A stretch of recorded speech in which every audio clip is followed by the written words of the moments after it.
Say it clear. Say it right. Say our name. Built this nation with our bodies and brains. You benefit, don't give us credit, say our name. We FBAs, foundational Black Americans. You want us to fight every time you in pain, but when it's time to vote for, silence remains. Yeah. They wanna be us, from the style to the hair, from the lips to the hips, body shaped in our glare. They cross borders, profit off the fight, civil rights paid in blood just to stand in this light. Asia to Africa, you walk through the door, but this land got a history you can't ignore. FBI fought and still fighting today, made room in the system that kept us away. You praise the same power that never chose you, turn your back on the ones that broke chains just to move you. Say we don't know where we come from, that's wild. North to the south, this land raised my child. Built this nation with our bodies and brains. You benefit, don't give us credit, say our name. Say our name, say our name, say our name. We FBA, foundation law, Black American. You want us to fight every time you in pain, but when it's time to vote for, silence remains. We were renowned, check the glow for proof. Streetwear in Japan still mirror our roots. K-pop chase decade, study how we move. Rapper world language, everybody fluent. From Atlanta blocks to Mumbai lanes, Hannah McCann spitting bars, connected to the flame. That ain't hate, that's impact, that's reach. Culture travel worldwide when the source run deep. They copy the look, they borrow the sound, but skip the respect when we still hold the ground. Love the rhythm, ignore the pain, celebrate the wave, don't say the name. This was home, before permission, before approval. Say our name. Built this nation with our bodies and brains. Benefit, don't give us credit, say our name. Say our name, say our name, say our name. We FBA, foundational Black Americans. You want us to fight every time you in pain, but when it's time to vote for, silence remains. Say our name, say our name, say our name. Say our name. Say our name. Say our name. Don't need your respect. Never needed permission. We built everything when we weren't even seen as human. Biting the hand that fed you. Surviving on scraps. FBA stopped begging. We learned to build from scratch. Say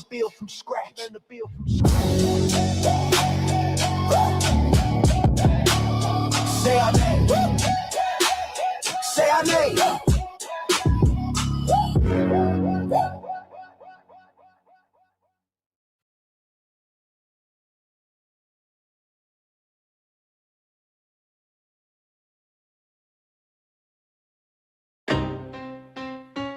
Y'all don't hear us. Pull up a seat and motherfucking listen.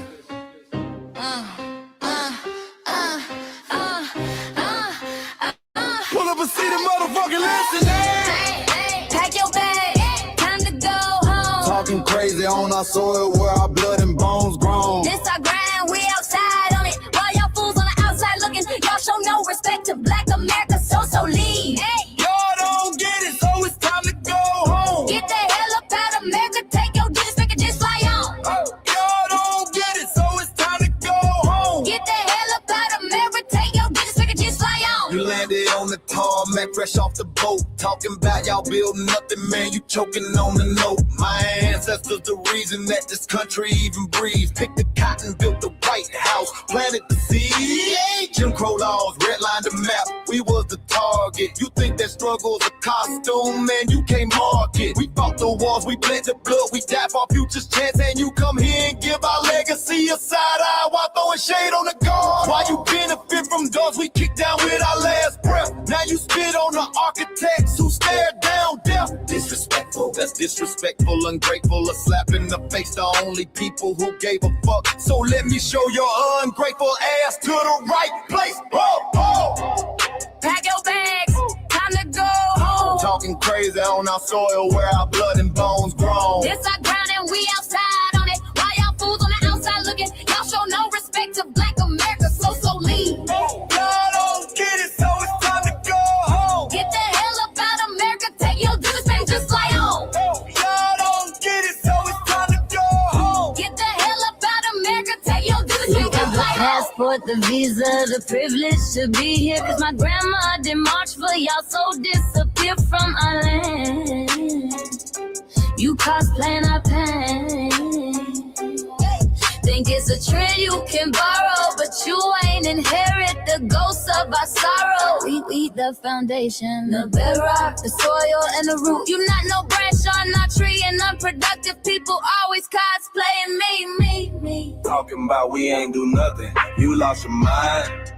We built this from nothing, time after time. From the beginning to now, we been the backbone and muscle. Why you look down on the struggle and cause a whole tussle? The energy sky was disgusting, it's whack.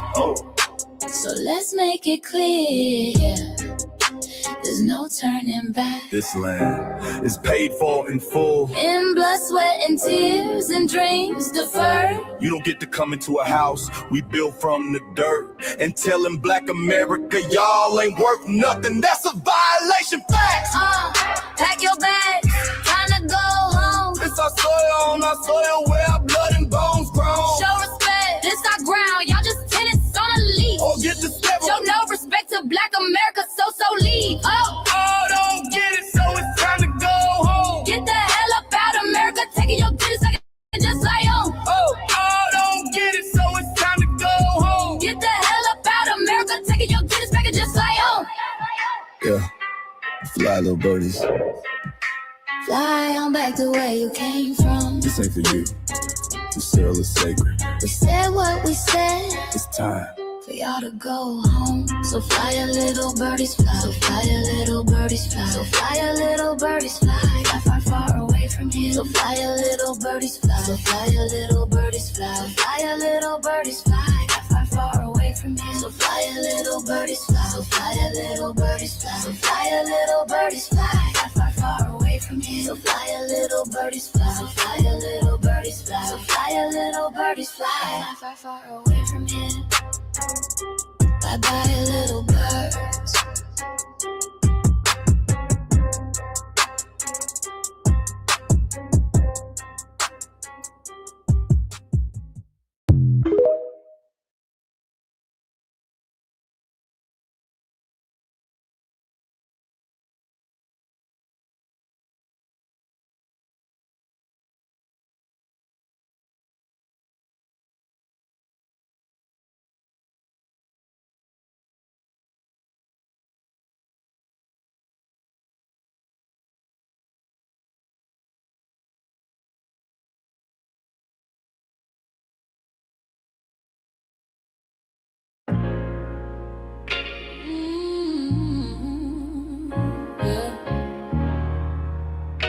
They thought we forgot, but we never forget. This one's for the rules. We built this land from dust and tears for 100 years, and we still here. They write new rules, but they don't see every freedom they got came off you and me. We planted seeds, they took the bloom. We lit the flame, they left the room. But we back now, no disguise. The spirit's woke, we realize all we want is what we earn. That sweat and blood, yeah, that table turn. You can't buy culture, can't fake that fight. This is our day, this is our ride. We LBA. Say it loud, say it strong. We the heartbeat that's been here all along. Foundation of Black Americans, stand tall. We ain't begging for nothing, we built that all. Born from pain and grace, you can see the truth written in our face. We the soul, the sound, to fight the flame. Foundation of Black Americans, say our name. They love our rhythm, but they dodge our blues. Use our voice when it fits their news. They take our sound, but not our scars. We the backbone, we the stars. Now the veil is gone, the mask is clear. We see the game, we know it's here. No more silence, no more lies. We lift that flag and watch it rise. Rise up, rise up. We the ones that made this nation breathe. Our veins are power, our roots are trees. We know worlds. It's rhythm and grace now, and now we're reclaiming our rightful place. Can't copy courage, can't steal pain. You can't inherit soul by changing names. Our story ain't done, it's the revival. We guard the gate, it's about survival. We FBA, say it proud, say it loud. The world dances on what we vow. Foundation of Black Americans. Still we stand, still we fight, still we demand. Every block, every song, we've been right here all along. The soul of a people strong and free. Foundation of Black Americans.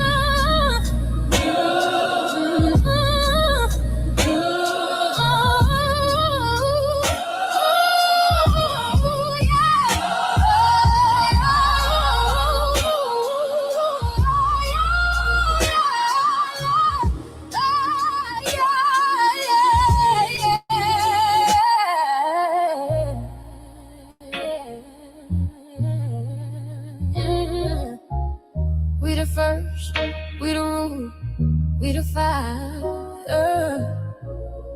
Still rising, still here. Foundational, Black American.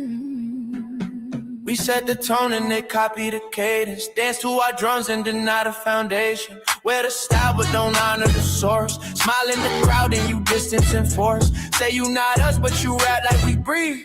Take the rhythm, then fuse the receipts. I ain't mad, I'm just holding the glass. Showing the mirror, now answer it back. I ain't here to cancel nobody. Just keep it honest, keep it solid. If you eat from the table we built, don't act surprised when we guard it. Do you like that? Do you like that? When I flip your sound and I ride like that. Do you like that? Do you like that? Do you like that? Cause that's how it feel when you borrow my culture. Then act like we never mattered. Hip-hop. Mike Larry. Now this shit here, it's what see it is. We're not fighting your battles. We're not carrying your fear. We're not lending our history to people who erased us while we were here. Just cause you're born here, don't make you FBA. That makes you a citizen, learn the difference today. This is lineage, not a look you can wear. Not a costume you borrow when it benefits you there. You used our culture like like an access card, backstage pass, a straight facade, but now the mirror's in your face. No disguise, and you're uncomfortable looking truth in the eyes. We didn't leave our land to beg for a chance. We stayed, we fought, we took every advance. That's the separation, that's the line you cross. We paid the price, you learned the cost. You waving your flag on our soil, but fighting not to go back home. Waving your flag on our soil, building comfort on a foundation you didn't know. We waving our flag, red, black, and gold. Stood our ground, never sold. You waving your flag on our soil, but scared to build what you claim you love. Our humor, our style, the way we move, the smoothness, the sound, the things we prove. Music we birth, language we shape, innovation forged under constant escape. Warrior spirit means stay and defend, not flee your land and rewrite the end. You call it success, but don't confuse the two. Ease came after what we went through. You abandoned your land and called it strategy. You waved that flag loud, but won't return to build your legacy. That contradiction tells the story for you.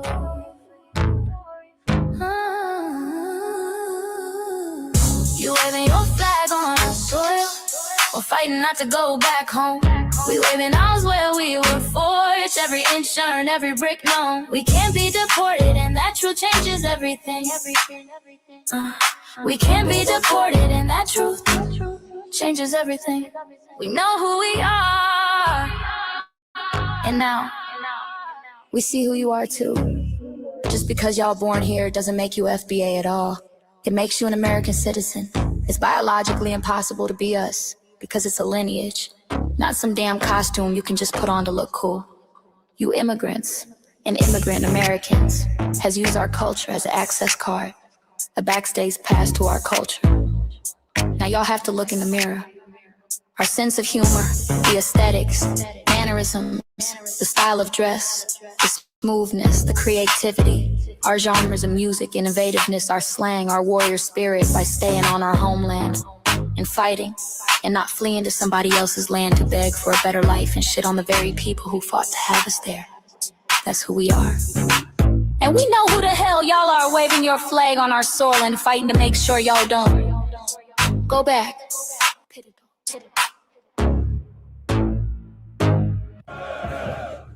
You can't leech off our culture anymore. Beat it!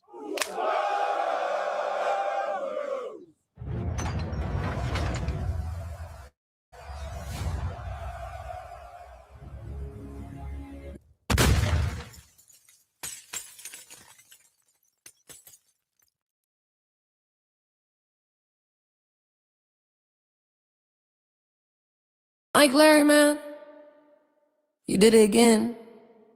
We really making history. Let's go. Do you like that? Do you like that? Flip your sound, how you like that? Do you like that? Do you like that? Say it loud, don't walk it back. Do you like that? Do you like that? You grew up mimicking us, now y'all switch it up. Turn the carbon copy, y'all ain't black, what the fuck? It's funny y'all connecting to our culture like it's Wi-Fi. Wi-Fi. Surfing on our waves of our culture, no more agua. Killing my culture for all these years. Look how time flies, all these colonizers in disguise. Hate y'all still, hate us outside. Study doctor, vampires, suck the blood of our guilt. They copy the flavor, sip the juice. Love the results, hate the truth. Who? Do you like that? Do you like that? Do you like that? Flip your sound. How you like that? Do you like that? Democratic shields, talking points, the road they fill. Fish and chips, agent on the mic, judging FBA, but ain't you half white? Talking like you one of us, we need a proof face. The agent type with a prune face, like 50 and Jim, it's a cold game. Throwing stones cause we built our own lane. I'm joking, kinda, but I mean, smile calm, pressure intact. Y'all proud where y'all from, where they flag, beat they drum. But when it's us, tone switch fast. Same pride, but it's too much. FBA pride, lineage solid. You can't put this on, can't try it on. Built here, stayed and fought, that's the difference. That's the car. Do you like that? Do you like that? Say it clear, don't twist the facts. Do you like that? Yeah. Do you like that? Do you like that? Point made. Point made. No edit. No edit. No care. No care.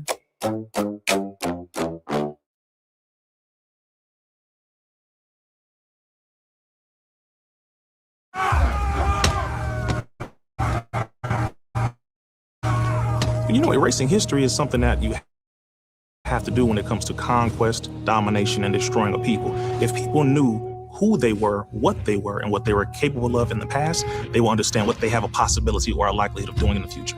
Foundation of Black Americans, we've always had a culture of resistance. We cultivated a culture of resistance on this land, and we've been resisting ever since we've encountered European domination. But nothing was really popping in Europe until the transatlantic slave trade, and that's where they amassed a lot of wealth. One thing that I think is unique about our culture as far as how we resist, how we fight back, is just the environment we were put in from day one. Being only 13% of the population, the white supremacists were very meticulous about keeping that population at a certain amount. There was never a period when we did not resist the encroachment of the white man. They have a natural behavior of authority no matter where they go. That's why they'll step up in front of us in the line at the store. We're not important. They don't even see us. We've never been able to excel. We've never been able to relax. We've never been able to just be, which means that existence is resistance. It must be something in our DNA, our historical background, to when something doesn't sit right with us, especially spiritually, in our souls and in our spirit, we just say no. We live resistance. You know, from the moment we're born, we're in resistance. And it's handed down generation to generation. And so I think that cultural resistance is actually in our DNA, in our epigenetics, and then it blossoms out into the culture. So there's almost nothing in America that we do, from song to dance to politics to the way we talk, the way we dress, having coded languages considered to be slang today. Everything about Black American culture is a form of resistance. Of course, they want to always downplay our contributions to the global tapestry because they continue to act like our number one export in this country is not Black innovation. Everyone understands that our resistance has been the cornerstone of what foundational Black Americans have always done. We are the life that breathes everything into this nation. The further back you go, the further Black you go. It's just simple like that, brother.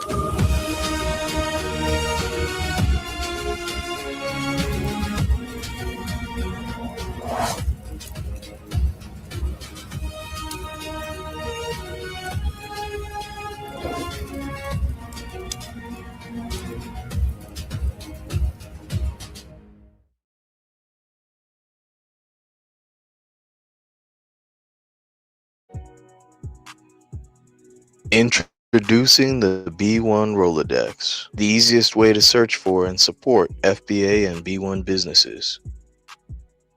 Hundreds of entries from the Black grassroots for the Black grassroots. Free to use, free to download, constantly updated. Trouble navigating the document? Try using the map version. Notice a business missing? Use this simple Google form to submit an FBA or B1 business. Also submit anti-Black businesses, which are now being collected in that last tab. Find resources, contact numbers, and much more using the second tab. All the info you need to start practicing group economics today. Go to blacktruthunited.com. That's blacktruthunited.com. Greetings, Black family. Greetings, and thank y'all for tuning in to another episode of the Frontline Black News. I'm your host, Chan Krumman. I'm with our West Corey, Black Experience Enhanced. Also, I'm the co-executive producer and co-host of, and we got our Asian ally, Michael, joining us this evening. Thank y'all. And on this season 6, episode 38, or Tray 8, Part 1 of the Frontline Black News, where we discuss several topics. The first one is, of course, those tangibles, This is a year and a decade of tangible, so continue to man something tangible for your vote, Black family, all the way between now and 2100. Then we got Ben Crump on alleged fight Nolan Wells had before his death in Mississippi, not releasing his autopsy.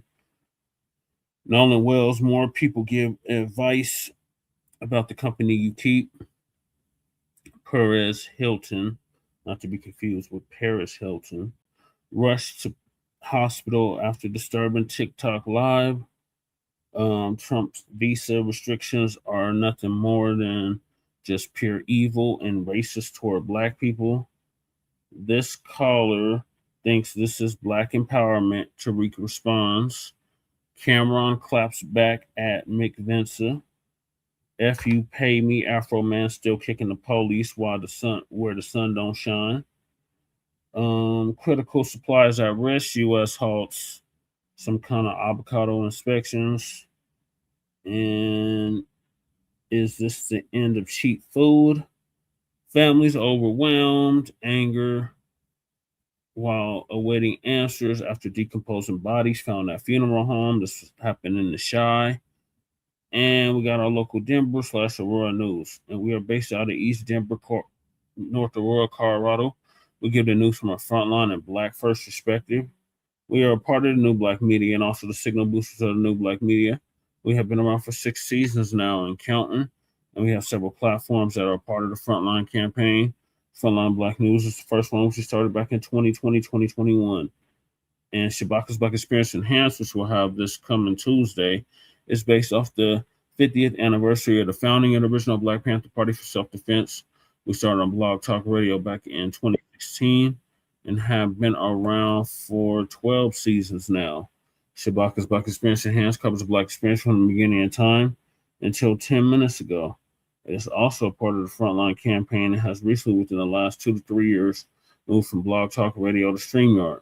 Please make sure y'all like and share the broadcast, family. Remember, family, hit that like, share, and subscribe button.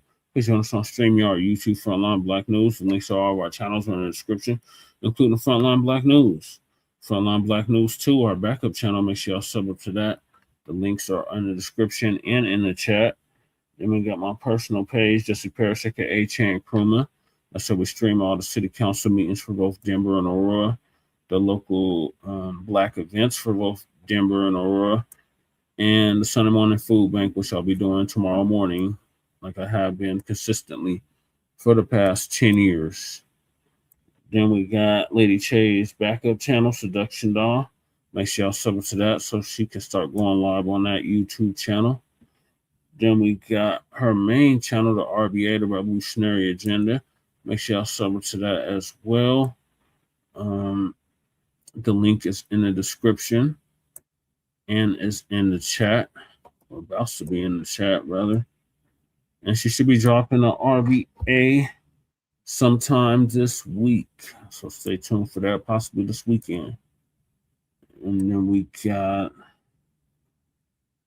Sabaka's YouTube channel, Jeanette One. Make sure y'all sub to that. The link is pinned in the chat, so y'all can go directly straight to it. Please make sure y'all subscribe to Sabaka's YouTube channel, Jeanette One. He needs 2 more subscribers, and he can start going live on that YouTube channel. Then we got our cousin, Jay Militant. Make sure y'all sub to his channel as well, What's Cracking TV with Jay Militant. The link to our cousin's channel is in the description. Then we got our brother Kukizi out the Mile High, who used to do the intro track for the Frontline Black News and is now doing the FBA Culture Reports. Make sure y'all check him out on YouTube at Kukizi 5100. Then we got my brother from another mother, Breeze Omega, out of Leesburg, Virginia now, but originally from Hempstead, Long Island. Make sure y'all check out our brother Breeze. He drops similar content to what we do over here. So make sure y'all sub it to him, Breeze Omega, on YouTube.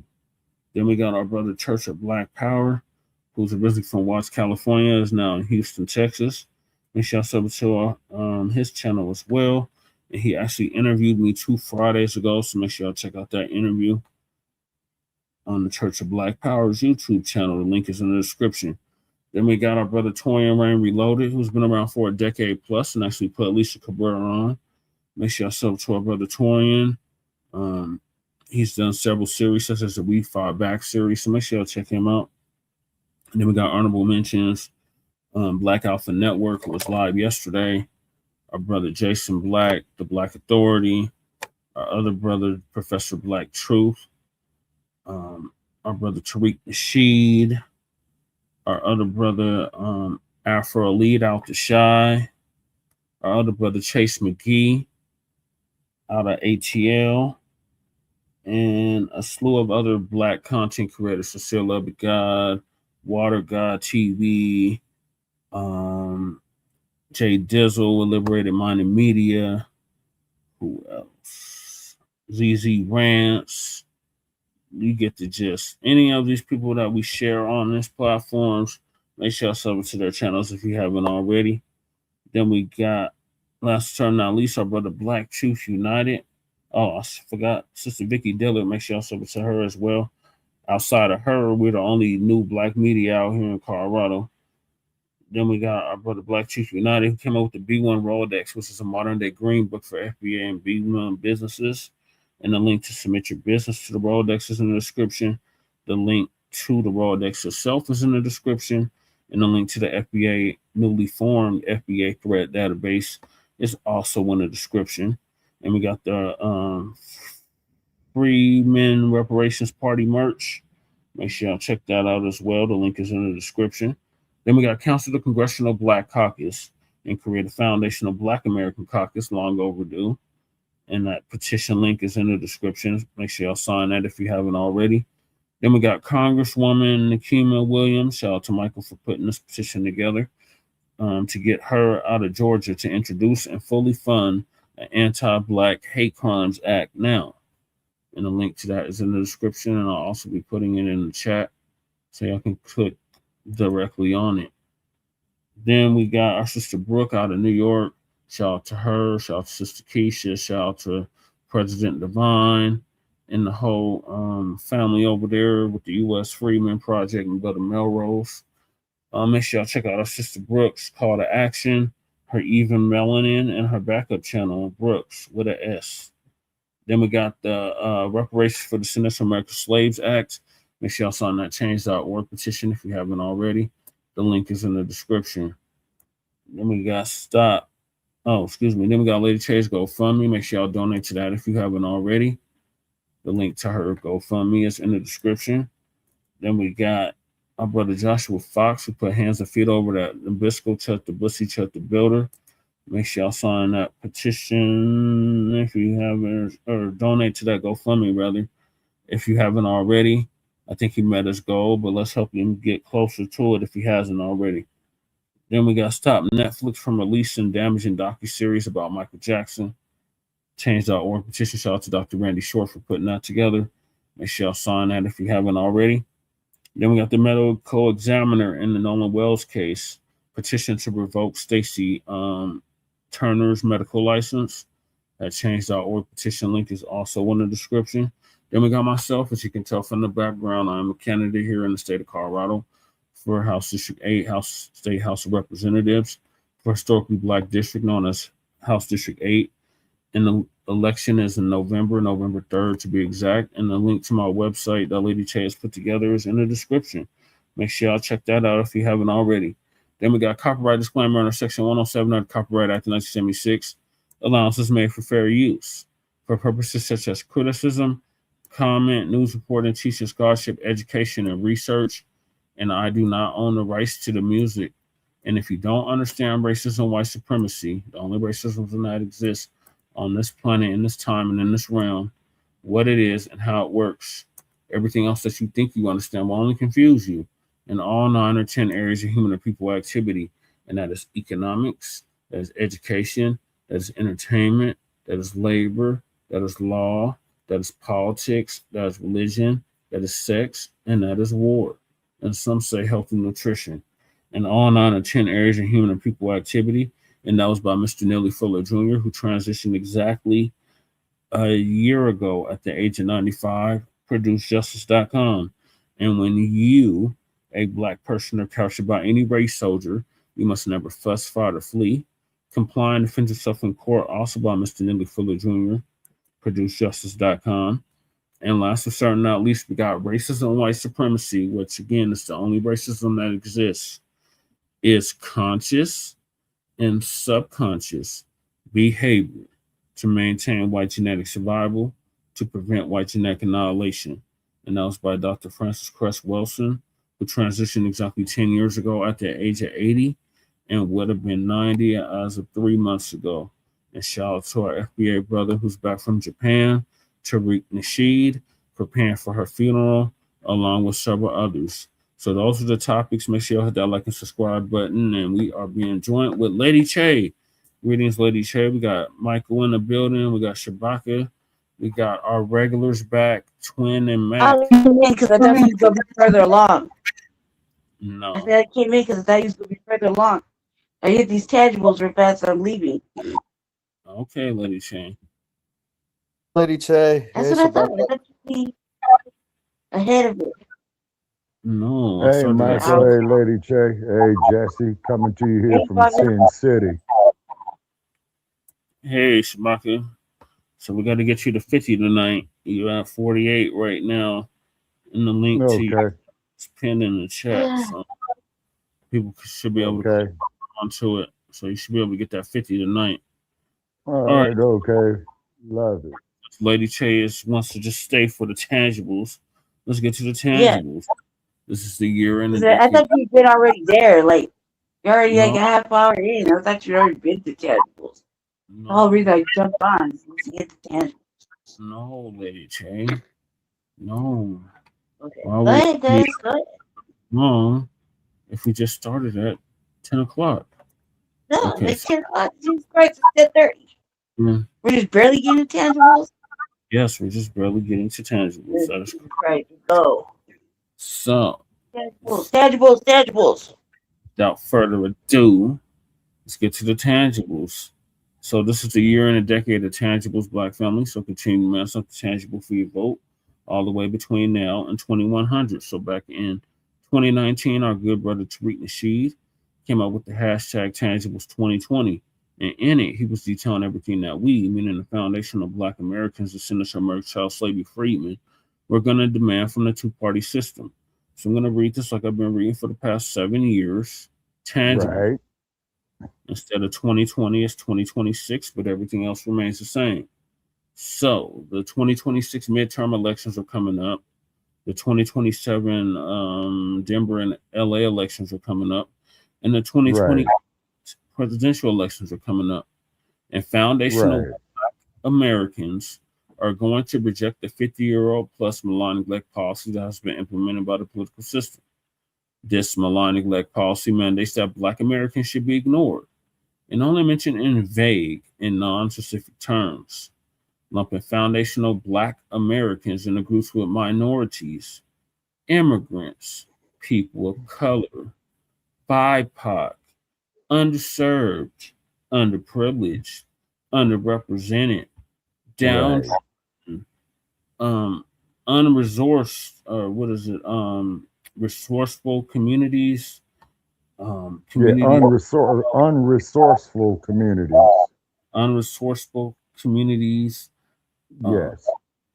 Down. Under-resourced. Thank you, Lady Che. I knew it was something like that. Under-resourced, communities of interest, communities of power, marginalized, etc. Yep. Only hindered the progress of Black Americans as a group while providing tangible benefits for other groups. In this election, like I just outlined, the 2026 midterms, the 2027 Denver and LA elections, and the 2028 presidential election, Black Americans are going to insist that our needs are specifically met by politicians who are seeking our vote. Foundational Black Americans want tangible benefits, specifically for us. We do not want trickle down secondary benefits that are provided for every group. But what about the Irish? Every group has not been systematically marginalized and disenfranchised in every area of society as foundational Black Americans. So we refuse to be lumped in with groups who often assist in the exploitation and disenfranchisement of Black Americans. So politicians must offer tangibles, specifically the foundational Black Americans, or we simply will not vote for them.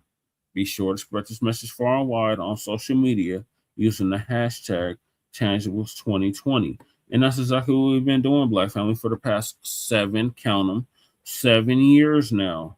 Spreading this hashtag far and wide. And it's now on the political lexicon. And everybody's talking about tangibles.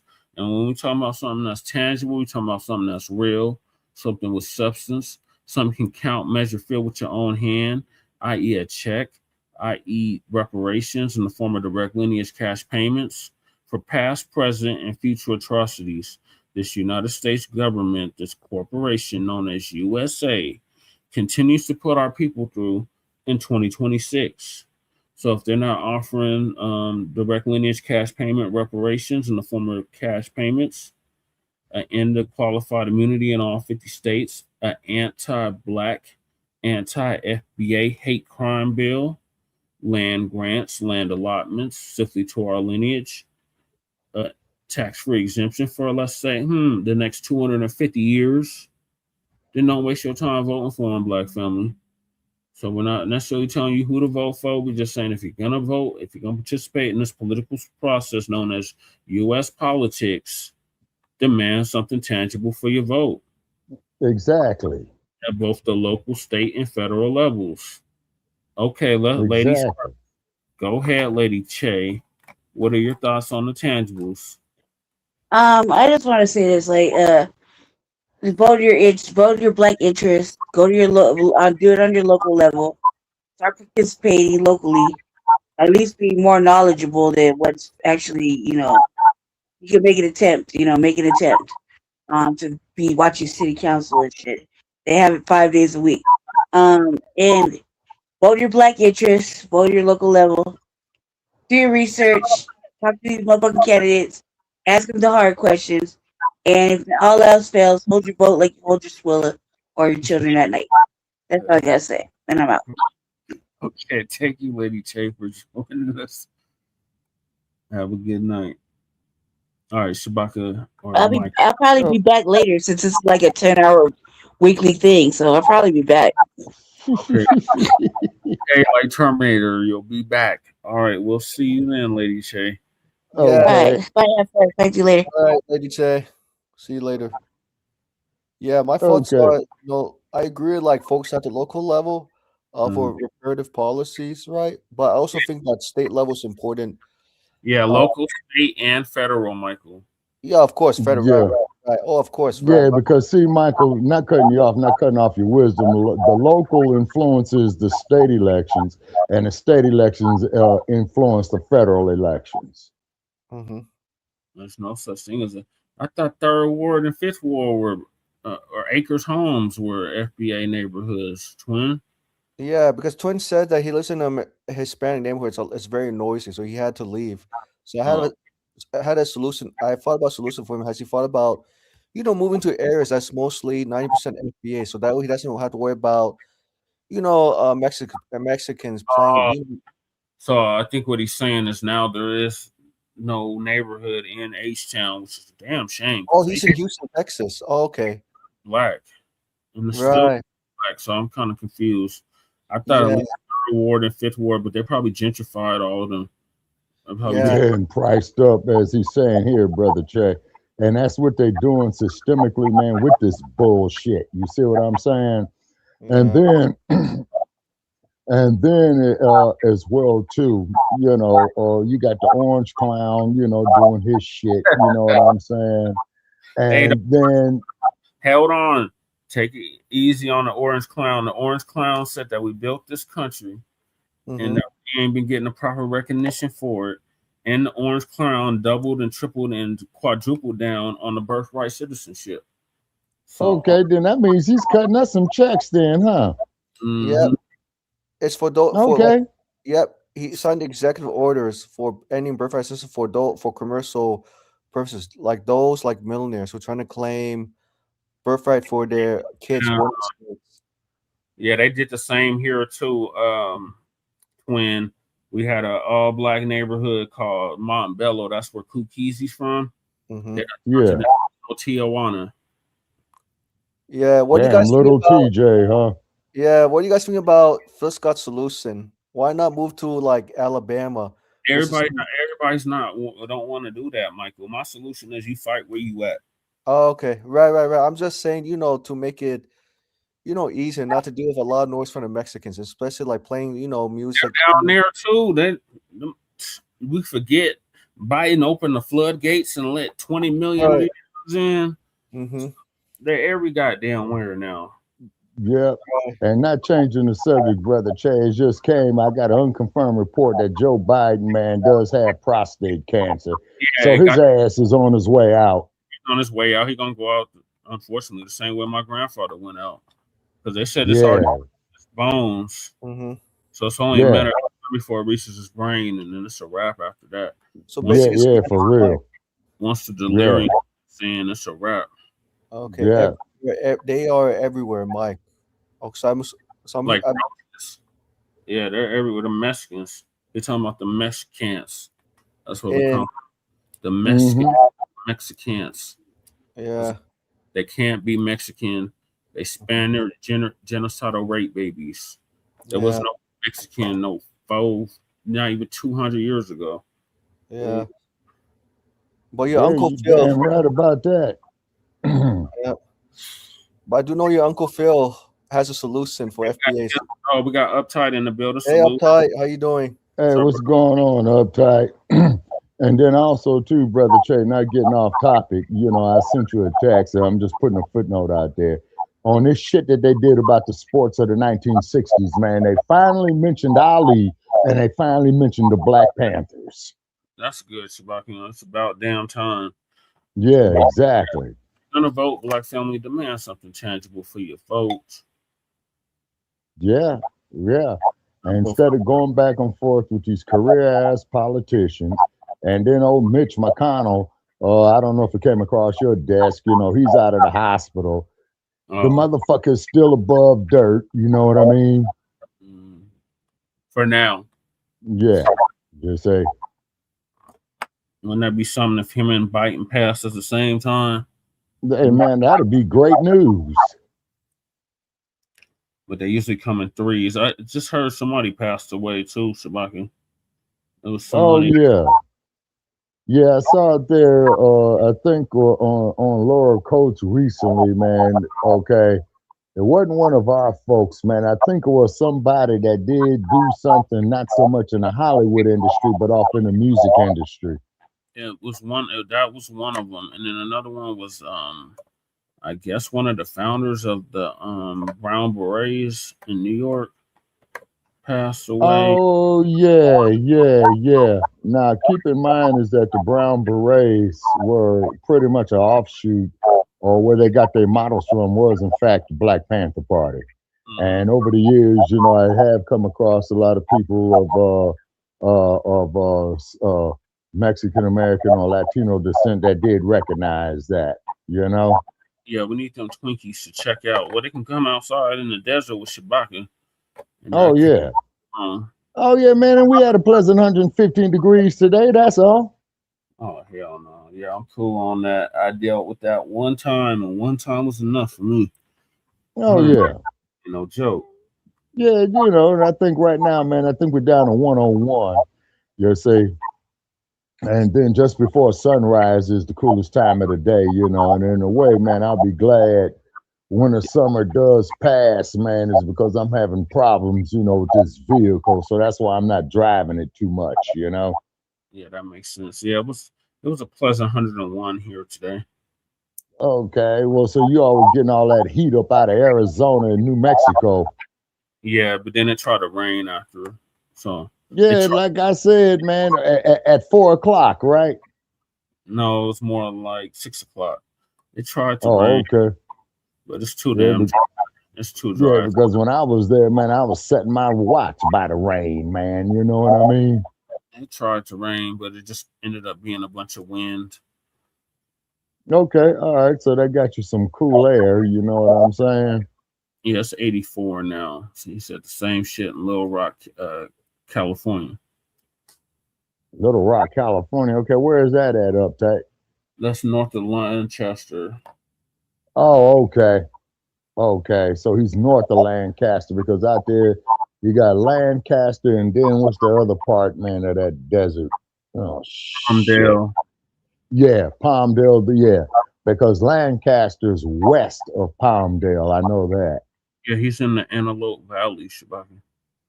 Oh, okay. Are you familiar with that? Yeah, I've heard of the Antelope Valley. I think I've been through it a couple of times. And then I remember who was the singing cowboy and his wife, the dude that rode the horse Trigger, Roy Rogers. Yeah, they used to live out there, but both of them, they've been dead, man. You know? I don't even think they saw the millennium. Damn. Michael, what are your closing thoughts on the tangibles? Closing thoughts on the tangibles, you know, they definitely need to happen. It needs to be front and center. It has to be a binding contract, you know, force. Cannot be diluted, exclusive, like what Kukisi said. And it has to be signed on the dotted line, whether they're incumbents or candidates running for office, and the contract for tangibles is definitely remains in place. And incumbents, if they do win on the tangibles, they cannot forget. Right, because we know incumbents, they do it on purpose. They'll say, right, one incumbent, right, says, "Oh, I didn't realize. I don't remember I signed the contract." FBI says, "No, you did, Congressman Jones. You did. Remember, dated. You signed your name and dotted, and you dated." And goes, "Oh, that's right." And if they refuse to do it, we get them out of office. Okay, now let me ask you this here, Michael. Did they go have that promise that they said for the tangibles, man, notarized? Yeah, notarized. Yeah, so FBA is to keep as a record. You know what I mean? Because what I learned is that it was great that FBA made reparations front and center, you know, 2019. And I thought that by having a contract, it would reinforce the fight for reparations and, you know, keeping incumbents in check, right? Yeah. Right, because they got less than, because, you know, I know Congress, members of Congress, they run for office every 2 years. 2 years, right? And it's a short period for them to get something done. And Yeah. it's a way to, like, I was yeah, I always can figure, like, you remember, like, defensive ends putting pressure on the quarterback, right, to go after quarterback, and that's how how I relate the defensive ends to a contract with foundational Black American. Okay, thank you, Michael. You're welcome, Jesse. Apparently, Ruru wants to get on. Come on, Ruru. Hi, Ruru. No, he wants to get on TV, huh? Yeah, I'm a Ruru. Yeah, I'm a Ruru. Just a meowing away, growling and shit. Yeah. All right, so then, man, yeah, so also too, be advised, y'all, StreamYard is fucking with me real tough, man. So I'm gonna go get my laptop diagnostic tomorrow or the next day. You know what I mean? Yeah. All right. And yeah, go ahead. I'm sorry. We're gonna move on. So continue to mass up the tangible for your vote, Black family, all the way between now and 2100 at the local, state, and federal levels. So moving along, we got Benjamin Mushmouth Crump on alleged fight Nolan Wells had before his death in Mississippi, not releasing his autopsy. So I think it's the Art of Dialogue. That's gonna give us an update on that. And then I got like 2 more follow-up videos about the Nolan Wells case. Justice for Nolan. But this dude is not no Johnny Cochran, nowhere close. He couldn't hold Johnny Cochran. Yeah. And Nolan Wells, he got into a fight.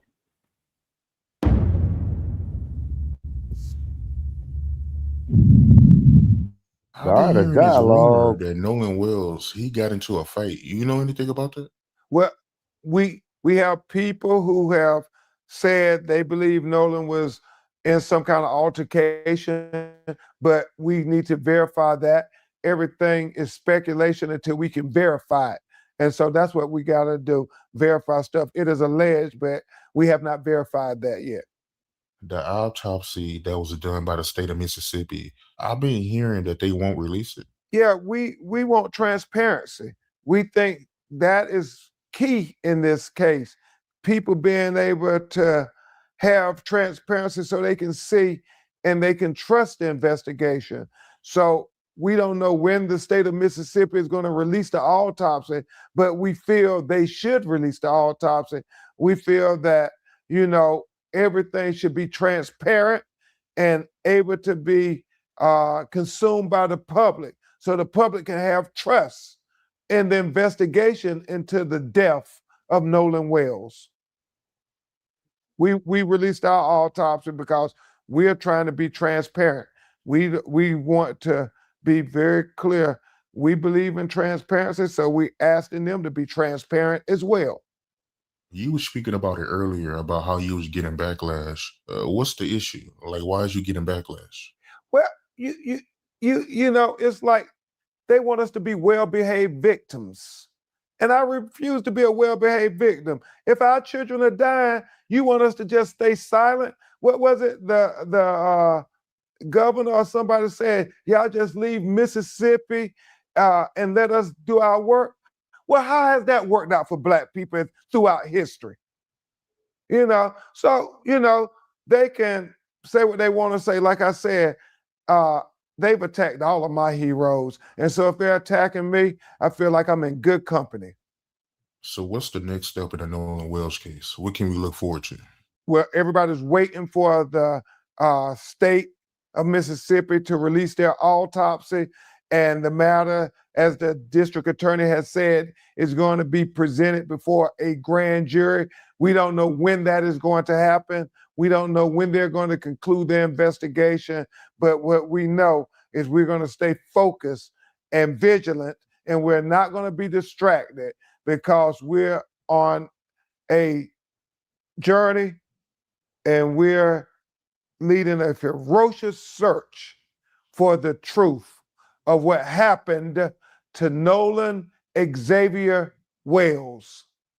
If it's somebody out there that knows what happened to Nolan Wells, what do you personally want to tell them? Yeah.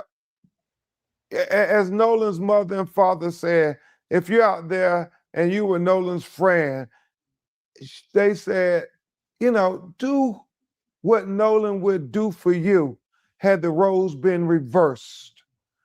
You know, they said, you know, Nolan would have spoke up about what he saw, what he knew.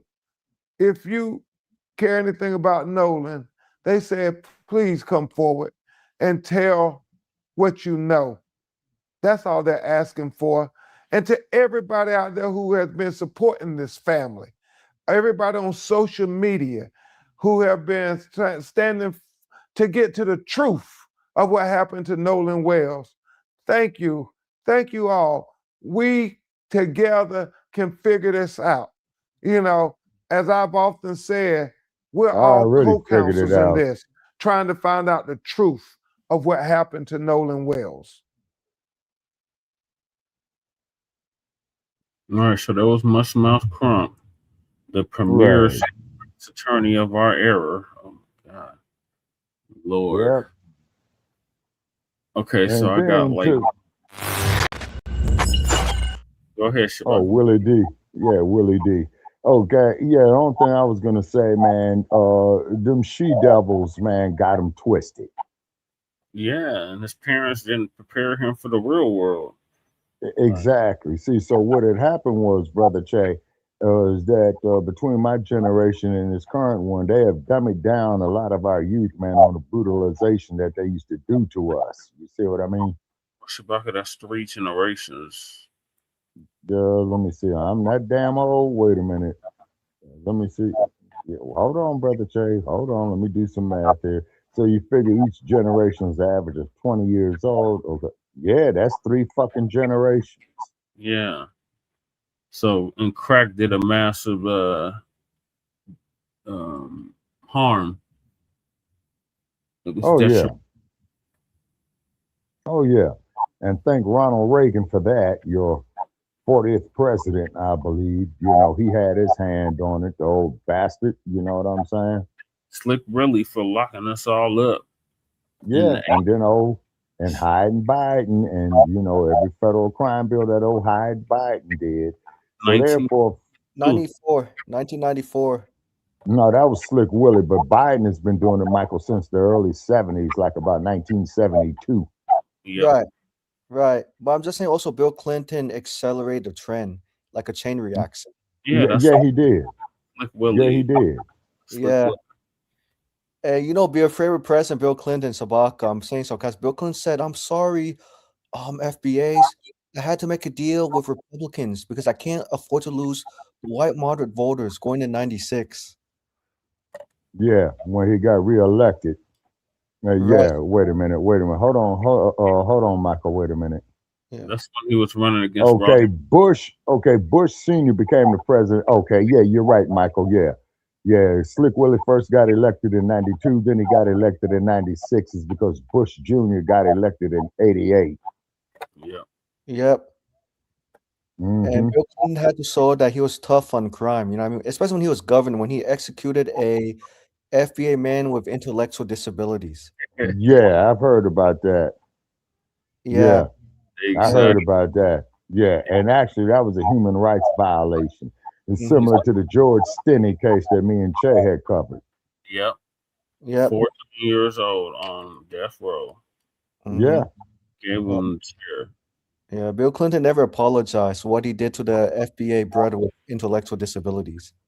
Right. And then if you look at some early pictures of Hillary before they got married, you'll see that old stars and bars in her background.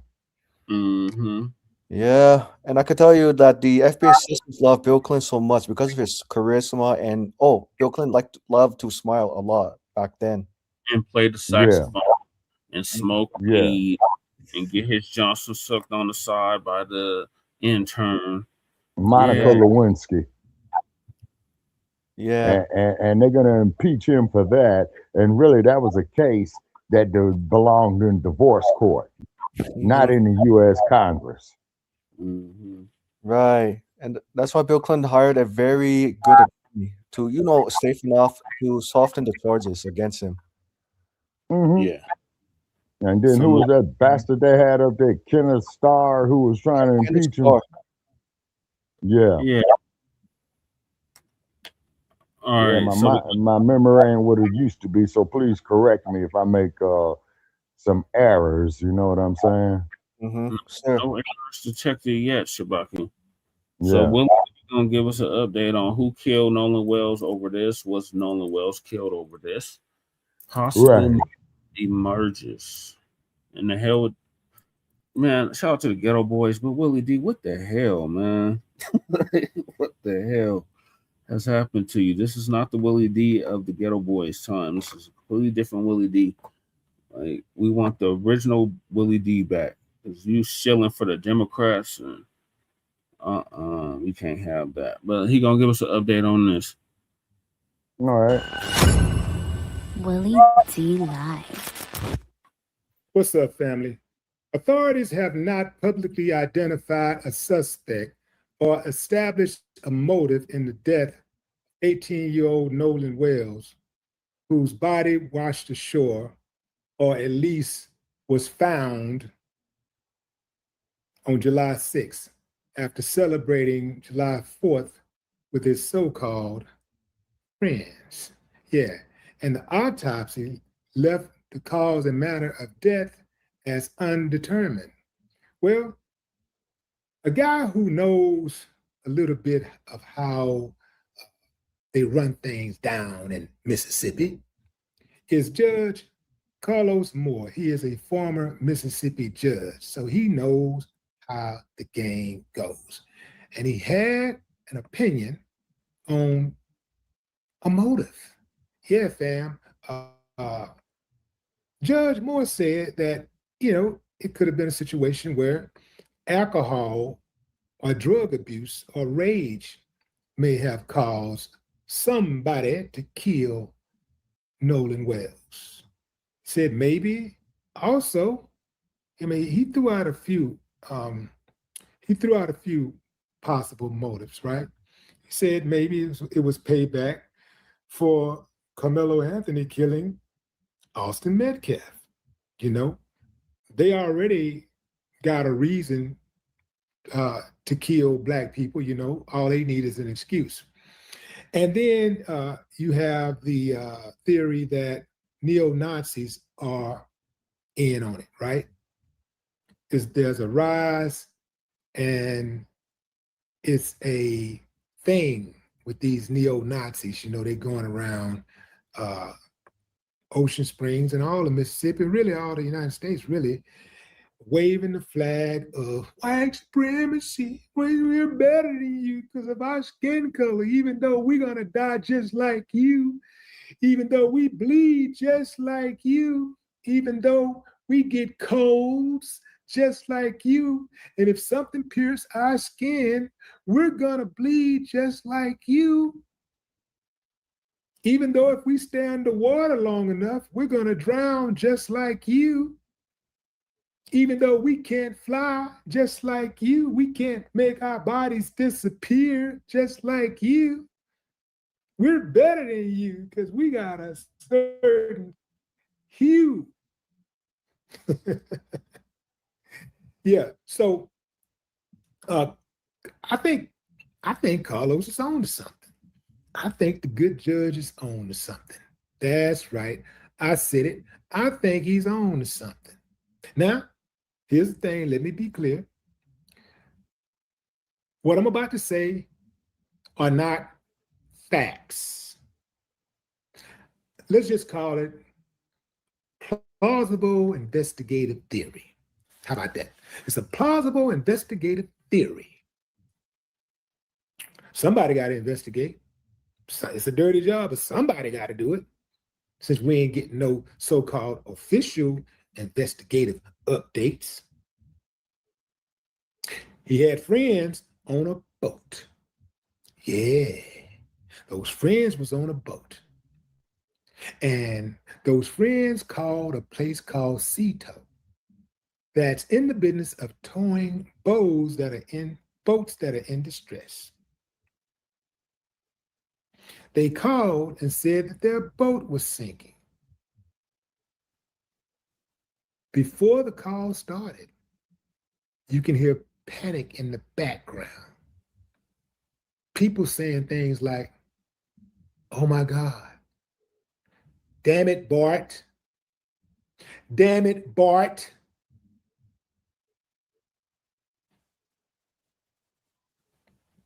Nolan, is he dead?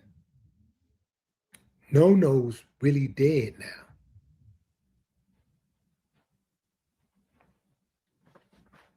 Y'all can't get around that. I don't give a damn what y'all say. Y'all cannot get around that call. You cannot get around it. You can talk about all this other stuff all you want. I mean, in my opinion, there was already enough evidence to make some charges already before the boat call, before that call. The call just pretty much substantiated what everybody with a half a brain suspected anyway. And I do believe that a lot of Nolan Wells' friends, supporters, also believe that foul play was involved and that they were involved. Yeah, I absolutely believe that. Yeah. If they're so innocent, why don't they move like innocent people?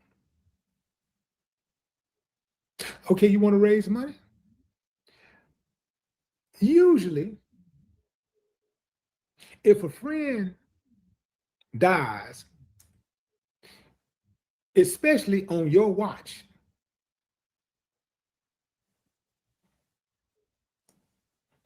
if you're going to raise money, you raise money for the family.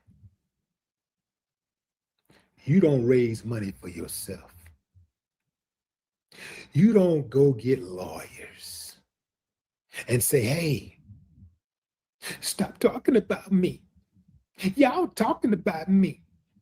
Meanie pants, stop talking about me."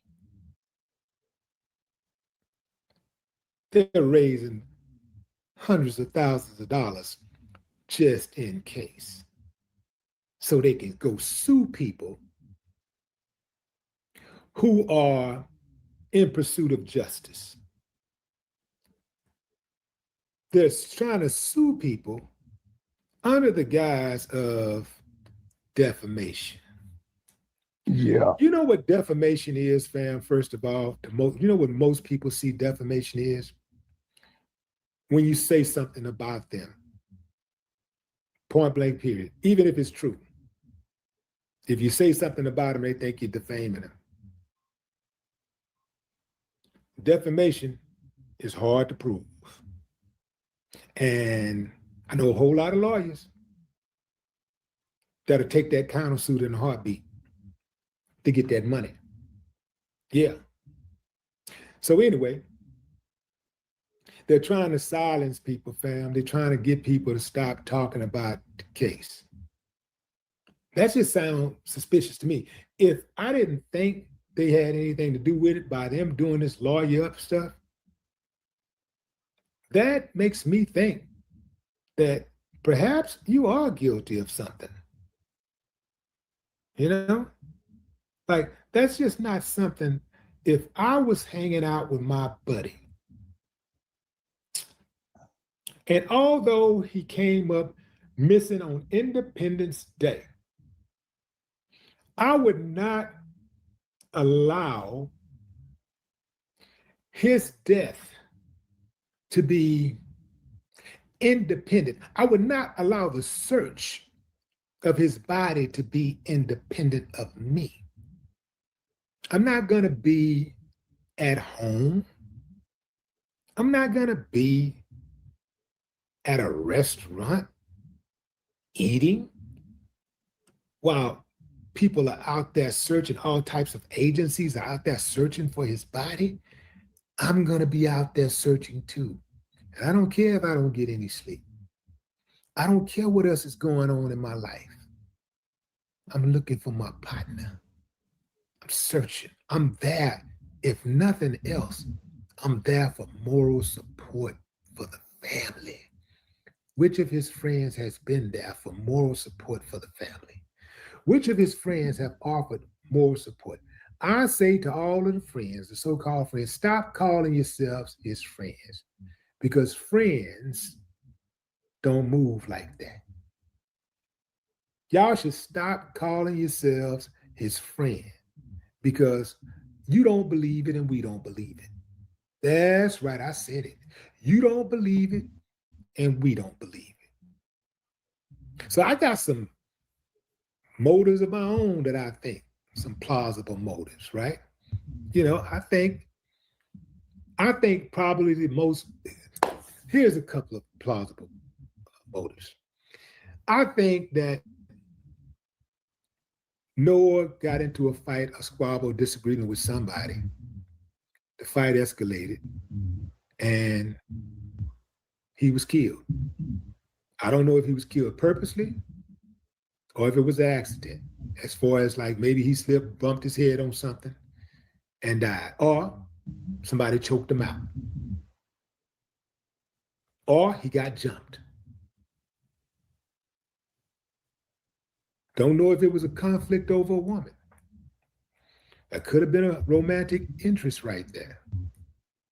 It could have been an old beef that had never gotten solved.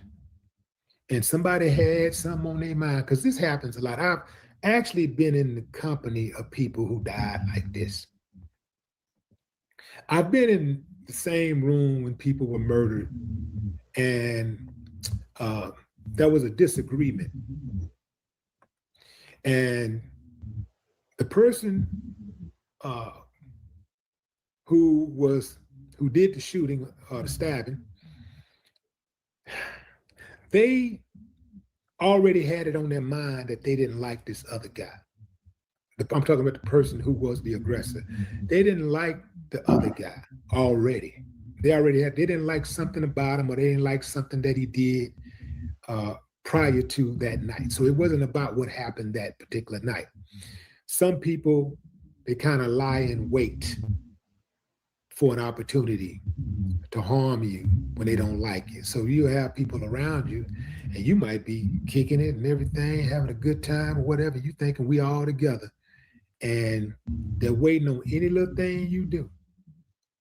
And so you say something, and you may not even say something to them.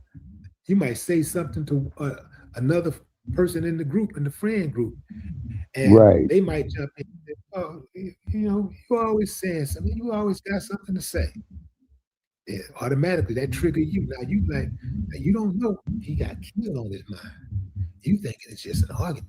It's just a little disagreement. But he got killed on his mind. And you thinking about it, as it escalates, you thinking fight. He thinking kill. So you had a major disadvantage already, but you don't know that he's ready to go there. This stuff happens all the time. So I would not be surprised if something like that happened, where it was an old beef that was brought up, I think that this girl, Katie name keeps coming up. Who is Katie? Who was Katie talking to besides, what male was Katie talking to besides Nolan that day? Or did Katie have a love interest? And who was that love interest? And did that on that particular day, how close in proximity was that love interest to Nolan Wells? That has to be ruled out before anybody can get taken off the hook. Everybody's a suspect right now. If you was around Nolan Wells, you start right there. Just like if you're in a relationship with a woman or a man, you're the spouse is the suspect. They might not say it publicly, the police may not say it publicly, but the spouse, anytime a person get killed, unless it's an obvious situation where it's a road rage or something, or somebody just got into a fight, a family fight, and you got shot or whatever. Hey man, the spouse is under mysterious circumstances. The spouse is the number one suspect. That's why y'all don't need to be out there trying to kill your spouse, because you're gonna be the number one suspect. Now, but don't kill your spouse just because don't not kill your spouse just because you're gonna be the number one suspect. Don't kill your spouse because it's just not a good thing to do. It's not God. Right. Don't do that. Don't kill your spouse. That's why they got something called divorce court. I'm giving you something else to think about. If you're not worried about the godly thing, I'm giving you something else to think about. Maybe you don't want to go to jail. You're going to be the number one suspect. Spouses are the number one suspect.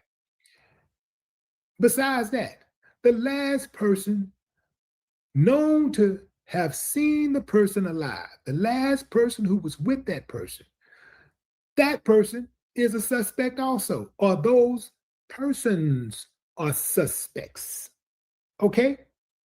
And it don't matter what your skin color is and who your mama and your dad is and what kind of lawyer you hire and how much money you got and all that. That don't matter. You still a suspect until you get ruled out. They're still supposed to investigate you until they rule you out.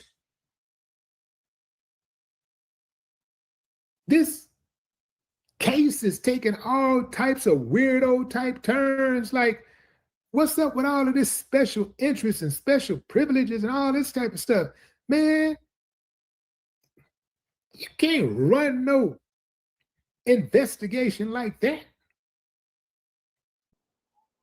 Exactly.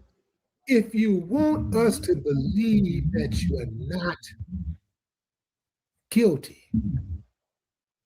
stop acting like you're guilty.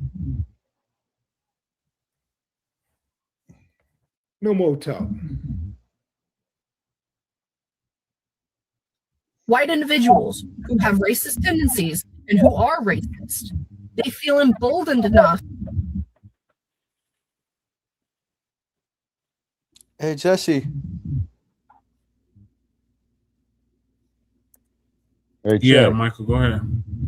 Yeah, by the way, I saw a clip not too long ago. More white kids I'm sorry, more white people married to FBAs are reporting that white parents are now disowning their white kids, not disliking FBAs. I'm sure you noticed as well on TikTok, on YouTube. Yeah, we about to get on. Yeah, Next. and just wanted to like hear your advice as you play the video. But yeah, you can play. Shabaka, what are your thoughts on the last video? Oh Somebody no, got what he said. Yeah, everything that Willie D said, man, is right. Okay, they rule you out as a suspect. This is why, when people say after they get arrested, well, I want to talk. Man, you don't do no damn talking. Even if you're innocent, you don't want to do no damn talking. It's because, see, the police, their job is to make a case against anybody that will fit the profile to get convicted. You see what I'm saying? Mm-hmm. Just like with the district attorney, his job is not to get you found innocent or whatever. His job is to get you convicted. You see what I'm saying? Yeah. Say so. You got to look at it like that. And generally, man, it's chess. You see what I mean? It's not checkers.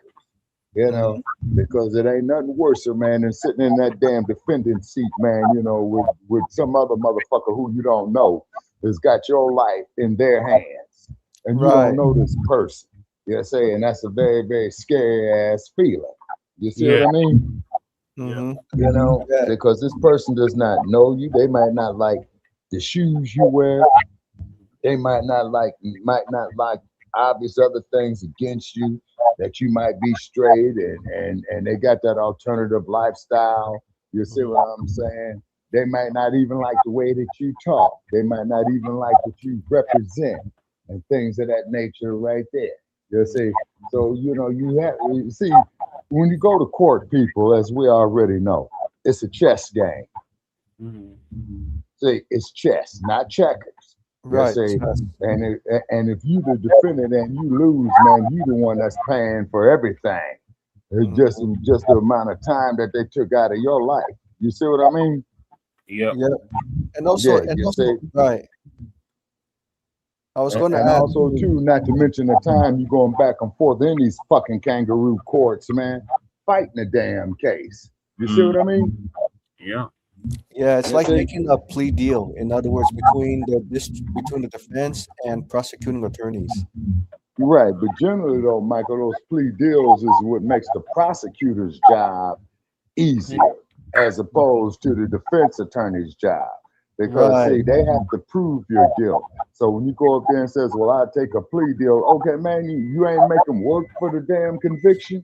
You know what I'm saying? Mm-hmm. Yeah, and if you feel you're gonna have to take a plea deal, man, then fuck it. Then you might as well go ahead and plead guilty. You see? Right. And that ain't too intelligent.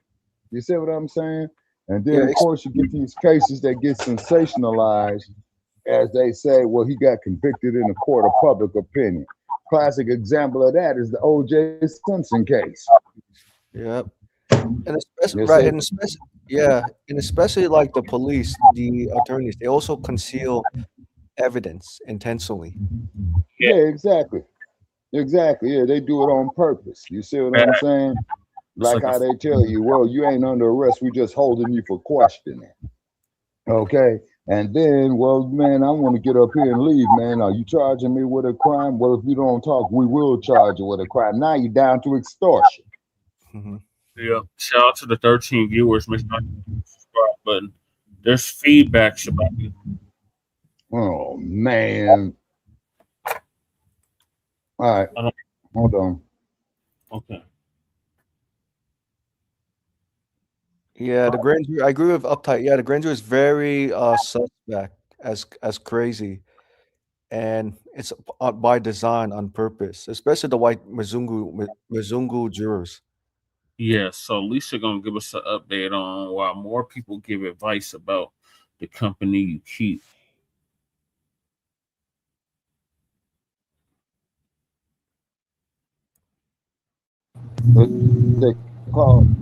Shalom, family. Good to see everyone here. Hope you're doing well. Well, there's a lot more people uploading over on TikTok advising what they saying black people to stay out of groups of white people. Some of them even said, I'm white and I won't even go out with groups of white people because it never turns out good.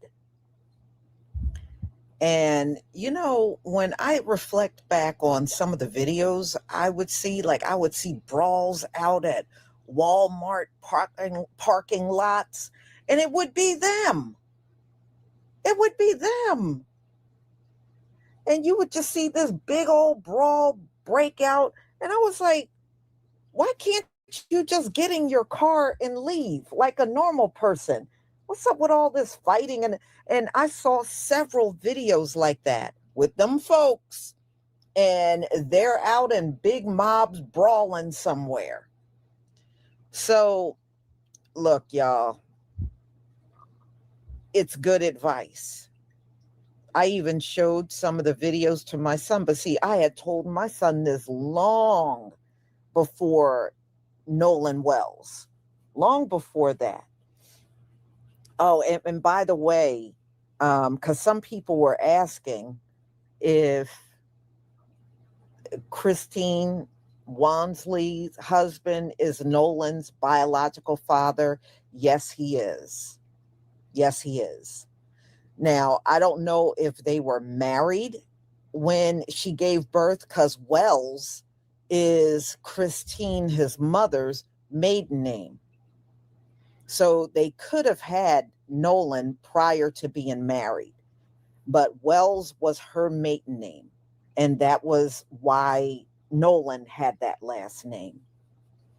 So he is the biological father.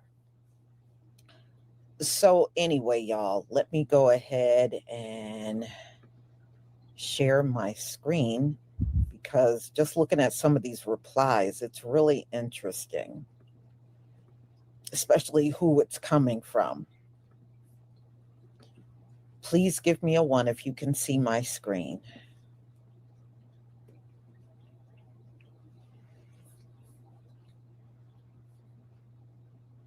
Yes, we see your screen. And shout out to 17 viewers. Make sure that like and subscribe. But from Black News. Thank you. Thank you.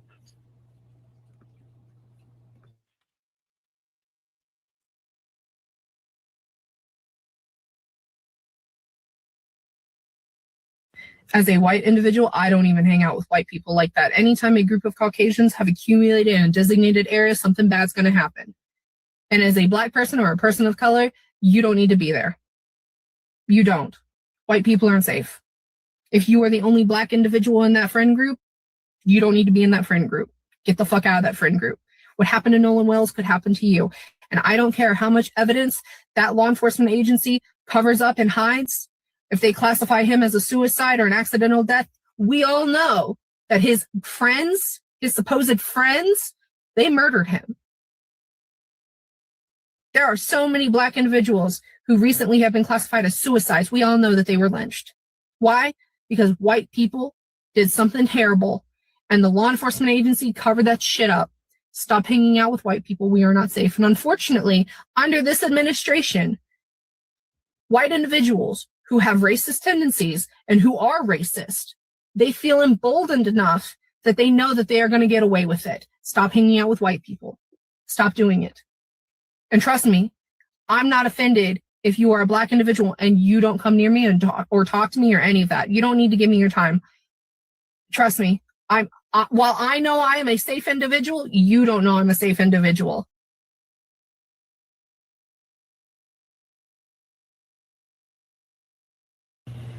You know, not only that, if you go back and look over the last few years, a couple of our women that went on these dates with white men ended up disappearing or getting unalive after meeting them for a date. That's nothing but luring our people in. They had no intentions when they're talking to black women online on these dating sites. They don't have no intentions on getting serious with you. A lot of times they're just entrapping you.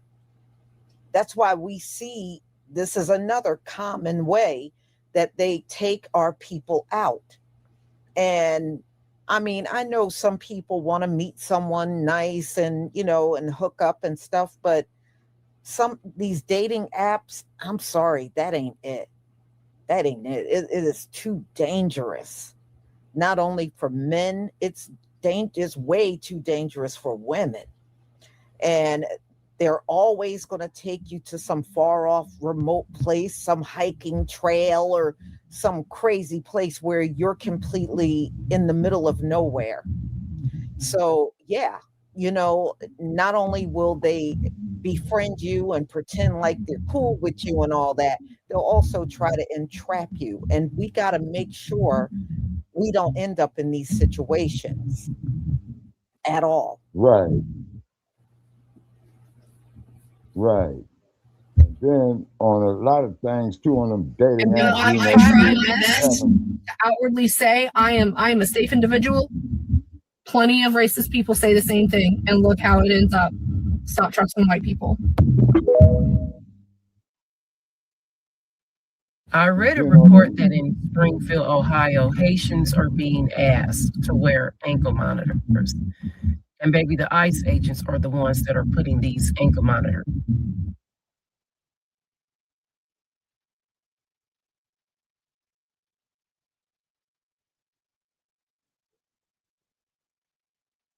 So they have an audio problem. When I was little, my mom would tell me that I could not hang out with a bunch of white girls. She's white. I'm adopted, not too much on me. And she would tell me, like, you cannot hang out with a group of white girls. Like, you could have white friends, but you don't do that. Like, don't do that. And I was like, cool, that's not my tea anyways, but sure, queen.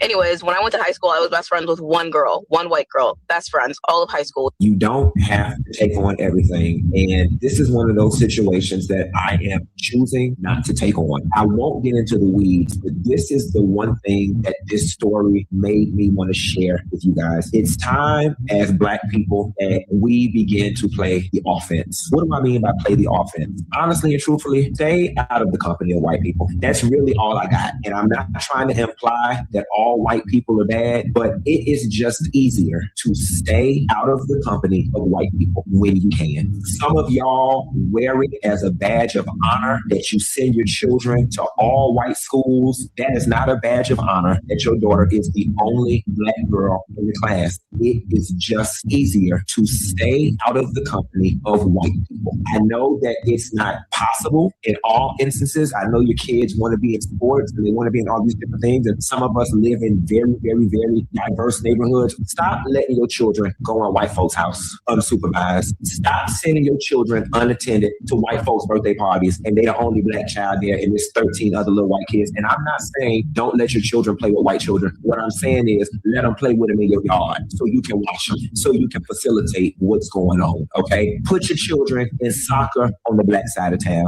Send your children to Black high schools. Send your children to HBCUs. It's one less thing to have to deal with. Life is already complicated as is. Ain't no need in going around and adding no extra complication to it by keeping the company of white folks, okay? And for my white followers out there, especially the one that was on the cruise with me, shout out to Philly Whitefish. I'm not saying that all white people are bad, and I'm not trying to imply that they're all bad. I'm simply saying we right now in this time, we don't have the luxury of being able to sit back and filter out which one is bad and which one is good. We don't have the time. Just stay the hell away from all of them, especially ones that you don't know, especially in public. Mind your Black business, keep to your Black self, and keep your children in Black environments.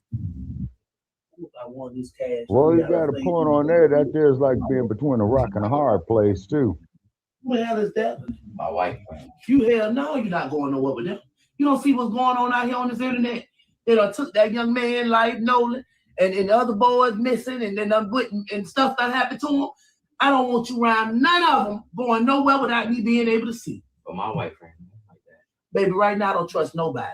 And the way this justice system covering for them, baby, hell no. And if you talking about that little white boy who mama's a prosecutor, you damn sure ain't going around him. As soon as something happens, they gonna cover it up. I don't want you near. If they want to go somewhere, they come over here to my house because I got cameras every goddamn one. I can see what's going on. You not going no more. Don't go. You not going to no pool, no lake, no river, no beach, nowhere. You ain't going inside their house. I don't trust them. Too much going on. Now don't ask me, can you go nowhere with them? And I told you I better not catch you with them. I don't want you with them right now, especially hanging out there without me being able to see you. Because something happened to you, I'm gonna go take their mammy, their daddy, their grandmammy, everybody like. Okay, do you hear me? I'm gonna do something to them about you. So don't, right now ain't the time. I'm seeing too much going on to these black young men, and I don't want nothing to happen to mine. Because something happened to you. Devin, mammy, grandmammy, granddaddy, whoever, gonna meet you, gonna be down there with you. They're gonna be buried where you right next to you, around the corner from you. I'm not having it. Please don't ask me. I'm already upset about this Nolan case. I'm upset about how they hiding this baby. And I took his throat and all that there. Now you don't know, it's a lot going on. Now you be on the internet playing the robots. Go look what's going on with these young black people. Go read about it. Them been his friends for a long time since they was kids. And look what happened to him. Now they covering up, won't even come up and talk and tell. They ain't your friends. Ain't nobody your friend but me and God. And your siblings, you got them. And that's why I raised y'all to be close. Hang with each other. We next says, and pop him on his ass if he gets caught around his so-called white friends. He looks like he's hard-headed too. I don't care if I get canceled for this, but black people gotta stop hanging around groups of white people. Especially when you're a fucking teenager. You have got to stop hanging around a whole bunch of fucking white people. If you're going to, make sure you're not the only one.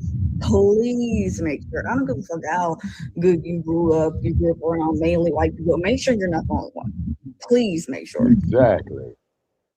Yep. Exactly. Agree 100%.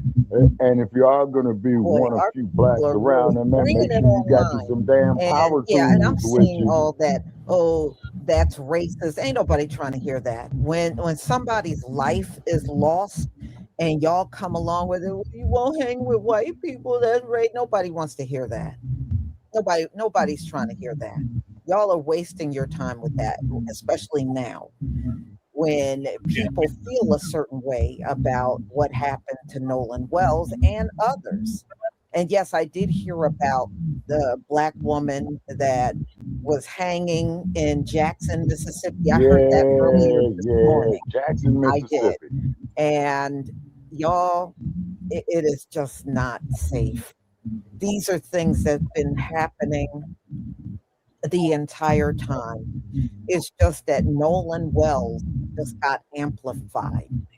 And it just kind of blew up because of the circumstances, and on top of that, the inconsistencies in those white teenager stories that got to go home after being out and about in the water for the 4th of July. They came home, and the only melanated person that was with them didn't.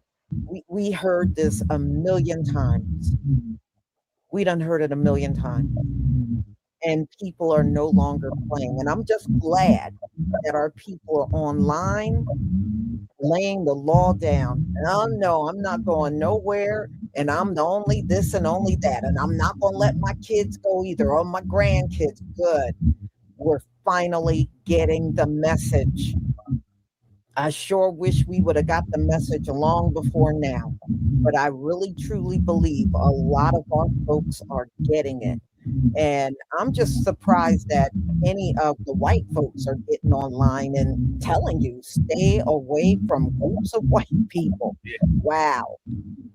You know, I was not expecting to see that like I am. And I'm seeing both white men and white women on these videos saying just that.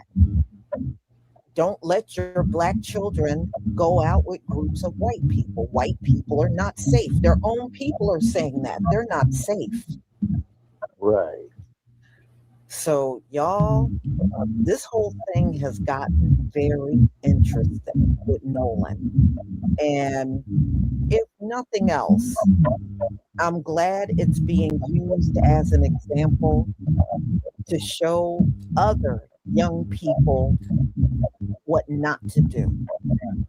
And I think it is getting through to them, because quite a few young people are telling their experiences of feeling uncomfortable at times around groups of white people, or they had a bad experience being around a group of white people. So they're telling their stories.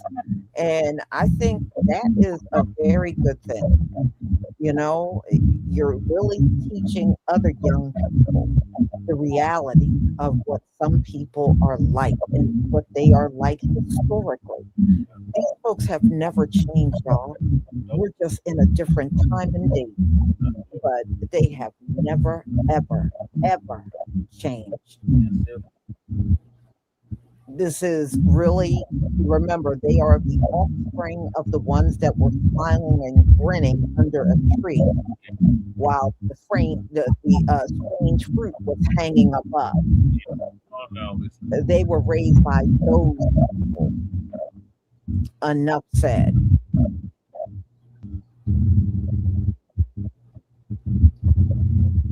Yes, Yeah, well, damn what's right going about on that. now, it is a form of separation, and we must keep the momentum going, not just with the Asian stores or staying out of African braiding shops. No, we got to keep this going. We absolutely do. You know, as long as we can keep it going, then the Most High will be with us, and He will keep us safe, and He will keep us out of harm's way from these people. They won't be able to lure any of us because we are tied in with our Father.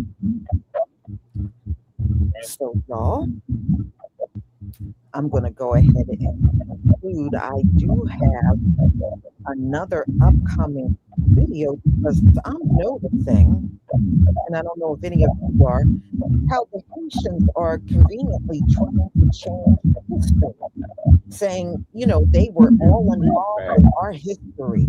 And no, they weren't. And they keep saying they were in places during a time of chattel slavery and they weren't there. So, or they're saying American history and Haitian history is the same. No, it isn't. And I thought y'all said we didn't have no culture and you had a country to go to. I thought you said that. Now y'all want to be clicked in with us on history? You want to be the same as us? I mean, make up your damn mind. Seriously, make up your mind. 1 minute, we ain't no good. We're lazy. We don't want to work. We have no culture. And that's how you're done. Now, after you lost TPS, our history is exactly the same. The Haitians have done so much for Black Americans. Oh, we helped build this country. We did this. We did that. No, y'all are nowhere in the history like that. I mean, damn, what do you think this is going to do? Seriously, what is this going to do? We're going to just sit and listen to you and go, oh, my bad. Let's back them up now. That's not going to happen. But yeah, now all of a sudden, the whole time we went through chattel slavery, the Haitians were right there with us. They were right there with them on. This is just as bad as the Mexicans saying they were in the Civil War too. Yeah. And I was like, wait a minute. Do you realize photography existed during the Civil War? Right. That entire war was photographed. Right. Ain't nary Mexican in any of the photographs. You see white soldiers on the Confederate and Union side. You see Black soldiers on the Confederate and Union side. Okay, but Mexicans ain't seeing nary Mexican out there. Don't see no photo of you being out there. This is right up there with, well, the Irish were slaves too. There you go. But that's also Miss me with that bullshit. But in all of the photographs that were taken during chattel slavery, I only see one group of people out there in that baking hot sun. That's right. Yeah. How everybody is tied into us all of a sudden. And so also, we'll get into that at 1:45. But yeah, now you're claiming our history is exactly the same. It's nothing alike. And since y'all been saying this entire time, you got culture and we don't, why don't you go get back to your culture and go back to Haiti? You know, you said you got a land to go back to. Well, have at it. Have at it. Get your butt on over there to your land. And that way you can get back into your culture with your people. But I'm noticing a pattern. They don't want to leave. Nope. They don't want to leave, y'all. They rather get an ankle monitor. They don't want to leave. And also the money too. Unbelievable. So I will see you at 1:45. Y'all have a wonderful afternoon. And don't forget to pick up your hair products. I'm just looking out the window. UPS is here right now picking up all of the orders. All praises to the Most High, because it's raining out there. I don't want my stuff to get rained on. So y'all, I will see you at 1:45. Have a wonderful day. Boaz, Yasharella, 9626. Thank you for the 10 jewels and gold coin. Thank you so much for your support for my channel. I deeply appreciate it. Shalom, family. Have several skill sets. You understand? The destiny swap is so real. Jesus. Yeah, you see. Oh, Jesse. Go ahead, Michael. What were we gonna say? Oh yeah, I was good. Yeah. So I was going to say, you know, those Irish people, how they like to say they were slaves, right? If you notice at the pictures, right, when Irish people came to America, they didn't have a single dollar taken over them, and their families were never stripped. They came on a boat together to Ellis Island, whereas American freedmen, you know, were Right. separated on shackles, and even like, oh my God, even explain to the Irish and other immigrants. I think they just need like something that's graphic, hardcore visual, you know, to understand. You know what I mean? Yeah, they can start with Goodbye, Uncle Tom. Tell them to watch Goodbye, Uncle Tom. Right. Yes, Lord. And Yeah. it's gonna make you feel a certain way, Jesse. Like when you told me to finish watching it, which I did, man. Oh, it's damn sure gonna have you feel a certain way. Yes. Yeah. And I just think that, you know, what I was gonna say, sorry, don't want to lose my train of thought. But yeah, I was saying that not only like what excuse me, what the white lady said earlier about it was started with the Trump administration. No, Karen, it actually goes back to several generations back, regardless of political party differences or affiliations. So I think that's what do, twin. Oh, listen. Okay, got you. Oh, so he said he's going soon for the morning stuff. He would be listening. Yeah, but yeah, and it's same thing with the Asians and Hispanics. Like you said, they definitely need to watch, you know, hardcore Uncle Tom, right? Yeah, goodbye. Oh yeah, goodbye, Uncle Tom. Yeah, goodbye, Uncle Tom. Right. Goodbye, Uncle Tom. Because you know they Right. say pictures, right? I'm also an artist, right? Because what I think it's going to move Asian Hispanic white people is graphic, you know, pictures, right? Make them emotional, cry, Right. right? I think that's the only way. And time will Watch- tell. Oh, go ahead, Jesse. They can start by watching that movie, Goodbye, Uncle Tom, which came out in 1971, Shabaki? Yeah, 71. Yeah, they can start there. Mm-hmm. See another movie called Mandingo. Yeah. See another movie called Drum. Yep. See another movie called The Imitation of Life. Yep. See another movie called Band of Angels. Yep. Yep. And after you look at all these films, okay, you're gonna be feeling a certain kind of way. Mm-hmm. Yes. Definitely. And that's for real. So prep yourself. You know what I'm saying? Especially with that Goodbye, Uncle Tom. Jesus. Mm-hmm. Yeah. Oh yeah. That was ridiculous. You know what I'm saying? It really was. And I dug the end of it where that man was caught up with so much rage that he was trembling there, you know, when a little Neanderthal come up there, hey man, can you hand me back? What was it? His airplane, his frisbee, or some shit like that, right? Yeah. And that brother had to sit there and had to compose himself, man. You know what I'm saying? And this is what they call generational rage, Michael. Generational rage. Yep. Yeah, Not yeah, surprised yeah. at all. Yeah, generational rage, because me and a friend of mine that I got on Facebook, we got into it with a white dude, right? Okay. And so the white dude, you know, he says, oh, well, this is racist. And my friend told him, man, well, this is generational rage. This shit has been put in us, man, 400 years plus. You see what I mean? And this ain't something when you okay, how could I put this to you, Michael? Let's say when you come from this experience, you know, this is why we call it Shabaka's Black Experience Enhanced. Okay, it's gonna make you feel a certain kind of way. You see what I'm saying? Okay, we next says have a great night.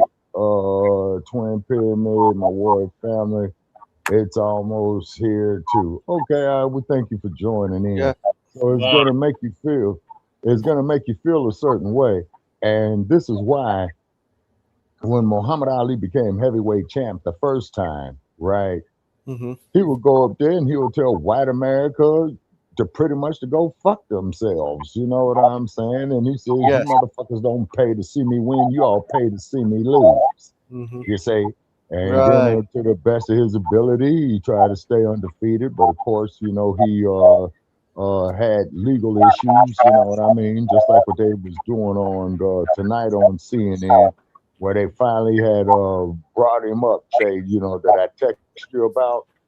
Yeah. And he got up there and he went there and he told them about themselves. You know, ain't no Viet Cong ever called me a nigga, bomb my church, or raped all women. What I want to go kill them for.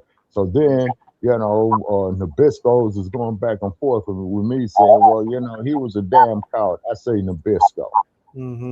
You go get your ass in the ring with him. You go get your ass in the ring with him. Okay, like he told all the motherfuckers down there in Texas in 1967 that if he's gonna die, he was prepared to die fighting one of them. You could hear a fucking pin drop in the room. Right. That's why Muhammad Ali, not only he was a great fighter, but he was also greatest. He had the greatest of mind to defeat his opponent. Because his boxing intellect, Michael, was quite exceptional. And then not to mention the fact that he was a heavyweight with the speed of a lightweight, man, and that's unusual. Actually, it's damn near a freak of nature. But he went up there and he told them what they told him, and then Brother Che, remember when you and I was talking about when he was on the Mike Douglas show, man, and had Sly Stone's loaded ass up there, and Sly Stone was so fucked, man. The Ali's just should have went on and hit that bitch. You know what I'm saying? He probably should have just went, man. He should have just went on and hit that loaded bitch. You know what I'm saying? And Sly Stone was so fucked up living in his van, and you wasn't getting your goddamn money, man, for your records. You know? He probably would have knocked him out on stage, Bucky. Yeah. He would have. But then again, keep in mind though, but with him being a licensed fighter, that would have been assault with a deadly weapon. Yeah, that's exactly. So that's why he did. Anyways, I got good news to tell you, Jesse and Sabaka, especially Sabaka in Nevada. Guess what? Bakisa, who married to Jose, had ended her 1-year marriage to him because Jose refused to embrace lynch-based policies, and all she wanted now to get him to fight for, you know, for American freedom struggles.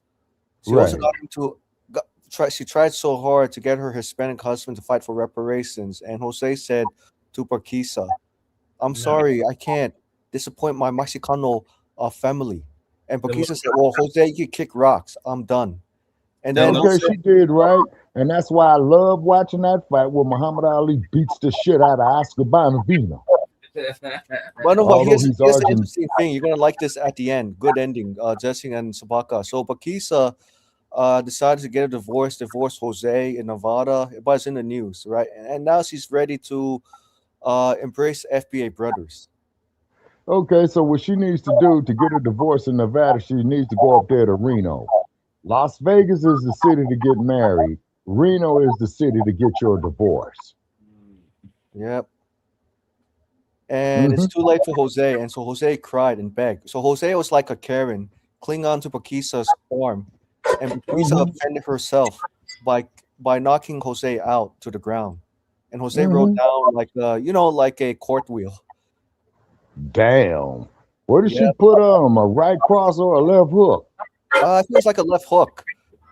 Yeah, that's a power shot, all right. Yeah. Yeah. And there were to Jose. Unfortunately, Jose, who probably lost consciousness, and Paquisa's final to Jose was, Jose, if you had really want to fight for me or send this marriage, then you got to embrace limited space, Caspian reparations, anti-hate crime for American freedmen, ending police brutality.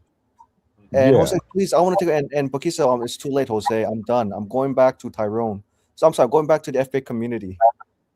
And Okay. then she comes Now, food on him. Chip, yeah. Busas, spice, beer on him, and then unfortunately Jose, let's just say miserable at the end. Okay. Is this And then story? and Wait, go ahead. What's Jesse? Is this a story you're working on, or this actually happened? Oh, great! Great question. What makes you think it's a story I'm working on? It just sounds like you're telling it so descriptively. It sounds like it's something that you're writing or developing. Something to develop. You know what I mean? Because I understand. Like, I understand the FBAs don't support interracial marriage, which is fine. But I'm saying to like those interracial couples, especially to like Jose, Maria, Miss Chen, Becky's, Brad's. I say eventually the FBAs are going to leave the marriage if non-FBAs don't fight for them, especially in front of like the in-laws, the parents, siblings, yeah. friends. There's going to come a time, right? And Yep. yeah, so yes, it's a storyline, Jesse. Yes, so I put that as a positive outcome because you guys are based on lineage, separation, delineation, especially sending a message to non-FBAs if they really want to keep that marriage or relationship, they got to fight hard for it.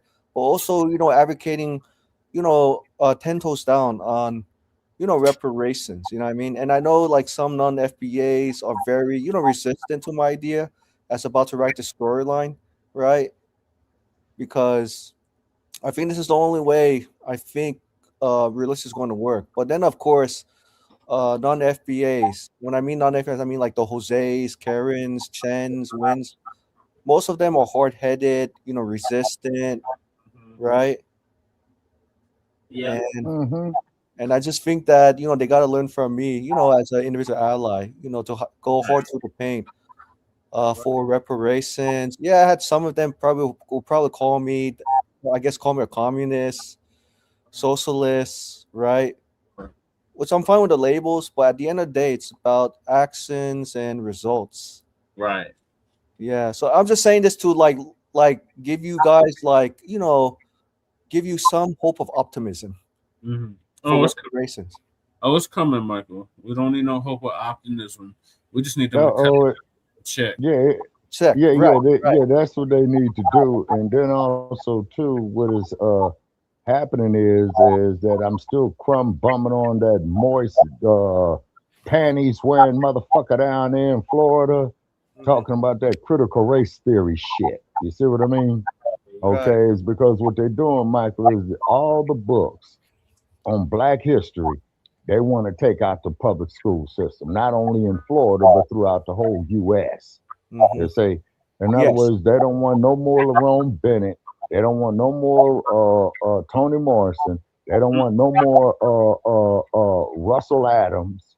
You know what I'm saying? Yeah. He wrote a book called Great Negroes Past and Present, and that's how I learned about the major we did the story on. Yeah. On Che. You know what I'm saying? See, they don't want those type of books, and then a lot of the HBCUs, they going to them with that shit. And really, man, who I would like to get up on here, and I'm going to keep reaching out to her, Brother Che, is Sister Rashida Strobel. Oh, yeah. Shout out to Sister Rashida. Sister Rashida Strokes. Yeah. She's out of Florida, And when I was in Florida, I was supposed to meet with her, but I got sidetracked, by some bullshit. You know what I'm saying? Yep. Okay. Now, is because she would because she's an educator. You know that she holds a master's degree, right? Okay, so Mhm. she's an educator, and one thing about her, is she does stand on business because you will see her nice and pleasant at one time, but as soon as somebody piss her off, she will come out, on that ass. You see what I'm saying? Now, another cat who used to come out real hard in the paint. Okay, and I'm trying to reach out there to him, Jesse. That there is the irritated genie. Yeah, shout out to Irritated Gene. Yeah, you remember the irritated genie? So I spoke with him, man, about 6 months ago. I was trying to reach out to him again, and he did, and I did mention to him about coming up on our platform, but he says, well, man, I'm going to be saying certain things, so you really probably need to think about it. You know what I'm saying? And then when he was doing his live feeds, he used to acknowledge me off in the chat, you know, and what have you. It's because, he was telling them because they was trying to bring this transgender shit off into the public schools. And he's like, for all practical purposes, man, get real. Ain't no way in hell, man, a damn man can go out here and be a woman. Mhm. That's impossible. Yeah, it's great. Right. Yeah, you see what I'm saying? That's impossible. So I hope we don't get a strike because we're saying this here under fair use for purposes such as criticism, comment, news reporting, teaching, scholarships, education, and research. Now, I'm talking about in the realm of research. Now, I want somebody to, and I need somebody to go out there and research, and you show me a man that can give live birth like a woman can. And if you could do that, man, then tell you what, you can come up here and host Shabaka's Black Experience and Ants. Hold up, wait. You said that you welcome a trans on your show who could produce babies. No, hell no. I'm gonna repeat myself, Mike. Okay, man, sorry. I just want to. Okay, if a person Uh-huh. out here could show me that a biological man could give live birth as a female can, okay, then he's welcome to come up here on Shabaka's Black Experience Enhancing and host the show. But here's what I do know. I know that's impossible. Yep. You see what I'm saying? That is impossible.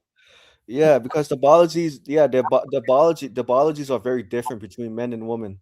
Right. Yeah, exactly, Michael. You see what I'm saying? Exactly. You see, so it is an insult to womanhood for these individuals to go out here, shove ketchup up their ass, talking about they're having a menstrual cycle.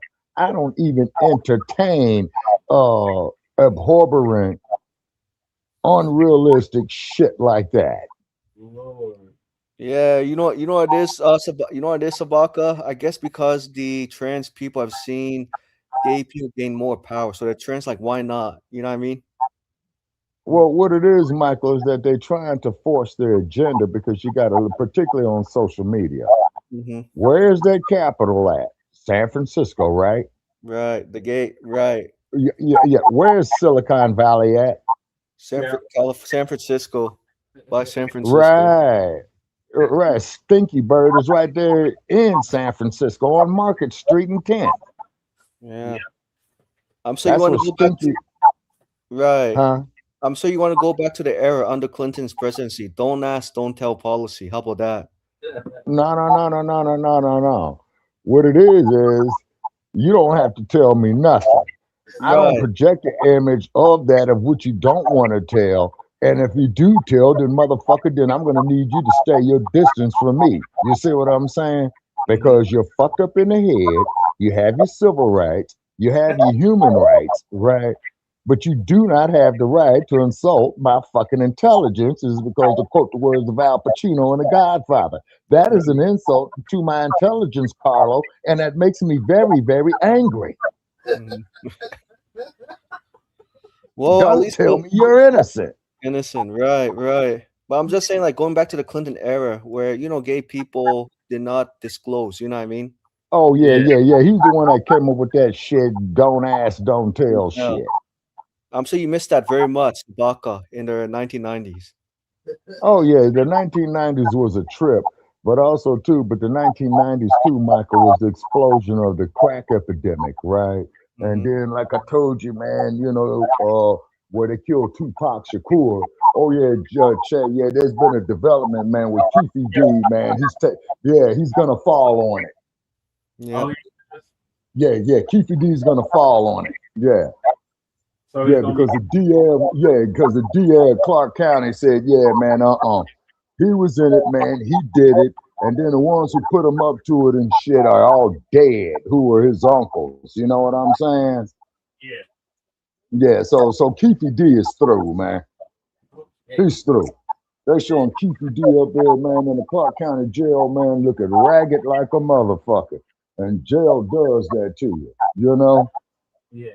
So they're gonna charge him with the Tupac Shakur? Well, hell yeah, in the first degree, yes sir, and we'll keep you posted. Yes sir, you know what I'm saying? And we'll keep you posted. And then also too, Michael, CNN, man, you know, in case you're interested, is that they're doing news clips, man, from the 1960s and 70s, Michael, which is during the civil rights era and the Black empowerment era. And then, like I said, Che, they mentioned the Black Panthers by 2 sentences. That's it. You see, and they blended in with Ali when he changed his name after he beat Sonny Liston. You know what I'm saying? Oh, okay. Yeah, and then on top of it too is that hold on. Okay. I got to move on anyway. Oh yeah, move forward. And I was just gonna say, hey, it's interesting for historical knowledge and research. It's about 75% accurate, brother Chaz, as I lived through it. Okay, Shabaka, thank you for that update. So now we're Paris Hilton, not to be confused with Paris Hilton, is rushed to hospital after disturbing TikTok live. So Tariq gonna give us an update on that. Man, TikTok is a trip. Wow. Yeah, I was talking about, somebody mentioned Perez Hilton, the YT blogger, the gossip columnist. It was some strange stuff going on with Perez Hilton. He did a live, I think he did a TikTok live stream, and looked like he didn't have no clothes on. He was covered in blood. It was just, he was having some kind of weird breakdown.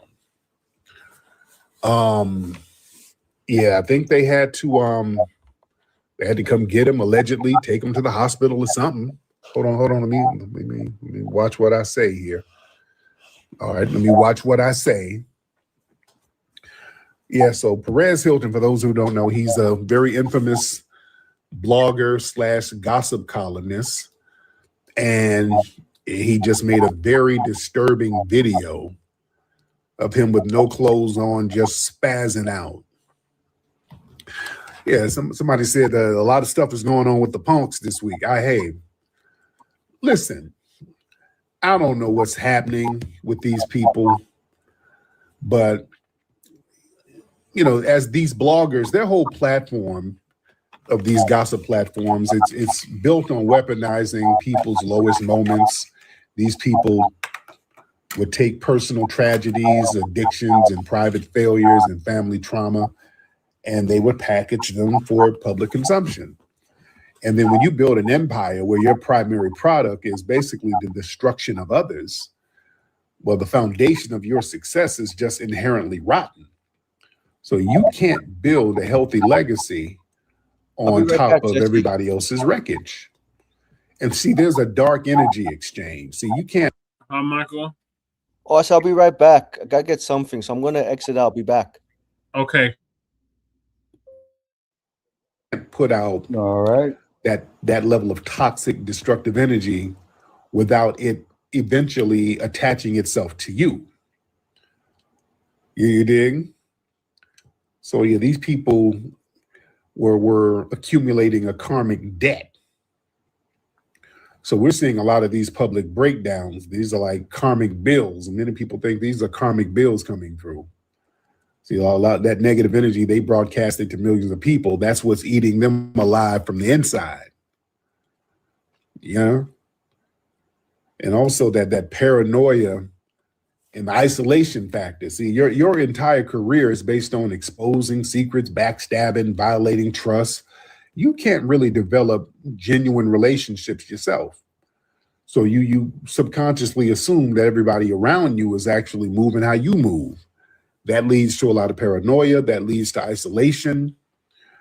And when these people, they start struggling with their own inner demons, they end up down bad. You ain't got no real circle to lean on. Ain't nobody really rocking with you. Yeah. So you just in there by yourself crashing out. You know, that was happening to Wendy Williams. Yeah. So you're the top dog in the gossip game. So you always got to live in the mud. You got to train your brain to look for the absolute worst behavior in people. And then you internalize that toxicity. It rots your own spirit. And Wendy Williams, same thing with Wendy. Wendy sitting up here throwing people under the bus for years, gossiping and all that stuff. And look how she ended up. She's don't know her ass from a hole in the ground right now.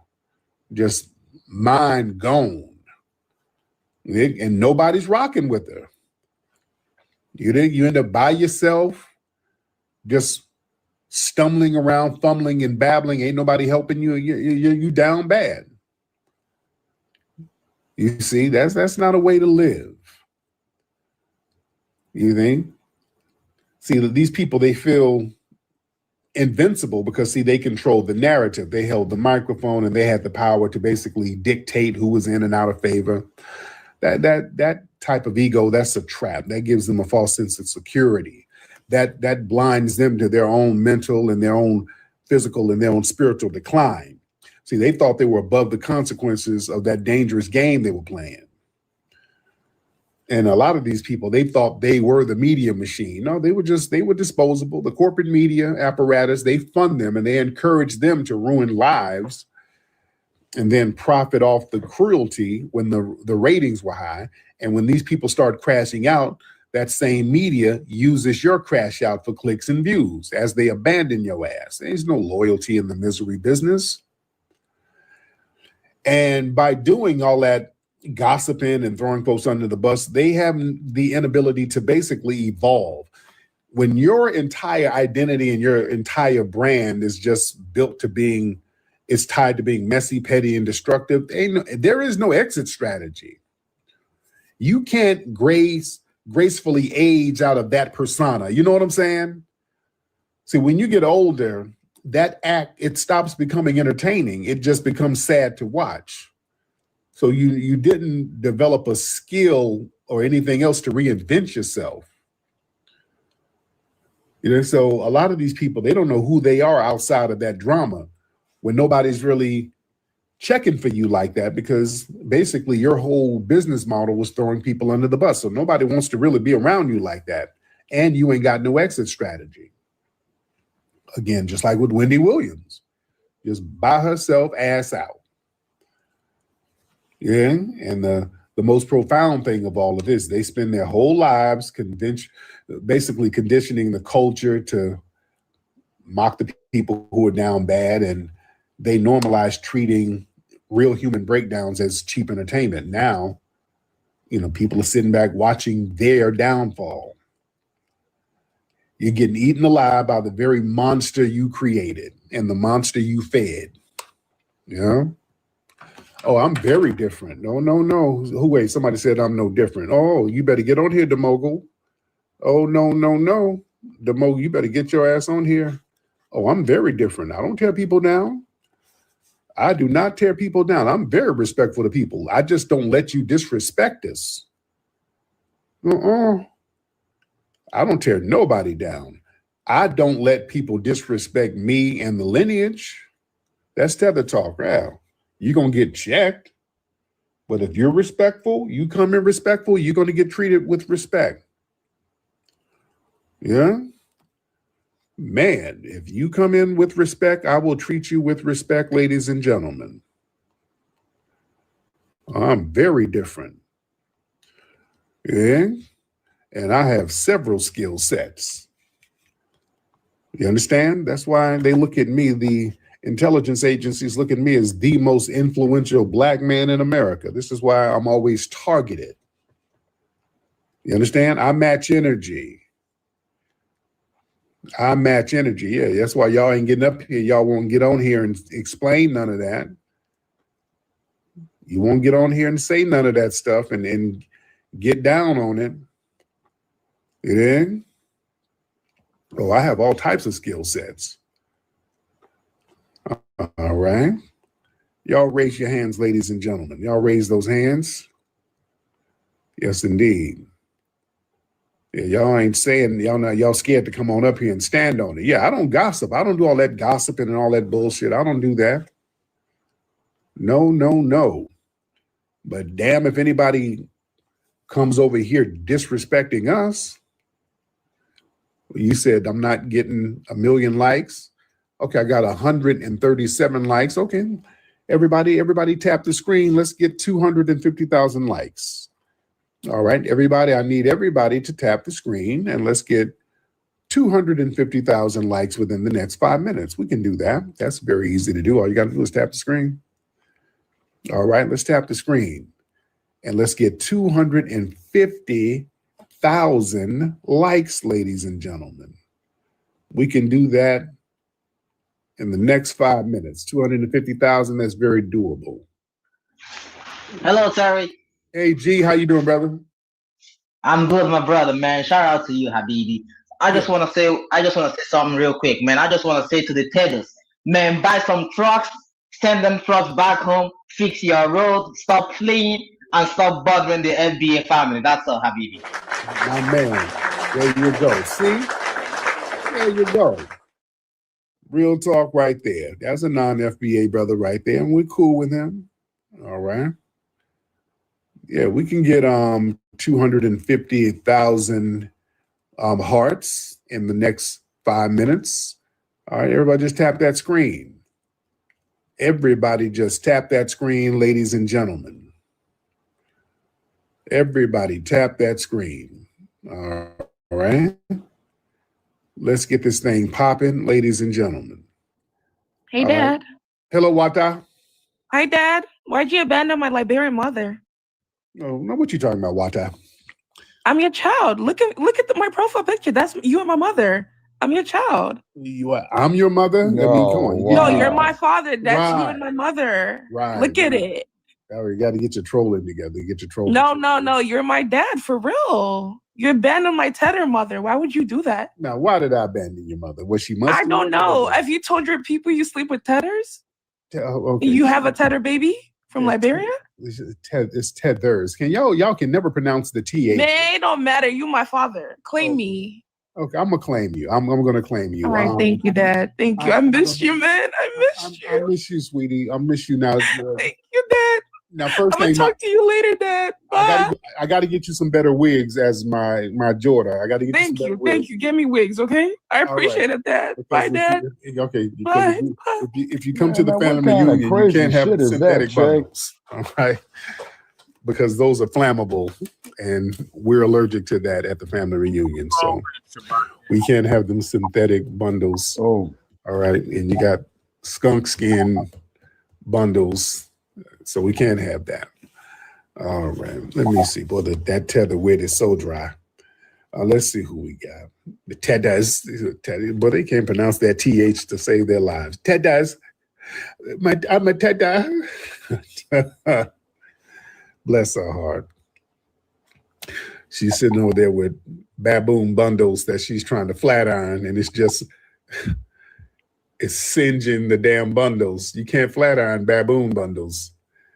She's trying to flat iron it, and it's just damn disappearing. All right. All right, let's get the hands up, ladies and gentlemen. Let's get those hands up, if we may. All right, we got 215,000. I told you we gonna get those numbers up. Y'all keep hitting the heart so we can get 250,000 hearts. All right, y'all keep hitting those hearts. So we get 250,000 hearts. Raise those hands. Let me get you in here. Let me look in the request queue. Who is this? PMP? Hold on.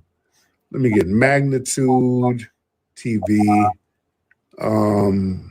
Freedom Mouth Productions, PMP. Let's get PMP. All right, Magnitude. What's up, Magnitude? Let's get him first. Magnitude, what's happening? Flex, what's up, Captain? How you living, man? I am good, brother Magnitude. How are you, sir? I'm good, man. You know, FBA tapping in all day. Yes, sir. I just wanted to say, man, I appreciate the piece that you did on the whole ESPN Ryan Clark debacle. Oh, because I always find it fascinating, man, that, you know, there's always this culture of people who are always criticizing people for a job that they can't do personally. Yeah. And to me, I've always been turned off by that, where you got people criticizing athletes and they can't even do 10 and 20 push-ups. So it's like we have to get out of this. The same thing with the Wendy Williams. You know, Charlemagne, he came from that school of sitting around and constantly criticizing musicians and actors and all these people who actually have a skill set. So I'm glad that you shining light on these people and exposing these people for who they are, because you know, we got to get off of that, because one thing I hate is a hater, and I never criticize somebody getting their money doing something that I can't do. So appreciate you lending light to that. And I was also going to ask you, man, did you see that video of the white T boy on Lake Lanier on the jet ski? No, what happened? Oh man, you got to check that out, bro. He was out there on Lake Lanier messing around as they do, and he was doing tricks on the jet ski, man, and just passed out, bro, and banged out on the jet ski all crazy, ran into the pier. It was wild. So if you get a chance, go check out that video, because you know they don't be playing on Lake Lanier. The ancestors don't be playing about us. So at all. I'm gonna look into but that. yeah, definitely. Thank you so much, brother. Wow, damn. Boy, them ancestors at Lake Lanier don't be playing around. I went out there and I gave a blessing to the ancestors when I was in Georgia. When did I go down? That was down there a few months ago. I went down there and sent them a little prayer and libations. I gave them honor and respect. You know? Man, I gotta see that video. But yeah, the brother, he made a very good point. Like, yeah, Charlemagne kind of came out of that Wendy Williams school of broadcasting, and Charlemagne was kind of doing the whole aggressive gossiping thing for a minute. And luckily, Charlemagne kind of got out of that. He got more constructive, a little more positive, which is good.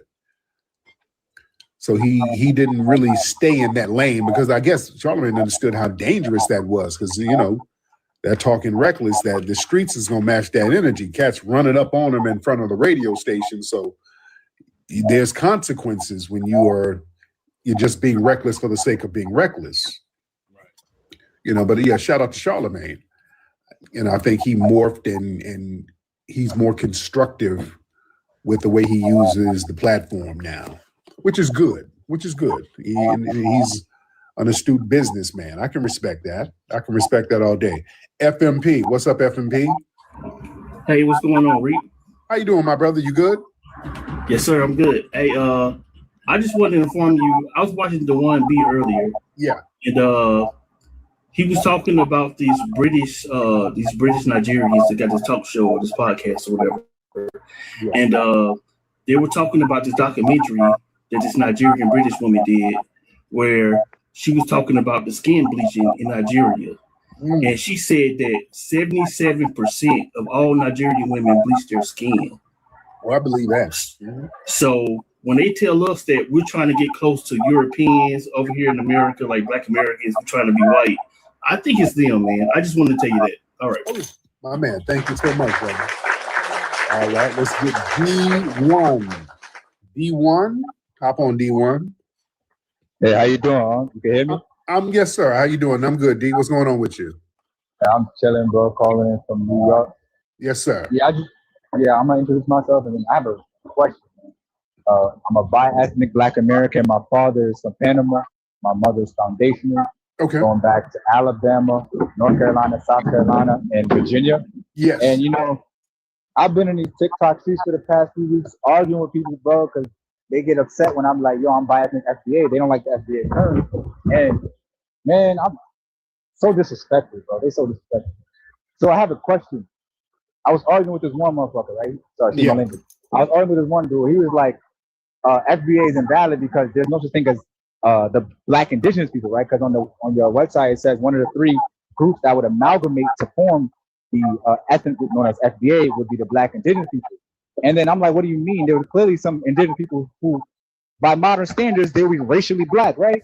And then he put up a definition, and apparently, and I don't know when the fuck this shit happened, but apparently Black now means sub-Saharan African. So it's kind of like and I don't know when the fuck that happened. I was born in 95, and Black always meant like a racial category for Negroes, right? I thought they were synonymous, but can you clear that up, exactly what you mean by the Black indigenous? Thank you. Right. Thank you so much.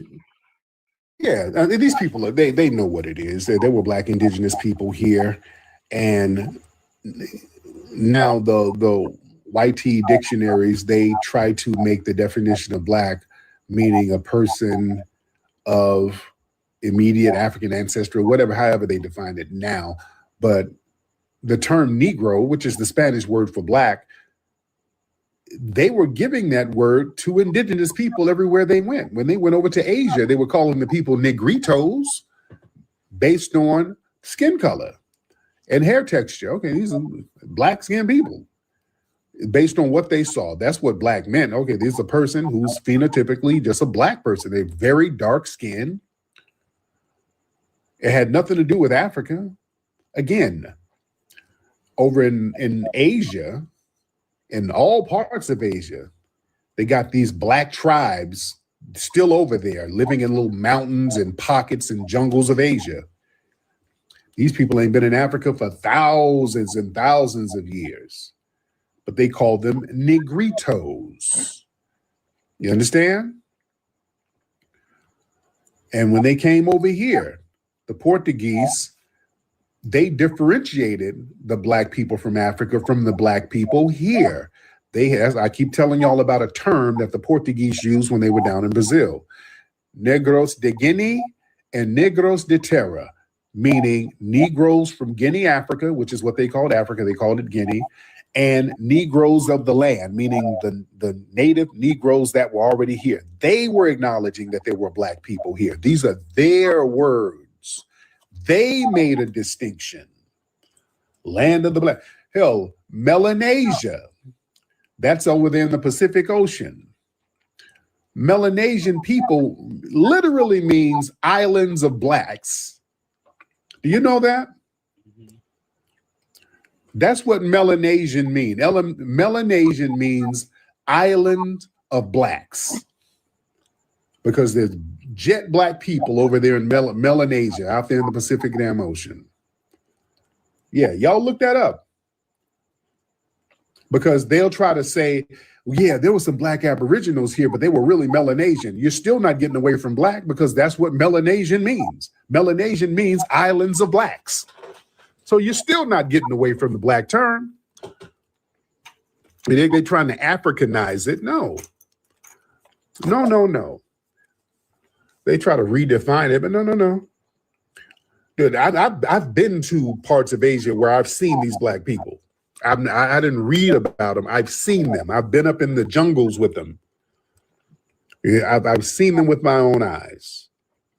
And again, Melanesia, all that Fiji. I was just over in Fiji not too long ago. Black ass people. Yeah. So people try to act dumb. People try to play dumb. They know that we are foundational. Listen, foundational Black American, that is a logic term. All right. When people try to get into the indigenous argument, trying to argue about the indigenous tribes and all that, they're just trying to get into a circular babble. Listen, Black people were in this land at the beginning of the country. That, by definition, makes them foundational to the country. It's that simple. They are foundational to the United States. They did not immigrate here. That's what it means. Black people who come from a lineage where they did not immigrate here. It's real simple. They know what a foundational Black American is. Ain't nobody dumb. It's a very simplistic term. Yeah. Marie, what's up, Marie? What's that, Marie?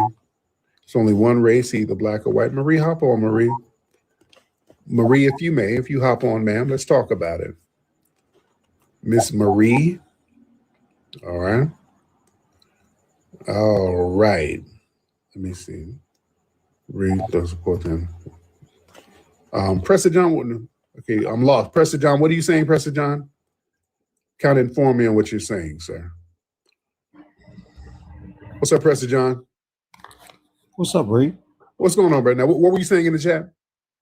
I'm curious. I'm in the chat, and I just heard you say that you fully support Charlamagne the God, and I'm wondering why and how, when he's clearly a Democratic shield. I said I respect his business model. That's what I'm saying. I didn't say I fully, so I respect his business model. I think he has diversified his media portfolio so he's not just stuck in that gossip bag. That's what I'm saying. So this is just acknowledging how he's doing business as far as diversifying his portfolio, and he just didn't keep doing the Wendy Williams thing. That makes sense? Okay. Yes, sir, it makes sense. And I just wanted to ask, because I'm not sure if he's fully FBA. From my understanding, I ain't done nothing on the brother, but he don't rock with me and he don't rock with FBA based on his politics. So much Charlamagne? Thank you for clarifying that. Okay, thank you. Well, he's foundational Black American. He's from Monks Mound, South Carolina. So yeah, his family's foundational Black American. By logic. I mean, remember, foundational Black American is not some shit you can quit or join. Either your family's lineage is foundational or it's not. Hell, and you can pretend to be an African. You can say, hell, I'm from Wakanda. All right, your family lineage is still going to be foundational. So that's a logic term. It's not something that you can quit or join. That's the great thing about the lineage. It's not about who you like, who you dislike. Your lineage is either foundational or it's not. It's that simple. All right. Let me see. All right. Let me see. And again, there's some stuff, people who are foundational Black Americans that I completely disagree with. Hell, Jesse Lee Peterson is a full-blown Sambo. All right, he's a full Sambo. Fuck Jesse Lee Peterson, I disagree with him about almost everything. That motherfucker Unfortunately, he is foundational Black American, though. I mean, shit. Man, that motherfucker's insane is what he is. Whether you like the person or don't like the person. Peterson. And I want to make that perfectly clear, by the way, Brother Jack.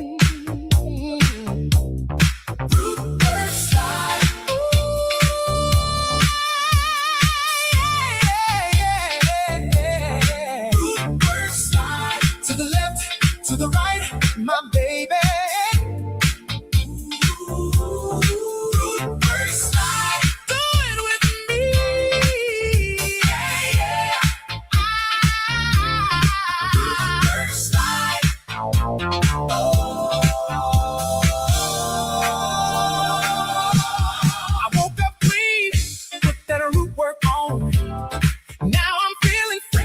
From dusk till dawn, arms in the air, confidence wide. I hit the floor and do the root work slide. No funk on me, I'm smooth with pride. Fresh under pressure, fresh outside. Everywhere I go, they feel that vibe. They say, what you got? I say, root work slide, root work slide.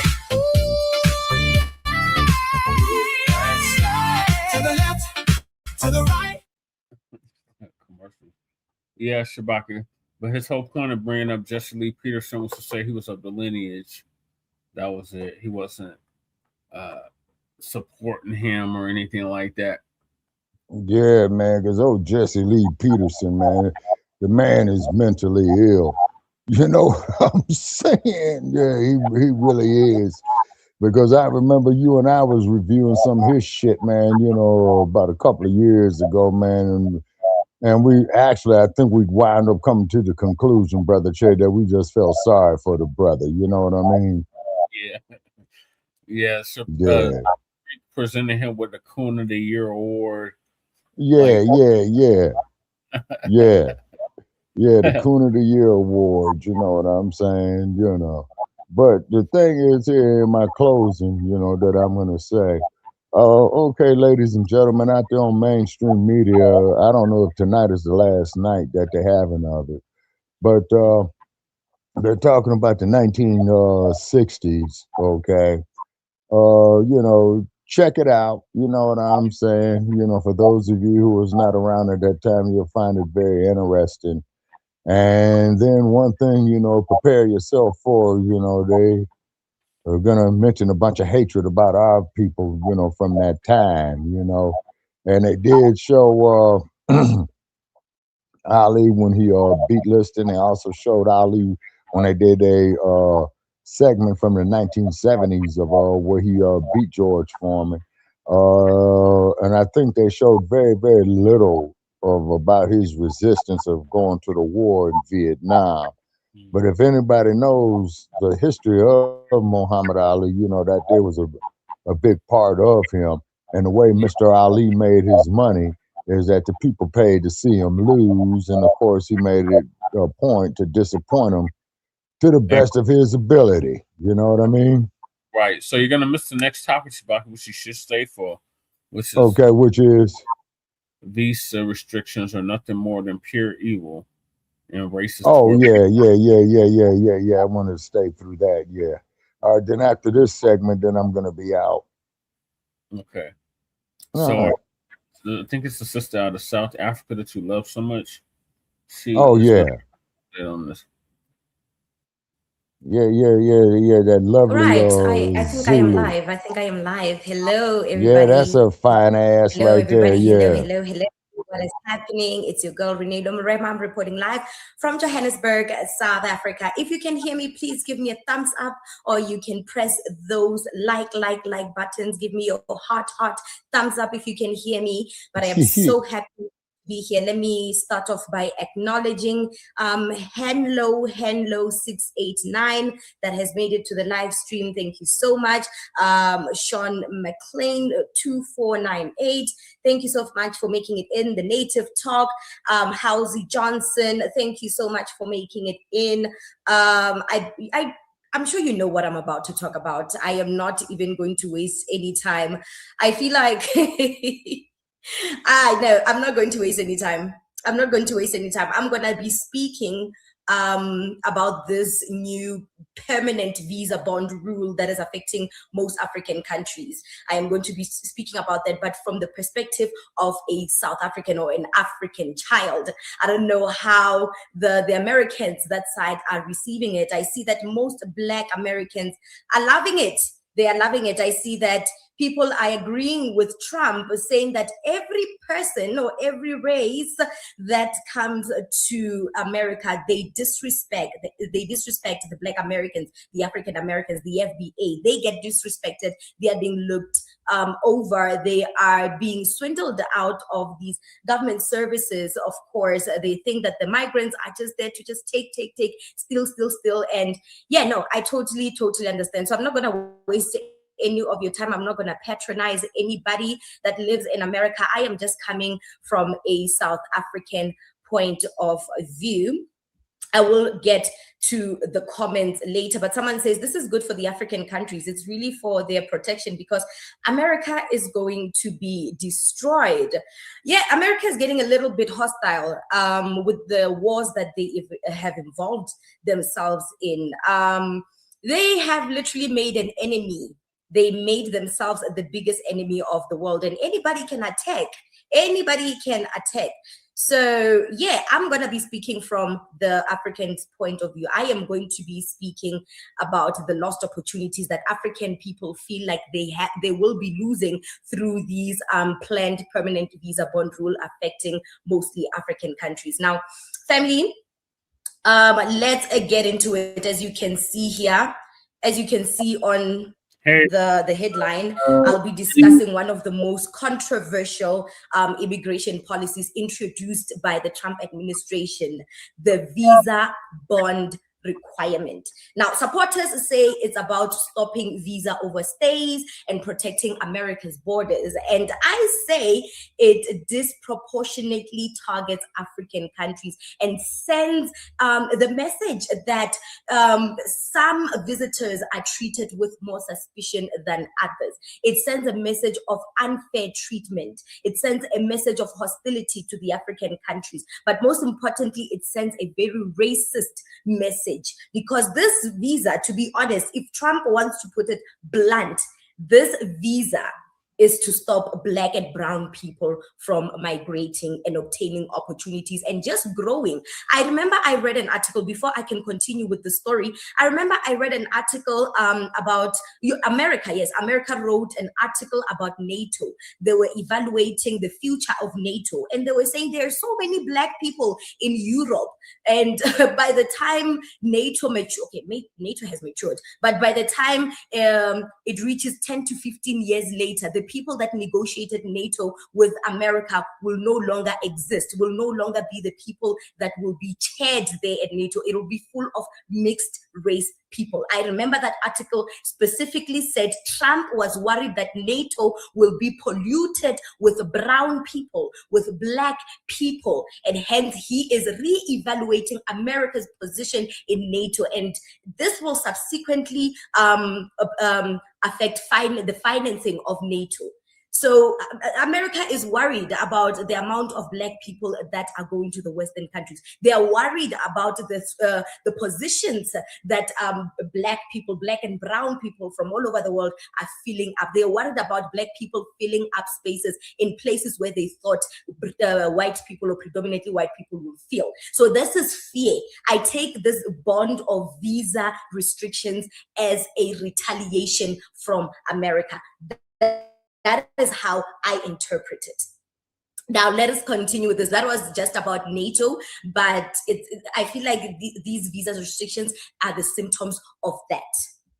Now, the US has made permanent a pilot program requiring citizens of 50 countries, 30 of them African, to post bonds to obtain US business visas or school visas or visiting visas.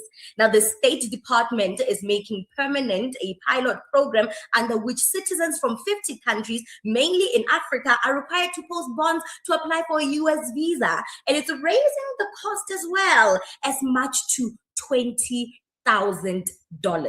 $20,000. $20,000 just to get a visa, a study visa, a work visa, a visiting visa. $20,000.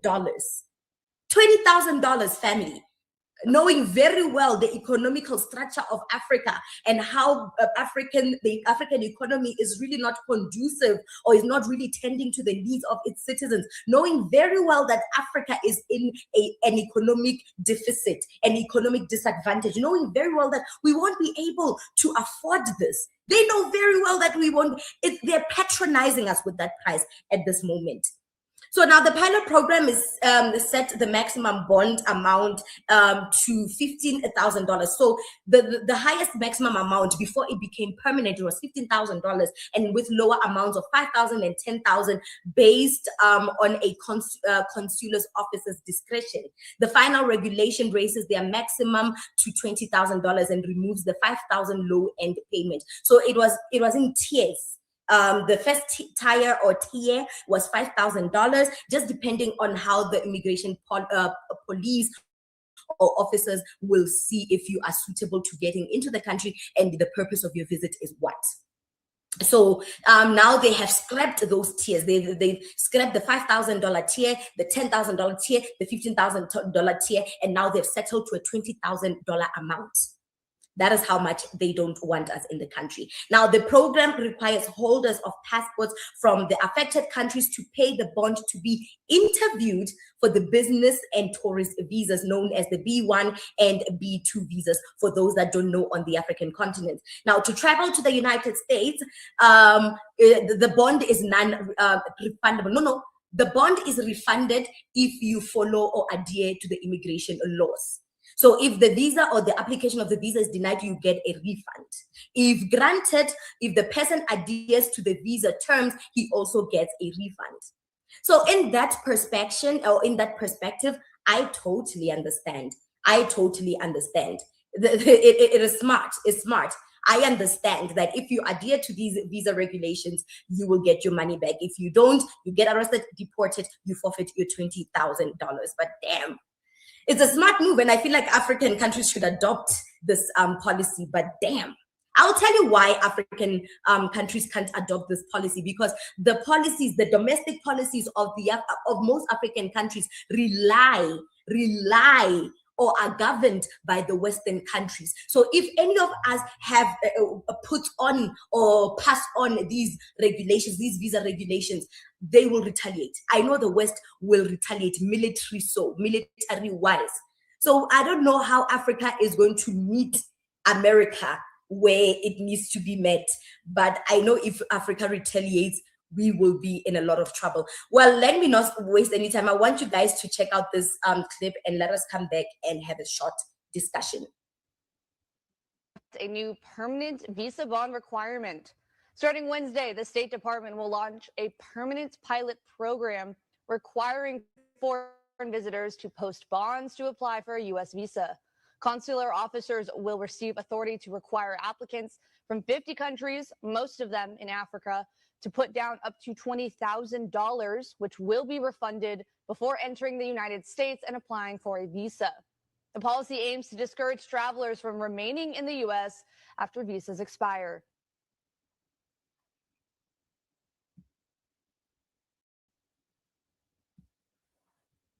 Yep. That is, yep.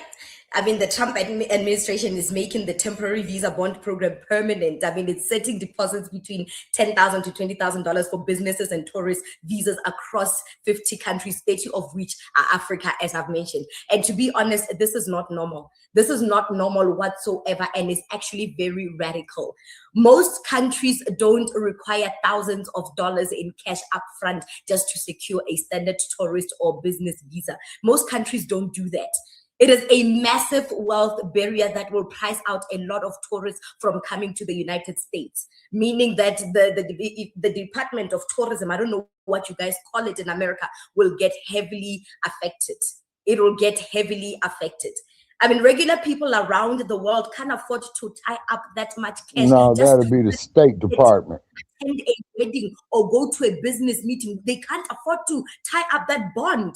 Only wealthy citizens from certain countries will be able to visit the United States of America. I think that is what Trump wants. Which brings me to this question, family. Is America xenophobic? Are they racist? Is this a radical motivated policy? Do you think that... Hell yeah, America is racist. The xenophobia that we're talking about. We always say that South Africa is xenophobic, South Africa is unreasonable, but don't you think that America is more xenophobic and more racist? They wrap up their racism in diplomacy. They wrap up their racism in diplomacy. Oh my gosh, like you guys can't even hide it anymore. You guys can't hide it anymore. I mean, not long ago, the Trump administration was rolling out the free visa red carpet for the Boers of South Africa that lied about a white genocide. But Black people seeking better opportunities or refugees is where America draws the line. Is where America now feels like they want to implement immigration policies and want to protect the national security of America. Yeah, I know if South Africa did that, the African Union and other African countries will have a field day. They would have a field day with South Africa. Everyone will have their panties in a bunch. This policy is racist. It reflects a deeper crisis of unequal treatment of Black people, particularly Africans. And here's what troubles me, family. The people who are generally in the strongest financial position to afford a visa bond, aka the Europeans, many travelers from wealthier countries are not affected or subjected to the same requirement. Meanwhile, applicants from many African countries or from other countries that are predominantly brown and Black people, where incomes are significantly lower, are asked to produce thousands of dollars just to visit. No, guys, think about it. That raises a serious question. If the people least able to afford the bond are the ones mostly likely to face it, It's really not about enforcing immigration policies or immigration enforcement. It's not about that. It's not about that. This is to create an uneven playing field. For many Africans, I feel like it can feel as though every time they find a path to better opportunities, another barrier appears. Every time we feel like we actually have it, they move the goal post. For those that don't see it this way, I don't know what it is. They move the goalpost because they see that we are coming in numbers. We are succeeding in numbers. We are succeeding in numbers.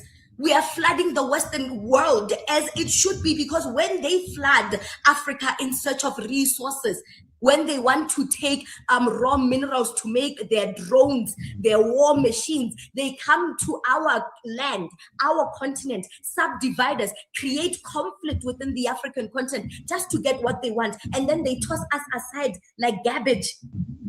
Oh, please. Please, miss me with the BS. Miss me with the BS. Hence, I'm like, the African continent, the leaders of the African continent, they know that they can't implement the same laws or the same policies against America, because we are basically puppets to America, and anybody that steps out of line, the Western country will come raining down. I mean, we saw with Libya. We saw with Muammar Gaddafi what he tried to do. And how America lied on Muammar Gaddafi, claiming that he abuses his citizens, claiming that he has weapons of mass destruction, claiming a whole lot of BS against Muammar Gaddafi. NATO came running down on Libya. Today, Libya is a lawlessness state. Today, there's transatlantic slavery happening in Libya. All because of America. This is the symptom. This is the side effect of America. So we know that we step out of line and we apply the very same attitude America and the Western world is applying to us. We will be in for it. So at this point, what are we to do? Because we know that we can't retaliate for this. We can't retaliate. They're shifting the goalposts. It's like an African child or a black child is not allowed to do this. Is not allowed to move in life and advance in life. And I know this migration policy is not the first of its kind. Halting immigration has been part of a broader agenda by the Western world. And especially they want to halt immigration from third world countries. They want to stop, not halt it, but stop immigration from world war countries. And it's not a unique thing. It's a broader plan. It's a broader policy. It's a broader policy from this Western world. And for what? And for what? Is it jealousy because actually we are dominating in avenues that they thought they can dominate better? Is it because we are actually smart as Black people and we are surpassing them, and their dumbness, their stupidity is showing and leaking through the cracks? What is it about Black people that sparks so much hatred? Why are we the source of, why are we being vilified and hated in every aspect? I'm speaking from the African point of view because I know that some Black Americans that are happy about this policy because they feel like when Africans come to America, they act like we are better than them. They even side with white people, because I remember I did a story about Nigeria, I don't remember, and some Black American, I think he or she was an FBA, it tells me that no, you Africans, when you come to America, you even side with the white people or the white government to marginalize us further into the poverty line, to exclude us, and you hijack the social services and the grants that Black Americans heavily depend on. So you are part of the hate that Black Americans get. I remember someone said that to me in the comment section. I just don't remember who. I don't remember who. So is it for Black Americans that actually applaud Trump's policy? Are you happy because you feel like the less African people in the country, the better, or the less immigrants, not let me just say Black people, the less immigrants in the country, the more you will maybe become a priority for the government and you won't be overlooked, or you won't be marginalized by the very same immigrants that flood to the country and take jobs and think they're better than you? What is it? I see there's some people that are actually happy about this Trump situation. So I just want to know, what is it that makes you so happy about this new bond or this immigration policy or these? We're getting all your feedback. You're getting feedback? Yes. All right, I'm going to mute the mic. Then let me know after I mute the mic if you're still getting it. Okay. Immigration bans. I just want to know what is it. Let me read the comments. Let me read the comments quickly. Okay, it's gone. I can't see the comments. All right. Let me read the comments. Let me bring Okay, that must be the TV set. All right. Right. Okay, I can see much better. All right. Roram says, hello, chat. Hello, family. Hello, family. Eat Talk Prank 9981 says, this is good for the African countries. It's really for their protection because America is going to be destroyed. A lot of people have been saying that America is going to be destroyed, but it's been a minute. It's been a minute. I feel like we are way past wishing America bad, even though I feel like America has made countless of enemies, and Iran wiping the floor with their behind sets a tone of weakness for America, and a lot of enemies like China and Russia might strike anytime soon. And also that you have spent billions of dollars into this Israeli-Iran war, that you guys might actually run into some financial troubles ahead. But I feel like immigration can aid that, where you have more people coming in and creating job opportunities and opening up the markets. I don't know, you can correct me if I'm wrong. Kindness Schmidt 376 says, why are you sending your criminals to the United States of America? Not all of us are criminals. Some of us are actually trying to get the job done. Some of us are looking for greener pastures. And as you've seen, Africa as a whole, the continent in itself is no longer conducive for our ambitions. We are entering a wave of a period of industrialization, the industrialization wave, the fourth wave. We have entered that that scenario. So we are looking for greener pastures. We are looking for opportunities. Not all of us are criminals, and I get that there are some Africans that have flocked to America and they've embarked in illicit businesses and shady dealings, and they are ruining Africa's reputation. So I get that there are some people like that, but not everybody is as rotten as these people. So please forgive those that are embarking on those heinous crimes. I've seen that Donald Trump and ICE has cracked down on those illicit activities, and they have curbed or managed to curb the crime that these people have embarked on. So not all of us are criminals. Let's just see this policy for what. Still got that feedback. Okay. All right. Okay. And also too, this phone is powering down too. Restrict opportunities for Black people. It is meant to keep Black people from actually seeking more for themselves. It is meant to shift the goalpost into the marketplace, basically into it's meant to just stop opportunities as a barrier. It's meant to be a barrier for African people that want to strive for better opportunities and to search for better opportunities in Western countries, because we've been told that as much as Africa is the hotspot in terms of raw materials, it doesn't help if you don't industrialize, create jobs, and have your own central bank backed up by your resources, as Muammar Gaddafi has been saying, and actually putting Africans first and having restrictions and laws that prohibit these Western countries from penetrating into our economies, meddling into our domestic politics and taking away the raw materials and whatever, just siphoning our resources. We need stricter laws, stricter restrictions. And if we can actually do that, then maybe we will stop coming to the United States of America and turning out to be criminals. So I'm sorry. Kindness Schmidt says, why are you sending your criminals to Europe? All right, I think Kindness is a white person. You guys are also, if you're a white person, white people are the biggest criminals of them all. You guys are responsible. You are the leading race of mass shootings all over the world. You are the leading race of terrorism. You invade people's land. You steal. You rape. You abuse. You torment. You colonize. So if you're a white person, this is you. this is you at your core. So you can't call us criminals when you've never seen us colonize people's land, when you've never seen us meddle in people's domestic politics so we can siphon resources, where we place in puppet leaders all over so that they can be the ones to open the vault to Africa's resources. So we are not that. I feel like black people, wherever we are going, we're the source of evil. We are not that. So Kindness Schmidt 376, you are the disgusting white person. You are a terrorist.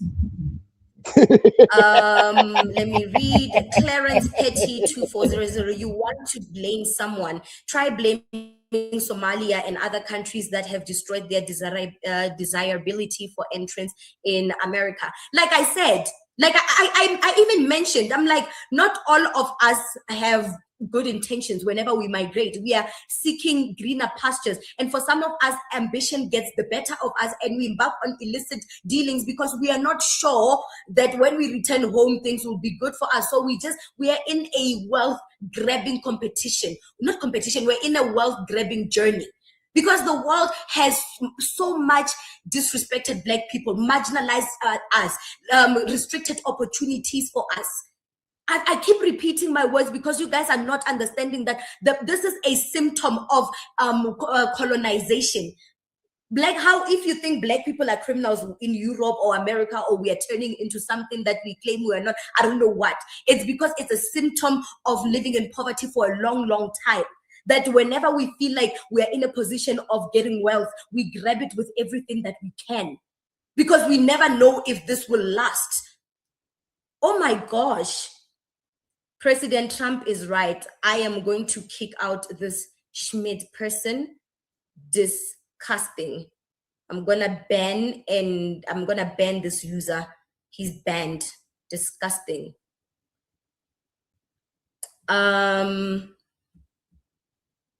Trying to read comments.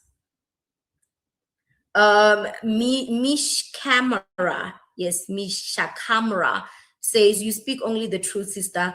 Omniscience Addict says Africa should cut off all its minerals from the United States entirely, and then Africa should not import anything to the United States. Get rid of its military base. It's not going to be easy. We are talking about years of military presence, US military presence in Africa. Like I said, whenever we will try to retaliate against these visa restrictions, we will be met with hostility. We will be met with boots on the ground, because Africa has leaders that answer to the United States. And the minute, or the Western countries, and the minute we step out of line, that is where we will see the true colors of the Western country.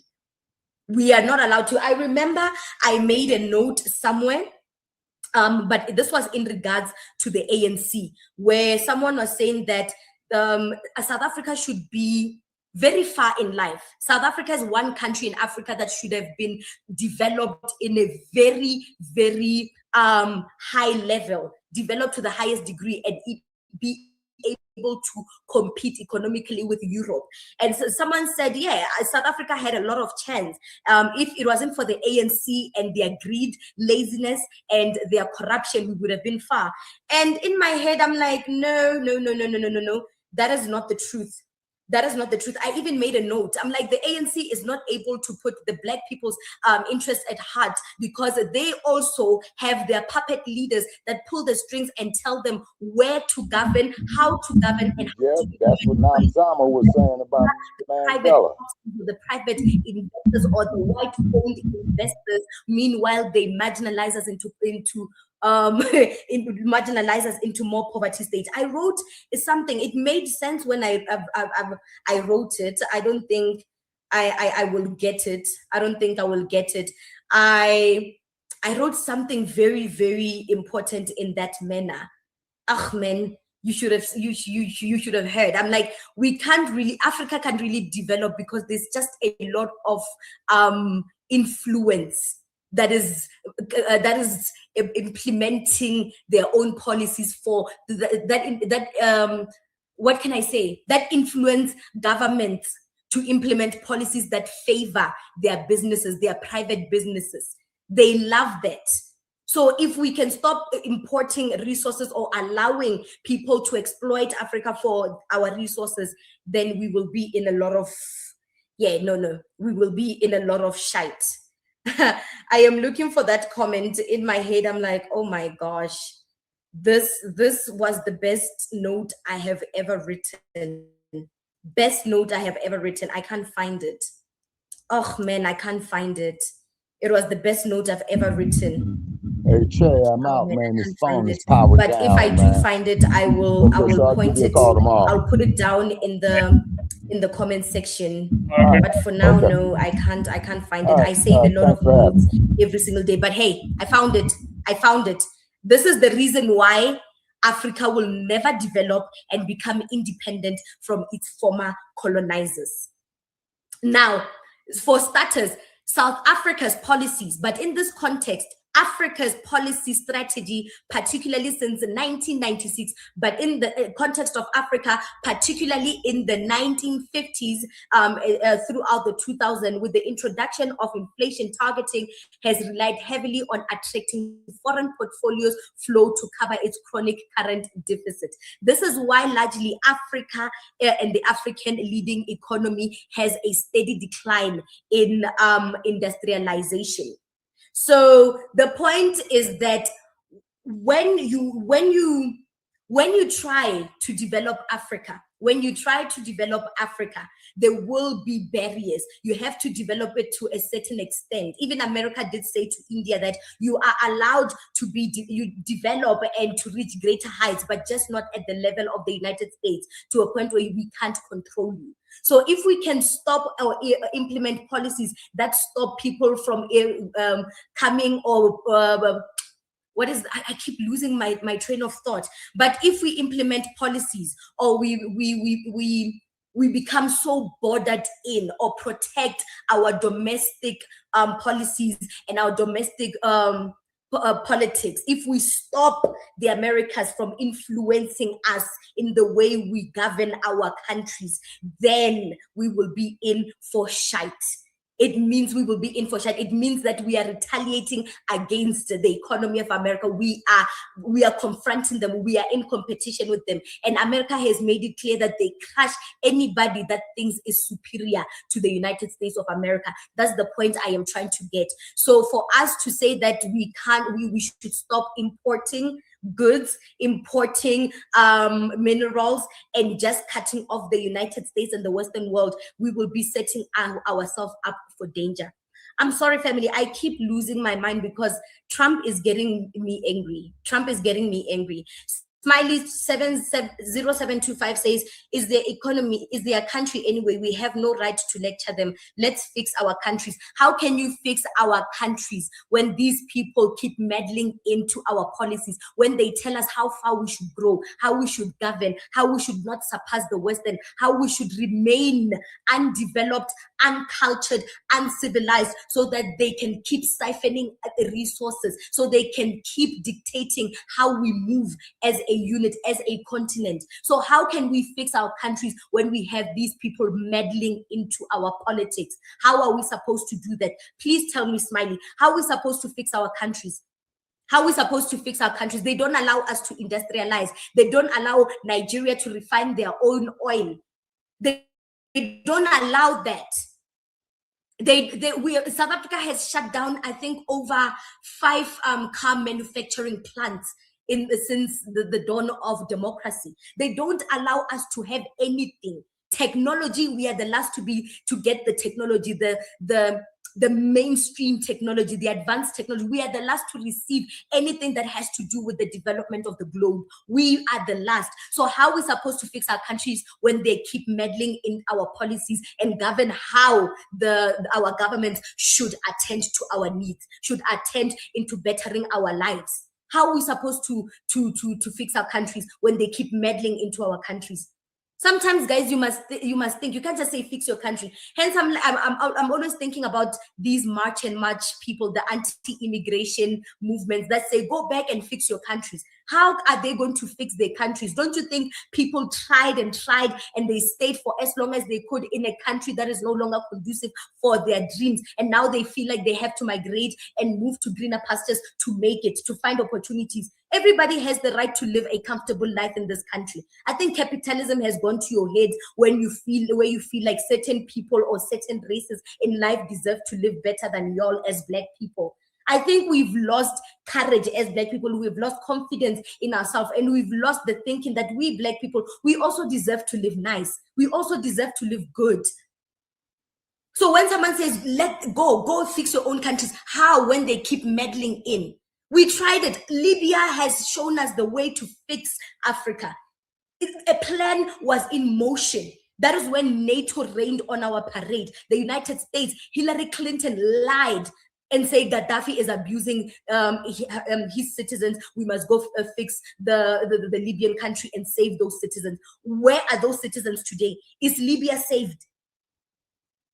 History has shown us that whenever we try to develop ourselves or 100% own our wealth, they always put a barrier. It has shown us in Libya, it has shown us in the DRC, and the DRC is still paying today. Ask Lumumba.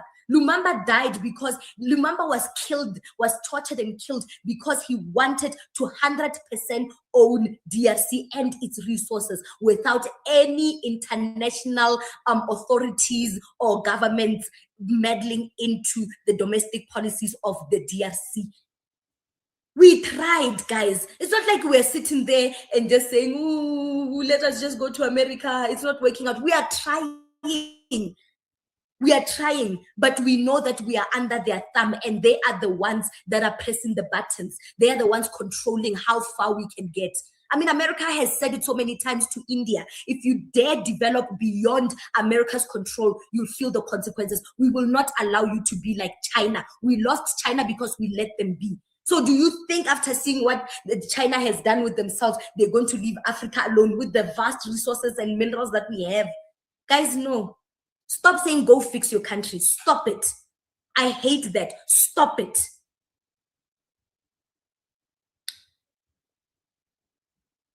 Especially with the amount of theft from citizens from Haiti and Somalia. So now everybody from Haiti and Somalia must suffer because of a few rotten fruits.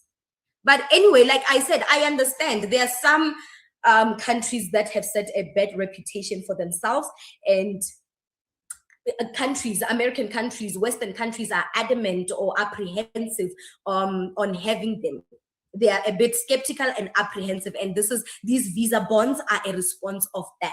Because I heard during the World Cup, some Nigerians and Ghanaians refused to leave Canada. They sought refugee. They came under the guise of saying, yeah, we are supporting our teams in the World Cup. I don't know if Nigeria was playing. I know Ghana was playing in the World Cup, but yeah. So some Nigerians and Ghanaians came to the World Cup in Canada and refused to leave, claiming that they are refugees, they are seeking refuge. I know it's such nonsense that America is trying to dead, is trying to is trying to prevent.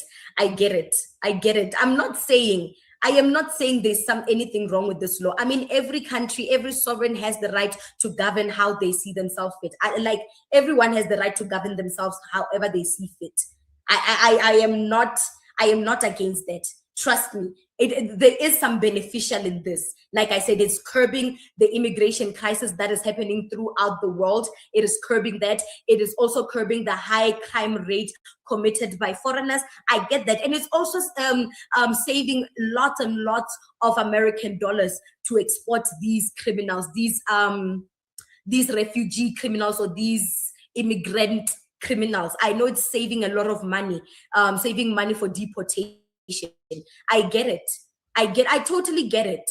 It's a business model. You break, you pay. And I know that there are some shitty people from Africa, I know, that want to come to America with their shitty attitude and indoctrinate their shitty cultural BS into people's lives, that try to thrust their culture and their way of life and try to un-Americanize you. I totally get it.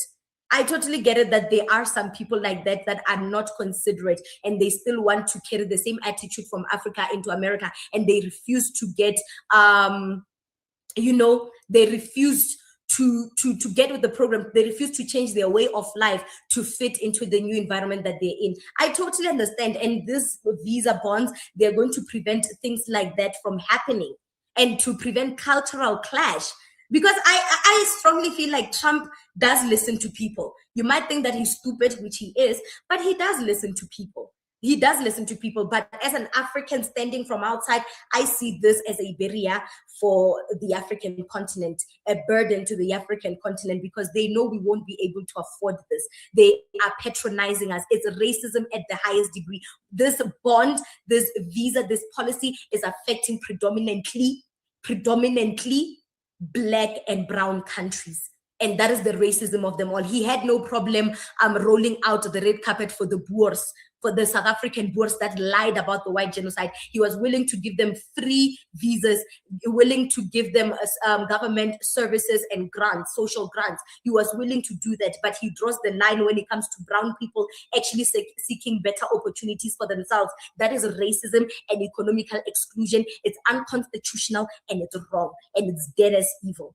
That is the point where I'm coming from. As an African, I'm not American. Venita Hunt, okay, Venita Hunt 3124, speak only for Africans, not Blacks. We are resilient from a strong history of dealing with America.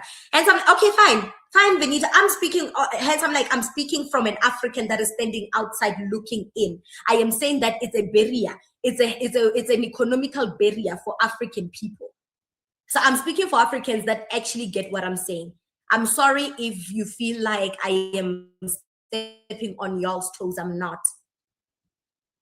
Rhonda Williams Lee 7751. This is disgusting. The administration is terrible. The price is outrageous. I welcome all people to this country and it should be open to everybody. Just my opinion.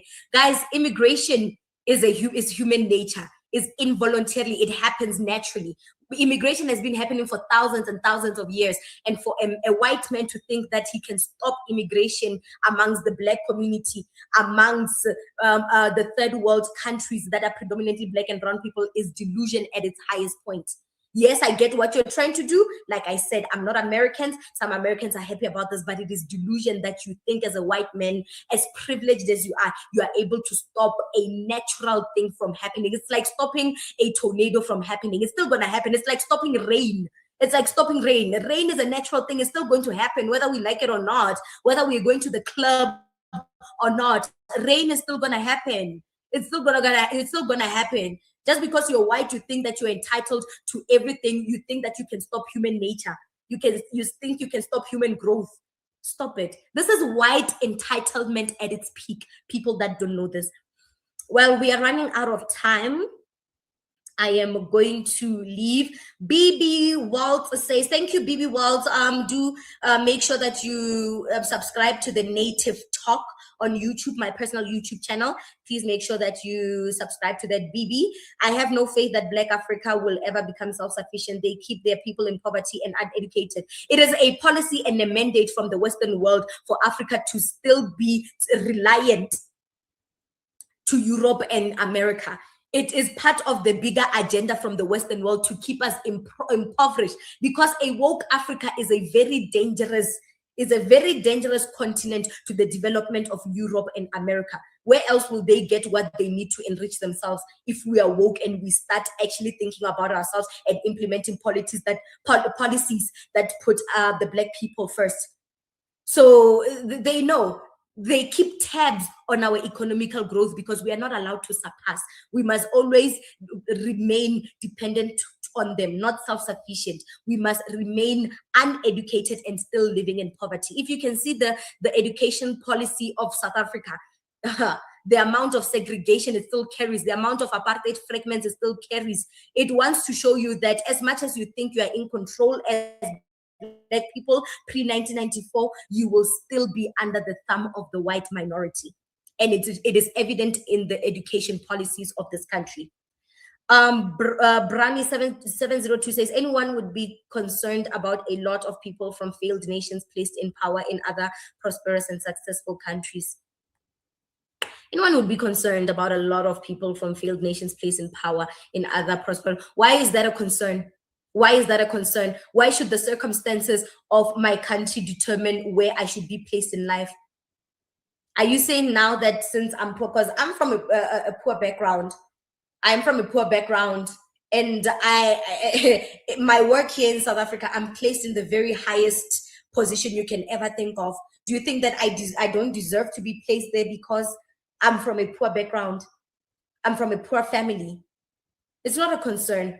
It's really not a concern like you think it is. It's not. What a time to be alive. Official I am Theon 5112 says, nah, Trump making sure the US doesn't get invaded like it did during Biden administration. We'd be looking like Spain right now. Yeah, no. Trump and Israel actually planned what is happening in Spain right now. It is trying to isolate Spain, and I feel like everybody knows this. I've mentioned it yesterday when I spoke about how America and Israel is weaponizing immigration right now to get countries that don't support them to isolate countries and to vilify countries that don't support them during this Iran war. What is happening in Spain is pre-planned. What is happening in Spain is pre-planned. And now some of the European countries are suspending Schengen visas, Spain Schengen visas. It is pre-planned by America and Israel in retaliation to Spain. Spain refusing America to use their military base to launch offensive missiles to Iran, and number two, for speaking out about the injustices that is happening in Gaza, and also for strengthening their ties with China. So what is happening here is a retaliation. So don't act like what was happening there was voluntarily, and what was happening there, it just happened. It was involuntarily, and everybody was just feeling liberated to take back the autonomous city of Spain that belongs to Morocco. Don't pretend like what is happening, what happened to Spain was not planned. It was planned. America is the only country besides Africa who let foreigners in their politics. True. This is Buffy Noir 140 says, this is it now for African nations and its people. Africans are surrounded by the wealth of universe, gold, copper, uranium resources, yet African fret over America because America is holding the license on how we should operate these God-given wealth resources, or whatever you want to call it. They are governing how, or licensing how it should be built. There are so many private companies that are placed all over Africa that are siphoning these resources and raw materials. A lot of state-owned companies have been privatized. So many privatization is happening in Africa. How about we start implementing policies to regulate these private companies? How about we do that? Guys, sister Emma is on right now, so I am going to love and leave you. I have so many white people in the comment section, but you guys can kick rocks. You guys can kick rocks. I don't care. Let me love and leave. Thank you so much for those that have not commented. Or those that have commented and have not seen their comments or read it out, can you please write it in the comment section once I have stopped the live stream? For those that have not subscribed to the Native Talk, please go subscribe to the Native Talk. We will continue this conversation on my personal YouTube channel over wine, because I get crazy like that. I'm gonna read one last comment before I leave. We built a whole country before education was a thing. So what's the hold up, Africa? Like I said, so Africa is a private owned company. Africa as a continent is a private owned company, and we don't have the license to operate how we see fit. Even the policies have been implemented to suit these private businesses that are running Africa. Okay, leaders with no balls, of course. Oh, guys, thank you so much for commenting. I could not get to the comments. I love everybody. And like I said, I'm not here to step on anybody's toes. If America is happy with it, if America is happy with the way things are going, both black and white people, if they're happy with Trump, then it's their country and they should do whatever they see fit. And if they're happy with it, then we are happy. But from an African point of view, I see it as an economical exclusion, and it's unconstitutional, and it's racist, and it's evil because it's targeting brown and black people. Someone was talking about Ibrahim Traore. Ibrahim Traore is one of those lucky fews, but I'm watching him closely. They're watching him closely because it started off like that with Gaddafi until it was not fun anymore. So I'm really worried about him because Burkina Faso shares borders with countries like Nigeria that wants to bring them down. Countries like Nigeria that allow US bases and militaries and spyware to spy on them. That's why they had to withdraw from the AES and do the Sahel on their side with Mali and Niger. Yeah. Burkina Faso is sharing borders with countries that are spying and working for the CIA, like Nigeria. So yeah, let me love and leave, guys. Love you, love you, love you, love you, love you. Right. So yeah, it's gonna be racist if he's banning. All right. What's up, brother? Hey. What's happening? What's up, 300? That's me, man. Hey, what's up, my brother Tariq? I'm good, man. How are you, sir? Hey, man, God bless you and your family, man. We love mama. We love the babies. We love all y'all, man. Let me tell y'all one thing about this brother here. This brother been on code for so long. I've been with you when you first started, when you was doing your Mac lessons. Yes, sir. And you've been on point from the beginning. I've been over here with you all the time. I'm the one that had the flip phone that can't never get my phone right, but I'm finally figuring it out. Yes, I don't sir. even know how to use this stuff, but I only go on here for you. FBA 100 strong. We riding with you. I don't want to carry on and take too long, but all them tethers and everybody, mind y'all's business, holding your own nuts. We out here riding for our reparations. If you ain't on our side, get the F out the way. We love you, brother. We love your family. And we're gonna put the essence around you and your family and protect you at all times. There's no leader of FBA. This is a lineage, and they're gonna have to respect us. Our family fought for this country. We shed blood for them. I don't want to say the wrong word, but I love you, my brother, and I'm gonna land my plane. Yes, indeed. All right, hop on in. Your FP, hop on in, FP. FP, hop on in. You said my wife is Caribbean, which she's not, and that's not, you know that. Y'all tethers know my wife is not Caribbean, and that's not even offensive. That's not offensive. We're lying about my wife. That's not offensive, sir. That just shows you being desperate. You don't really have anything, sir. You're just proving how thorough I am. You don't really have an argument. All right, let me see who we got. Yeah, you're always trying to talk about her. Niggas ain't got no argument. Let's get Royal Germology. All right, let's get Royale in the building. Hey, what's happening with you, Tariq? How you doing, Royal? I'm doing good. Royale in the building. Can you hear me? Hey, what's happening with you, Tariq? Hold on. Okay, there's a lot of feedback there, brother. So I got to get you back. I don't know if you're recording or whatever, but yeah, I don't know what's going on. All right. Yeah, they've been trying to say that they can't really get the lie right. They got so many lies about my lady. They can't really figure out which lie they're going to tell. First, they say she's white. Then they say she's Jewish. That's what Myron Gaines and they keep lying about her being Jewish. Then they say she's Dominican. Then they say she's Haitian. They can't even decide on which lie. All right. She's FBA. But yeah, the fact that y'all can't even decide on which lie, that shows the dysfunctions of tethers. Y'all can't even tether a good lie together. Y'all can't even get the damn lie straight. Lord, that's just how y'all are in your homeland. Y'all can't get shit together. Y'all can't even get a lie together. That's why you got to flee over here. You can't even get this shit together. Man. All right. Man. All right. Yeah, hell, if she was a damn Eskimo, that ain't gonna change lineage. That don't even mean shit. No matter what she is, if she was all of that, that ain't gonna change lineage. Yeah, they have to. That's a smoke screen because you can't argue lineage. That's the great thing about lineage. You can't argue against it. That's why you have to change the subject and just babble out of frustration. You can't really debate lineage. What you gonna debate with us about? Our lineage goes to the beginning of this country and yours don't. There's no debate.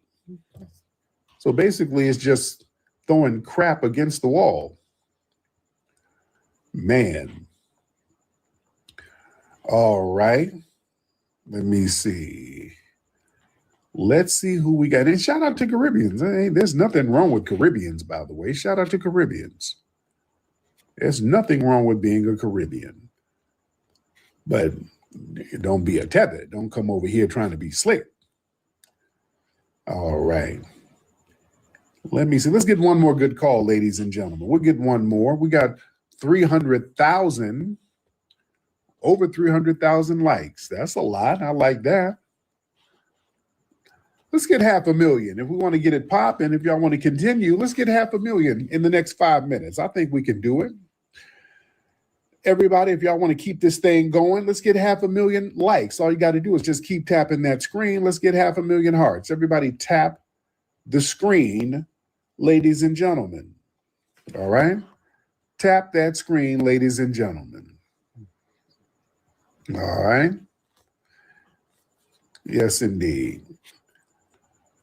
Yeah, they keep trying to, because that's them basically saying that they don't really have an argument. When they start doing that, that means they have no argument. All right. All right, let's get some folks in here. And again, we're back. I'm back from Japan. I already missed the food in Japan. The food in Japan is very, very good. The food in Japan is very, very good, ladies and gentlemen. Very good food out there. Japan is very clean.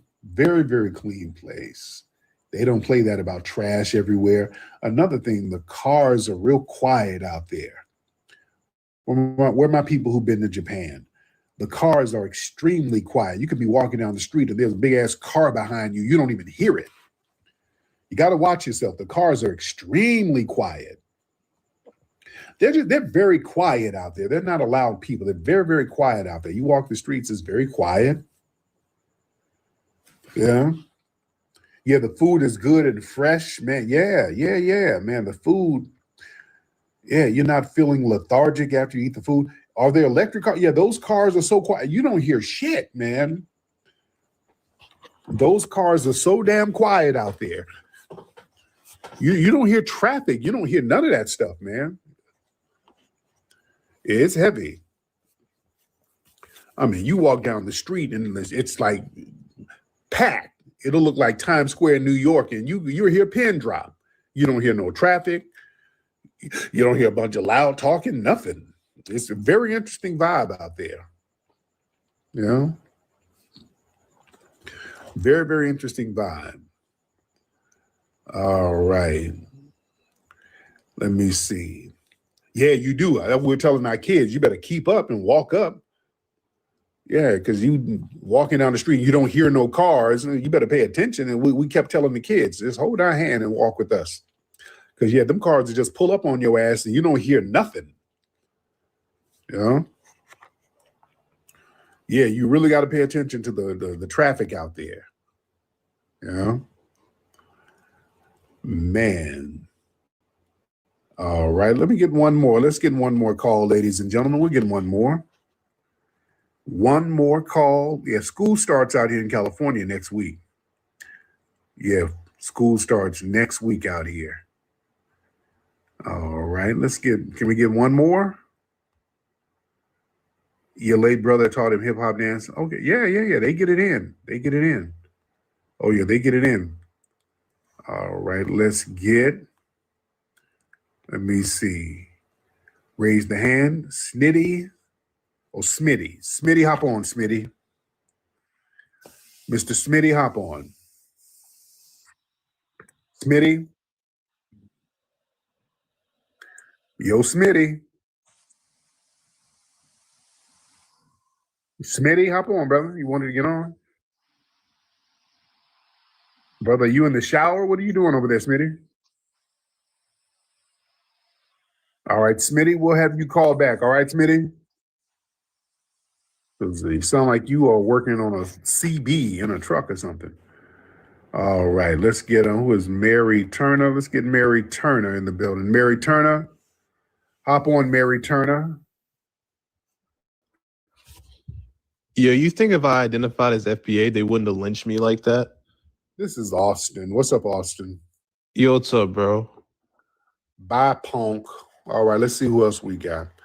All right, that's Austin, the sexually confused punk. Yeah, he wants to be roasted. No, he calls up with his pants down and he's all oiled up. He just likes to argue with men. He calls up and deliberately says dumbass stuff so we can argue with him, and he gets off on that. Nope, we're not satisfying your little sexual urges. He's sitting over there with Roland and Andrew Gillum laying in the bed with him. Nope, we're not doing that. We're not doing that. He likes it. Yeah, he likes arguing with dudes. He gets off on that. I'm not doing that with him. No, that's a certified punk.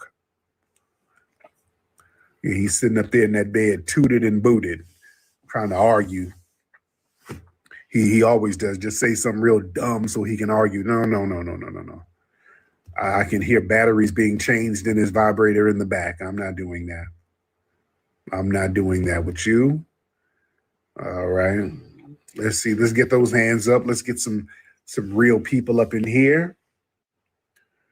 All right. Let's get some real people up in here. All right. Let's raise those hands. All right. Let me see. Who we got? Come on, man. We got a lot of folks in here. Okay. Let's get Montreal. Mr. Montreal, hop on in, Montreal. Mr. Montreal, hop in, sir. Hey, how you doing, brother? I'm good, Montreal. What's going on with you, man? First off, I'm gonna say, man, I watched Hidden Colors, and that was great. I feel like every black person need to watch that. Yes, sir. What city you in, by the way, brother? I'm in Tulsa, Oklahoma. Shout out to Tulsa. My last name, huh? Shout out to Tulsa. Go ahead. Already. My last name is down there on Black Wall Street. Oh, cool. But I feel like I got a solution for us as a people. Go ahead. First off, like being who you are, like and who you know, like Dr. Umar and Rizza Islam and like other black leaders like that. Like if you can get all of those people together and let me talk to all of y'all at the same time. I really don't want to say this on this live because I see it's a lot of trolls in here, but I'm gonna just give you one part of our solution. Mm-hmm. It's pretty much like being separate and building up Black Wall Street again. And I got a method on how. The first thing is communication. Like I would suggest we make like a newspaper, and like a burn after reading type newspaper, and we would have to individually vet each person to make sure that they really with the movement.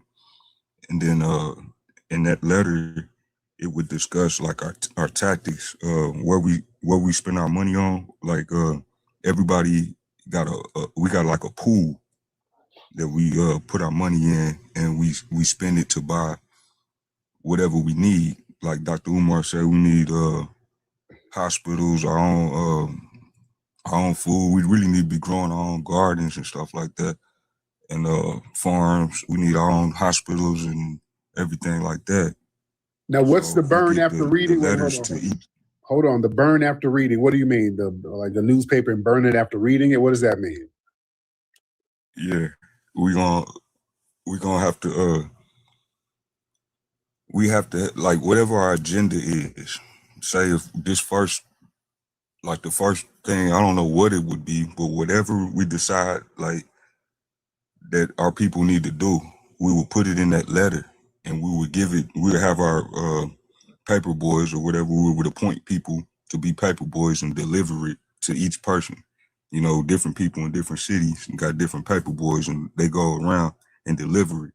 And then once the people read it, they know what to do. Like, okay, this week we're gonna everybody send like $10 and it's going to go towards the hospital, and but also we can use that letter to as a voting system. We need to appoint leaders in different departments. Like we need a leader in health, a different leader in education, somebody to control our military. What's up with the music? Thank you, brother. Thank you, brother.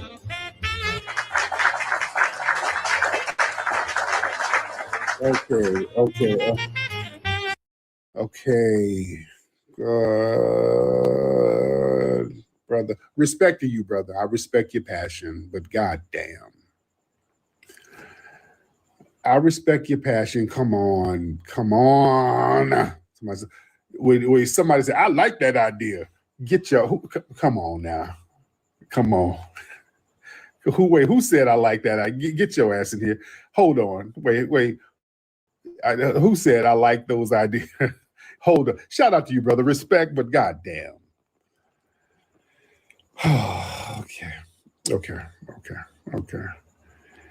Okay, bro. Brother, come on now. No, it's with love, but come on. We let's just wrap it on up. It's something. Come on now. All right, because this is getting into rhythm spoons. Look, some of this stuff is not practical. All right, we just got to be real when certain things are not practical. All right, we're not going to distribute newspapers, and then when you read them, you burn them. All right, because, all right, what the feds will do, they'll just hire somebody to take snapshots of them before you burn them. You got to always understand the infiltration part. All right, we're living under this system. You're not really hiding anything. All right, that's my thing. And all they're going to do is just get the paper boy and have him on the take. The feds just give the paper boy a bag and have him take snapshots of everything. Come on now.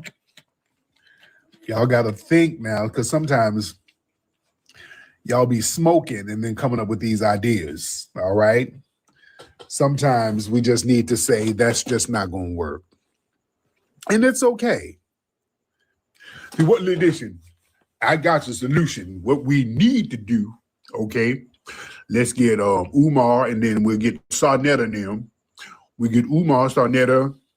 We get Yvette Carnell. We get to everybody, puts them in a room, and then we'll start a big newspaper with everybody. We get Roland Martin too. We start a newspaper. Now, we got to be covert with the information. What we do is carve out a little piece of land. We pool our money together. There's a little area in Texas that you can buy the whole city for $1 million. All right. There's no water supply, but we got to ship in our own water. What we have to do, I know some Native Americans, we can do a rain dance every Thursday so they can make it rain, and then we'll use the rainwater for the water supply. Okay. So once we get that city going, we're going to have to distribute some information through newspapers. We burn the newspapers, all right, and then use the ashes as cement. We can make cement with the ashes to build buildings in bricks. See, that's where we get the brick and mortar, all right? All right, we build our own housing project, okay? How we going to guard it? What we do, we import pit bulls from Georgia. I got a connection for pit bulls, okay? We get a bunch of pit bulls. We breed them, okay? When we breed the mother, we're going to burn the father, okay? We burn the male pit bulls. We're going to burn them just like we burn the newspapers. Once we burn the pit bulls, we're going to use the pit bull ashes to build churches, all right? Once we build the churches, we're going to get some donations and use that donation money to build schools. Oh, God. Okay. All right. Okay. Respect to you, brother. We love you, but you are our brother, but shit. You are our brother, but shit. We love you, brother. You still our brother, but good Lord. Boy, these random spoons. So, okay, we're going to build the church, right? Okay, we're going to build a church. And then what we're going to do, we're going to import white women. Okay, then we're going to procreate with the white women and create mulattoes. We're going to use those mulattoes and teach them how to rap. And we're going to have a whole army of Drakes. They're going to all look like Drake. We're going to put them in the studio and make money. That money is going to go to the universities. We're going to build our own HBCUs. Okay, and the university is going to be a clause, because it's a clause. A blue is a blue, a red is a red, a green is a green. Oh, God. Oh, yeah, the ideas were just, he just kept going on and on. That's, oh, my God, brother. Oh, my God. Bless his heart. Bless his heart. That's our brother. We love him. That's our brother. Oh, goodness. Goodness. Man. Lord. All right. Let me see. So he's burning paper already. Yeah, you burning paper, brother. All right, you okay, you already burning paper. We need to stop burning the paper, brother. That paper is called a blunt. All right, you burning paper now. Let's stop that. All right, let's put that blunt down, brother. Shit. Oh God, that's where he got the idea. He's looking at that blunt he's smoking, and what if we burn newspapers after we read it? Just like I'm burning this damn blunt. Oh God, man. Yeah, he got that idea by looking at a pack of zigzags. That's what the brother's high right now. He's looking at, you know what, this zigzag. Ooh, I got a solution. I got the answer. This zigzag could be a newspaper. We put the information on it. Once we disseminate it, we smoke it and gets rid of it so the feds won't see it. Ooh, I put on my thinking cap for that one. Okay, brother. All right. That's our brother. Bless his heart. Man. Bless his heart, ladies and gentlemen. That's our brother. All right. You our brother, man. Okay. Oh, the Claws episode, DJ Fat Mac. What's the name of the Claws episode? What's the Claws episode? The guy with the claw. That's so classic. That is so funny. It's like Tariq debates a plebiscite prison babbler, something like that. What's the name of that episode, guys? Yeah, the Claws episode is hilarious. Yeah, that one has a lot of views. If you haven't seen that one, that's very funny. But I think it's called Tariq versus a prison plebiscite babbler, something like that. I think it had, type in prison plebiscite. Hold on, let me look it up real quick. I got to turn my computer on. Hold on. Let me see if I can find that specific episode, ladies and gentlemen, where the Claws, because that one is very funny. That's a classic one. Y'all gotta see that. Hold on. Let me look it up for y'all real quick. Because on the plebiscite, hold on, plebiscite. Hold on one second. Oh yeah, it's called Tariq versus a penitentiary babbler. That's the name of it. It's called Tariq versus penitentiary babbler. All right, that's the name of it. All right, somebody said Roland is innocent. All right, Roland's gonna be all right. All right. Anyway, let me get up out of here, man. Let me give me some rest because I'm still jet lagged from, we had like a damn near 11-hour flight from Japan. So let me get my rest on. All right, y'all go to hiddenhistorymuseum.com. Everybody contribute to the Hidden History Museum. go to rootworkstyle.com. Get your Rootwork deodorant, rootworkstyle.com. All right, I'm up out of here. Papi Akute, Lola Vuve to the family. Peace. When there is stank on the streets, there's only one man who will bring the heat. Hey, Rootwork Jones, why you got to split, sugar? These musty jive turkeys think it's a game out here. I got to get out here and show them I mean business. Can you dig it? None of these smelly suckers can relax because Rootwork Jones is back. Is the return of Dolomust, the Sultan of Stank. His mission? To turn Harlem into a musty mecca. I'm going to plant a must bomb in Harlem. When it detonates, everyone in Harlem will be musty. Rootwork Jones has to shake up the block. He has a limited time before the bomb drops. Word on the street is Dolomust's men planted a bomb in a Cadillac in Harlem. Thanks, Mama. Can Rootwork Jones find the bomb before it explodes? Where is the Cadillac with the must bomb, sucker? Or will the city go into musty mode? There's a couple blocks over that way. Rootwork Jones is behind the wheel, socking stanky suckers all in their grills. Come see Rootwork Jones in Musty Inferno.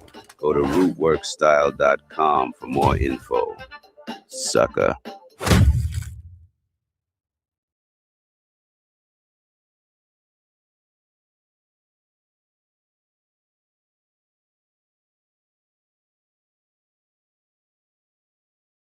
The light skin from the Shah, I forget the name. Vic? Yeah. We talking about Africa. There's a lot of Africans mad. Listen, I ain't mean to get y'all mad. You're not gonna make me say I'm African. I'm not African, but I didn't say y'all stink. Even though we talk about stink, Vegas stink. It's Americans who stink too. But I never said y'all stink. And that kid, what's his name? Sin? Sin is in the building, by the way. PT. Yeah. Zeke say everybody here. Sin is in studio today. But what's his name? Vic Mensa. Okay, Vic. your homeboy. Why is you clickbaiting? Talking about I said the people in Africa sing, because I didn't say that. I was repeating what somebody said. You clickbaiting and you clout chasing. I'm disappointed in you. But what do I expect from a nigga with a Rockefeller tattoo on his neck? He did say he was a fan of yours. See, that's what niggas do. They try to diss and then be like, but we cool. Respectfully. Yeah, and see, all that's perfect. And they were respectfully, which is the most disrespectful word to me. You know, our brother Cameron, the rapper Cameron, he responded to Vic Mensa. Now, Cameron did a video a couple of weeks ago, and we talked about it. He was doing an interview, and Cameron was saying that he's not African, he's Black American, he's an American. And a lot of people are just delineating. The delineation is what's happening right now. Delineation is majorly on the rise. Everybody's talking about delineating, and that's not a bad thing. Delineation is not disrespect. Cameron didn't disrespect nobody. He's like, I'm not African. I'm an American. I'm a Black American, which is true. Now, the gentleman that was on the podcast with him, the gentleman, from what I understand, this guy is Caribbean. So they were kind of having a back and forth, and Cameron was like, hey, yo, you said you went somewhere whoop-de-whoop, and the Africans were stinking, and they were kind of laughing about it. So a lot of Africans ended up getting mad at Cameron. They thought Cameron was dissing Africans, saying they stink, and Cameron was like, no, I'm not. That's the other cat who said that. So Vic Mensa made a video, and we talked about that last week. He made a video doing the shaming tactic, trying to shame us if we don't accept being generic Africans and, oh, we don't like ourselves. And then he went into this whole thing about Cameron Giles. His last name was the name of a slave owner. Just it's kind of plebiscite babbling. So Cam had, he felt a certain way about it. He didn't like Vic Mensa saying that. He didn't like it. And Cam said, look, I'm not African. Y'all not gonna make me identify with Africa. And I didn't say Africans stink, and I'm cool with Africans, but I'm just not African. And he said, I never said Africans stink. He said that was something that the Sin City guy told him. And he said, basically, Vic Mensa is clout chasing and clickbaiting. And he's like, you know, he kind of started roasting Vic Mensa a lot. Like, you know, he's on some light-skinned shit or whatever. I'm kind of paraphrasing. I think he put up some image. Did he put up an image of Vic Mensa kind of dressed in drag? There's a lot of people parading that image of Vic Mensa kind of dressed in a Confederate dress and a blonde wig and makeup. So he was kind of clowning. He said Vic Mensa had a Rockefeller tattoo on him or something. He was just kind of going in on him lightweight. It was kind of lighthearted, but yeah, cameras kind of checking him a little bit. John, who said we all the same? John Doe. Hold on, John Doe. John Doe said we all the same. John Doe, hop on. John Doe. Somebody named John Doe in the room said we all the same. I would like, if you say something in the chat, it would be great for you to get on and elaborate. And again, I met Vic Mensa very briefly. There was a little thing that the Democrats had out here some months back. Conscious Flea and all those people were on like a little panel. So you know, we had to do a quick little pull up to see what was going on, to see what cats had to say. And, you know, everybody was on their P's and Q's. But yeah, I just kind of dapped up Vic when I saw him. We didn't have a long conversation, but I just briefly, we acknowledged each other and just kind of kept it pushing. But the thing is, Cam is like, hey, I'm American, I'm Black American, I'm not African. Vic Mensa, his argument was being culturally American doesn't erase African ancestry. And that's not what we're saying. See, people try to, all of a sudden, people want to start pulling up DNA. Listen, everybody got some damn African ancestry. We are not continental Africans. Look, Cameron was right. Cameron is 100% right, ladies and gentlemen. Cameron is making an ethnic argument. And Vic Mensa and others, they try to answer with a genetic argument. Vic Mensa's, his position was your ancestry traces back to Africa, therefore you're African. Cameron is not talking about DNA. He's talking about identity, ethnicity, peoplehood. Those are not the same things.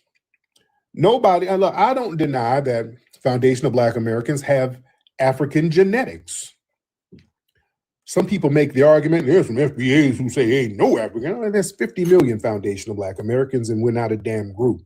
So people are gonna have different historic perspectives. All right, that's what it is. The only thing we really got in common is that our lineage goes back to the beginning of the country. People can have different views on certain things, but one thing that doesn't change is that your lineage is either foundational or it's not. Your lineage is either foundational or it's not. Some people say, I ain't got no, okay, whatever, that's fine. Some people do, some people say they don't. All right? Some people say they don't. Cameron says he's not African. That doesn't mean none of my ancestors ever came from Africa. That just means Africa is not my present day ethnic identity. I'm a Black American. That's a different coherent position. Vic Mensa, as we pointed out before, his relationship to Africa is fundamentally different from Cameron's. Vic Mensa's father is Ghanaian. So Vic has an immediate identifiable connection with a specific African country through his father. You see, he has a direct family lineage. That's not the same as us. We don't have no direct lineage. Hell, if that's the case, we have more of a direct lineage to Europe. If that's the case, and we have more direct lineage to the indigenous people here.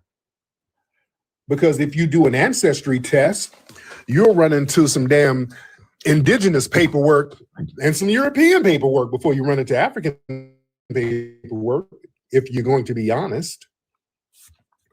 That's a reality if we're going to play that game. You see, people respect lineage specificity for everybody except foundational Black Americans. Nobody walks up to Jamaicans and say, stop calling yourself Jamaican, you're really African. Nobody tells Haitians, oh, Haiti is not your real identity, you're just African. Nobody tells Nigerians to stop identifying as Nigerians and to become generic Africans. Everybody else is allowed to maintain their specific identity that developed from their history, but we are not allowed to do that. We get shamed for doing that.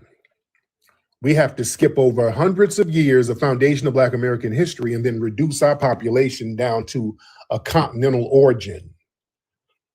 You see, African, that's a continental description. That's not an automatic specific ethnic identity. Africa, they have dozens of nations and thousands of ethnic groups there.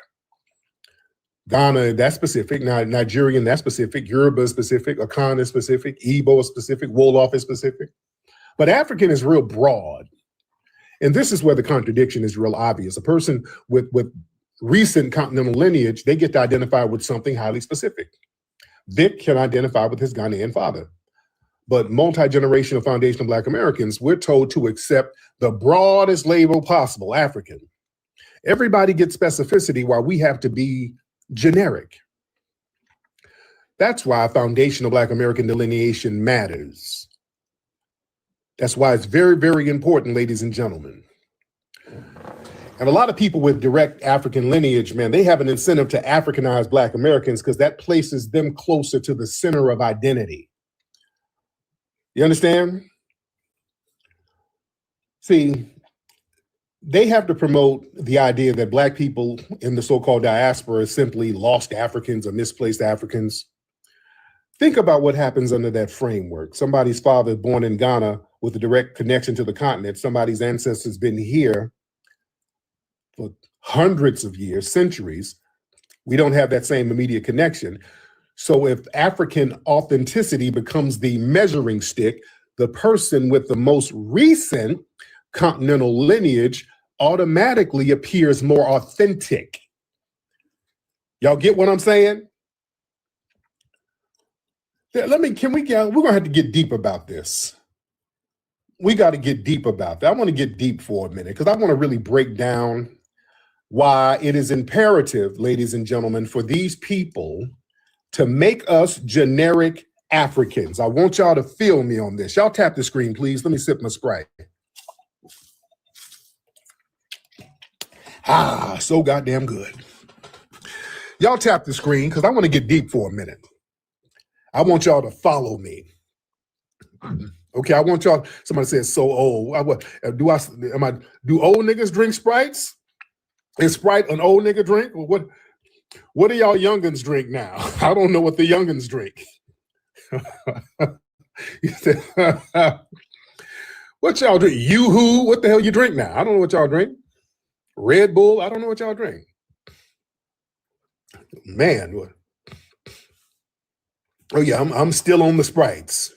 Yes, I am. Ginger ale. Listen, I want y'all to understand something. Why it's important for them to have us be generic Africans. You understand? See, the old hierarchy, they need a permanent bottom. See, America, it's spent centuries creating a mythology around the descendants of freedmen. See, we weren't portrayed as just oppressed. We were portrayed as genetically and culturally defective. So we're poor, well, there's something wrong with them. High incarceration, something is wrong with them. So the white supremacists, they manufactured the injury and then weaponized the symptoms of the injury as proof of our defect. So Black Americans became the nation's permanent cautionary tale. Whatever you do, don't be like those people, all right? And that message wasn't just for the white people. Every new population that arrived absorbed that disposition. You might not be on the top with the white man, but you're not going to be like those guys. Don't be like them. They're on the very bottom. They're the worst. So we became the basement that everybody stood on, ladies and gentlemen. I want y'all to follow me. Are y'all following me so far? Because I want to get heavy. So when the new populations enter the American racial system, the psychological bargain presents itself. You can move upward if you distance yourself from Black Americans. So the narrative is, yes, I'm Black, but not that kind of Black. You see. So they needed a negative reference group. All of these other people who come over from all these failed nations, they get to come here and use us as the negative reference group. Follow me. Negative reference groups, that only works if the stigmatized group accepts the framing of you being the negative reference group. Now, that's where that generic African shit comes in. But now that we've delineated, we said, hold on, wait a minute, we're a very specific historic population. We're not generic. We are a very specific lineage group. So our identity doesn't begin with a deficiency, it begins with historic production. You see? And we have made a shift to the old hierarchy. See, the thing is, for decades, specific Black ancestry was treated as baggage. See, delineation reverses that whole equation. Specific Black ancestry is historic capital now. See, it has value. It's because now we've made it very specific. We're specifying this is a specific lineage. We've been here from the very beginning, unlike all other groups. We were the foundation of this nation. That shifts everything. So we went from trying to get into respectability politics with people, like, please recognize our humanity, please stop stereotyping us and all that. We are now looking at everybody like, okay, get the hell out of my face. We know who the hell we are. You understand? Stigmatization, it only works if you accept the stigmatizer as an authority. See, we're not begging anybody to validate us. We said we're naming ourselves and we're telling you what our lineage is and who we are as an ethnic group without your permission. We don't need nobody's permission. And people are not used to that kind of power move. You understand? See, for a long time, we were told, hey, don't separate yourself, Black Americans, but everybody else, they're allowed to maintain specificity. And they're allowed to have boundaries and specific histories that they talk about. But the moment we say we had a distinct ethnogenesis, oh, that's division, that's division. See, now there's a new rule with delineation. If everybody else's lineage and ethnicity can be specific, ours will be too, and it is. So we're not going to serve as the genetic raw material for everybody else's damn political identity. Because look at how we allowed people to talk about our lineage for a long time. People would say, well, I'm Jamaican, I'm Ghanaian, I'm Ugandan, what are you? Well, I'm Cameroonian. And then when it gets to us, what are you? I'm just Black. Think about that. We let folks con us into minimizing who the hell we are. Just Black. Really? We let people run that game on us. Now, the whole vibe is, I'm a damn foundational Black American. You damn right. My lineage goes back to the beginning of this country, the people who built this place where you can come and enjoy life. So they can no longer try to use our lineage as an insult. They would try to shame us. Well, y'all were slaves. No, we survived slavery. Stood on business and built the culture and built the nation. Yeah, you damn right we survived and didn't flee and stood on business and created civil rights so that you can bring your ass over here. Yeah, you damn right. We survived slavery because we're foundational. You understand? So that's a whole paradigm shift right there. And the thing is, we eliminated the cheap source of status. So for a long time, a lot of people built their self-concept on, we're just not like them. And we're saying, we ain't you either. We're not you either. And understand, Black American culture, hip hop, jazz, streetwear, civil rights, that runs the globe. And historically, people, they've consumed the culture while trying to reject the people. Oh, we love what you foundational Black Americans create, but because you're generic Africans, we're just going to take that over. You see? And understand, we've had a definitive political shift. The old question was, what's wrong with Black people? Now the new question is, what happened to this specific population? What did they build? And what is America? And what is indebted to these people? Just delineating has changed the whole paradigm, ladies and gentlemen. And again, that generic African thing that they try to put on us, that was a con game. That trap of generic identity, for a long time, they tried to fold us in just Black and African American or whatever, or the diaspora. It sounds inclusive. It's a trap, ladies and gentlemen. When everybody is simply Black, the specific American historical experience disappears. Your family's history and Reconstruction, that becomes interchangeable with a family that came over from London last year. So when you eliminate the specific lineage, you eliminate ownership. You understand? Nobody pulls this trick on no other population. Nobody tells a Korean immigrant, stop calling yourself Korean, you're just Asian. Nobody says to a Jamaican, stop saying you're Jamaican, you're just African. Everybody intuitively, they understand that a specific proper noun carries respect and it carries history.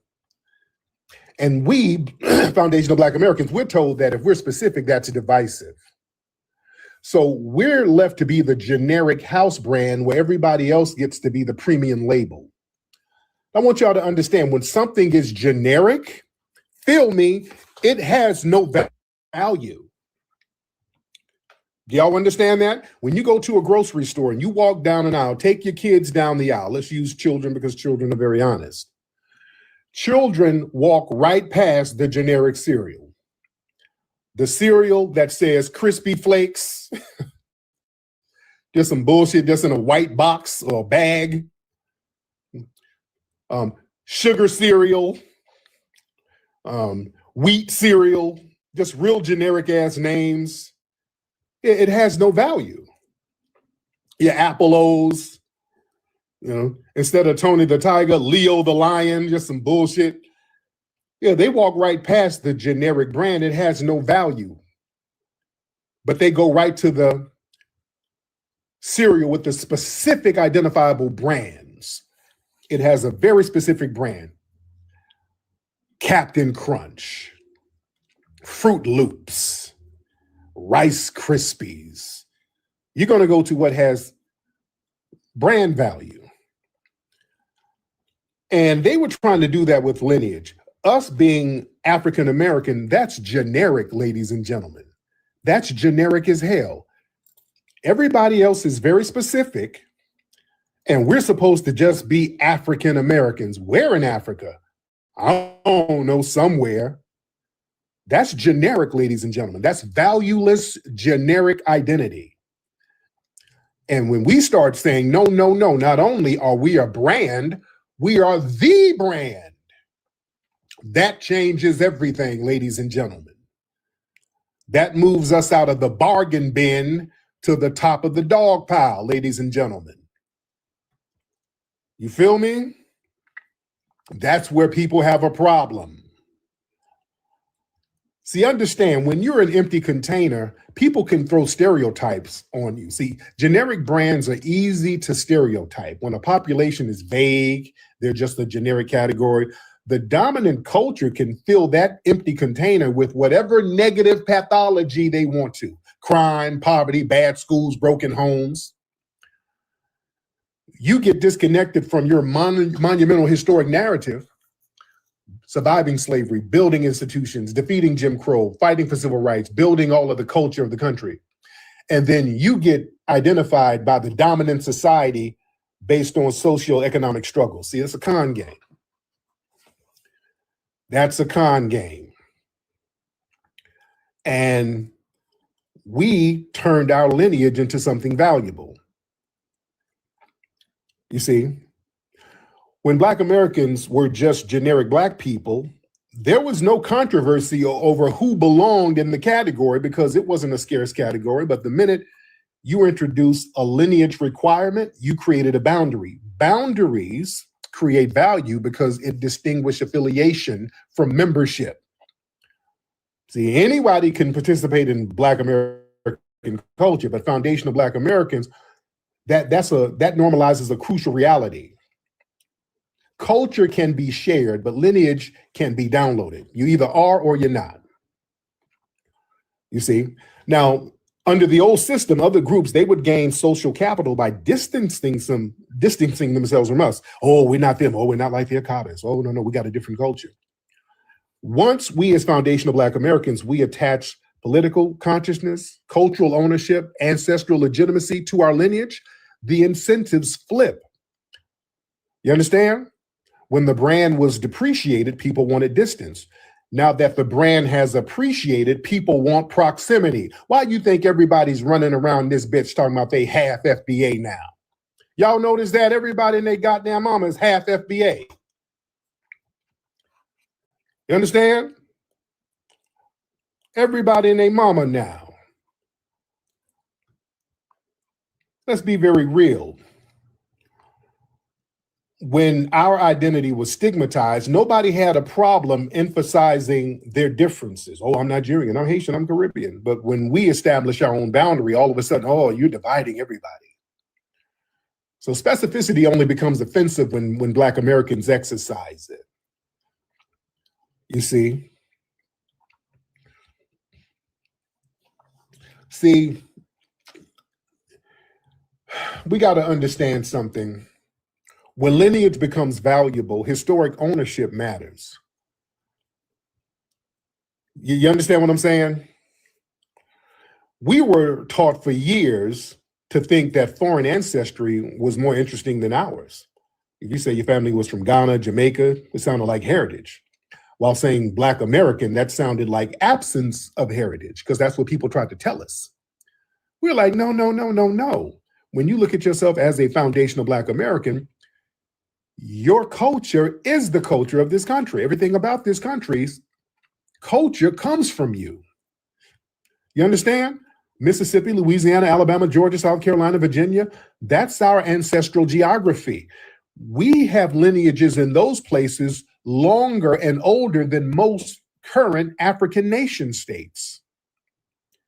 Our history runs deeper and it's continuous. You understand? We're not incomplete Africans. No.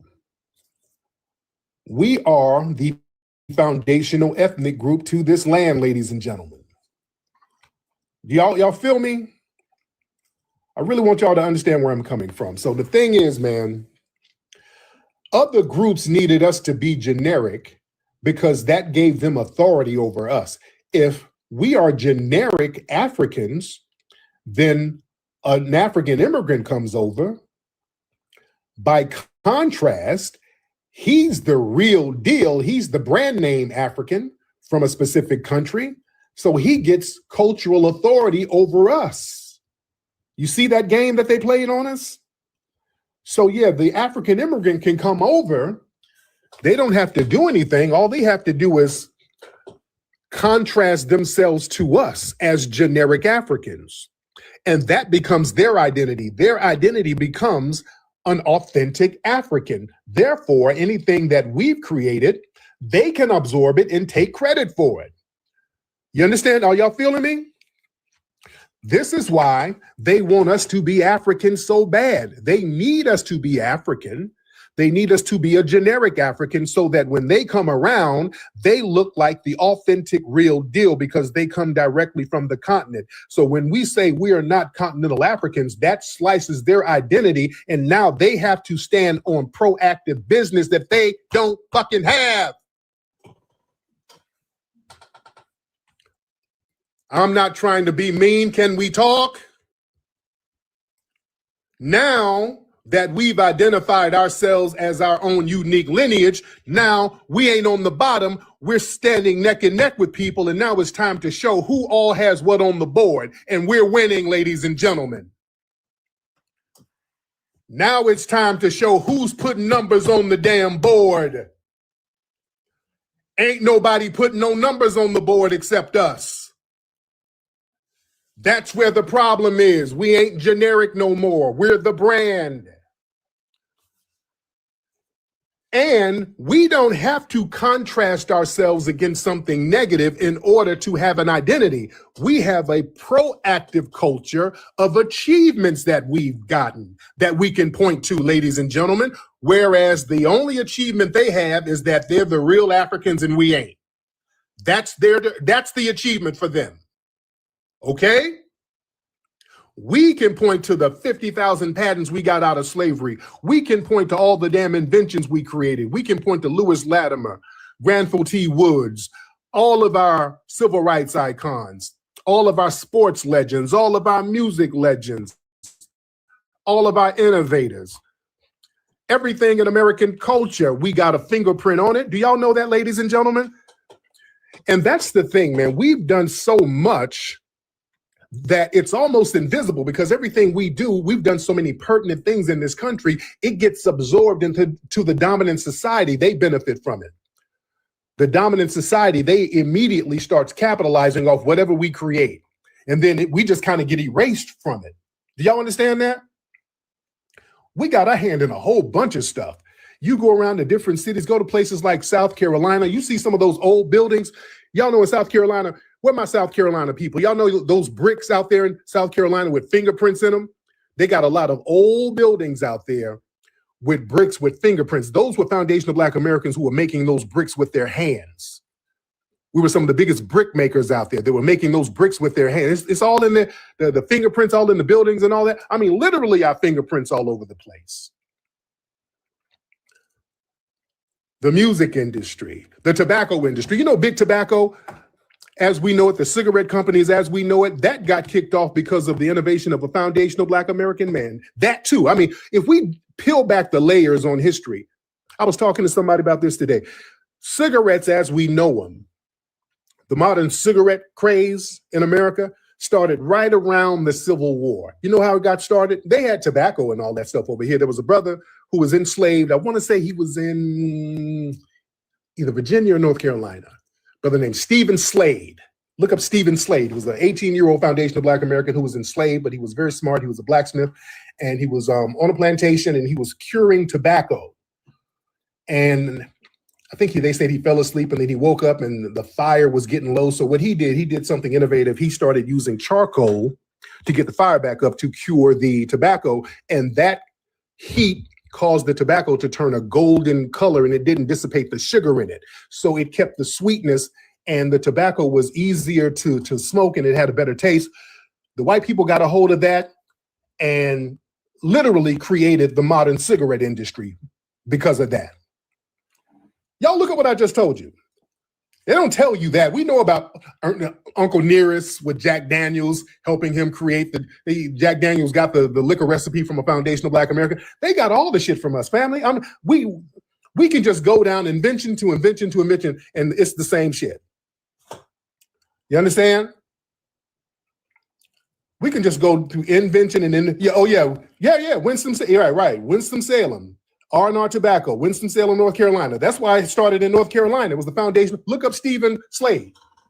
They got it from that brother and make billions off of it to this day. That's what I'm saying. Our fingerprints all over the damn place. We are the culture, ladies and gentlemen. You understand?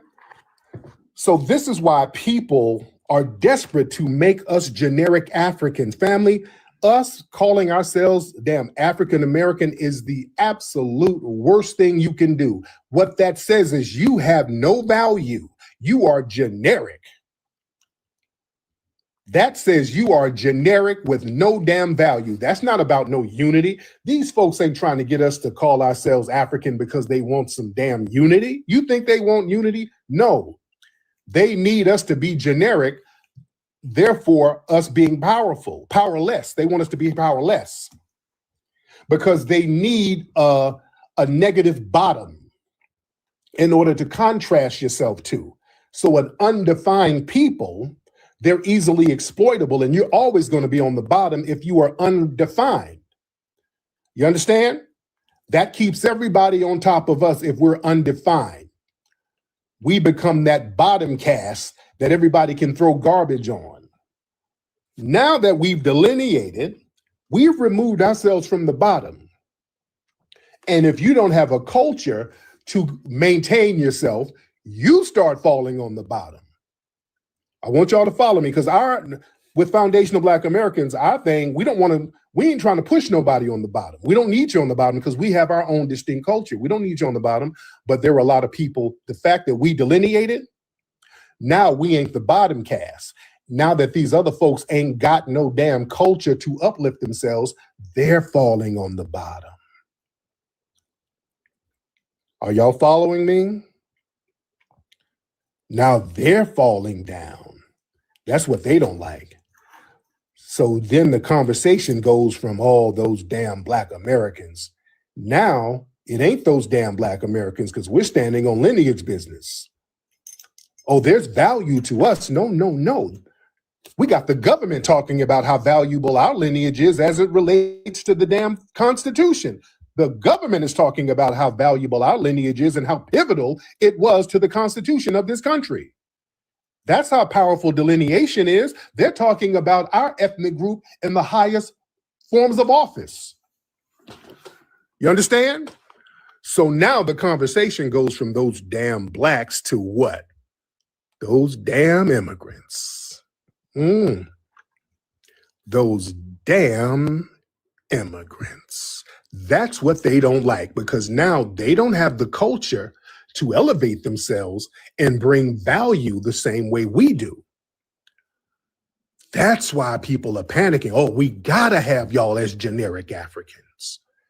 Please be, oh, y'all African, we all African. We all African, we all African. Y'all came from the motherland. It wasn't no indigenous Black people. Everybody African. You do a DNA test, you African. You see? And again, and I'm speaking for me, I don't think nobody should be on the bottom. Everybody should hold their own damn nuts. Everybody should stand on your culture. All right? When we delineate, we can stand on our culture. When we delineate, things just start falling in line spiritually, socially. Things just start falling in line. Because now we're tapped into a power source, which is our lineage, and it's deep. Our lineage is all up in this soil. You understand? So people don't like that power surge from us, because now we're not on the bottom. Now people are panicking because they don't want to hit the bottom. They do not want to hit the bottom, and we got the culture to stand on and keep us elevated.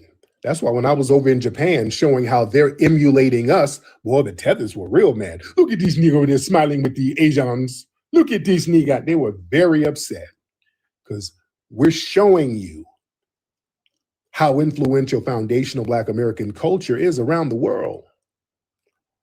You see? So it's a very interesting dynamic, ladies and gentlemen. Let me get some of the family in here. Y'all raise your hands. Let's get everybody in here. Raise your hands, ladies and gentlemen. Well, we got a lot of folks in here. Shout out to everybody in here. Who is this? Is this Johnny dude still in here? Johnny. Okay, Johnny. Where's this Johnny guy? He's still in here trolling? Y'all tap the screen, ladies and gentlemen. Yeah, Johnny, if you got something to say, can you get on, please? All right. All right. If you got something to say, get on. Let me see. We got a lot of people. Nikki Sparkle. Let's get Nikki Sparkle in the building. All right, let's get Nikki in the building. Miss Nikki Sparkle, hop on, ma'am. All right. Let me see. I don't know what happened to Nikki. Let's try you again. There you go. What's up, Nikki? Hi, how you guys doing? We're good. How are you?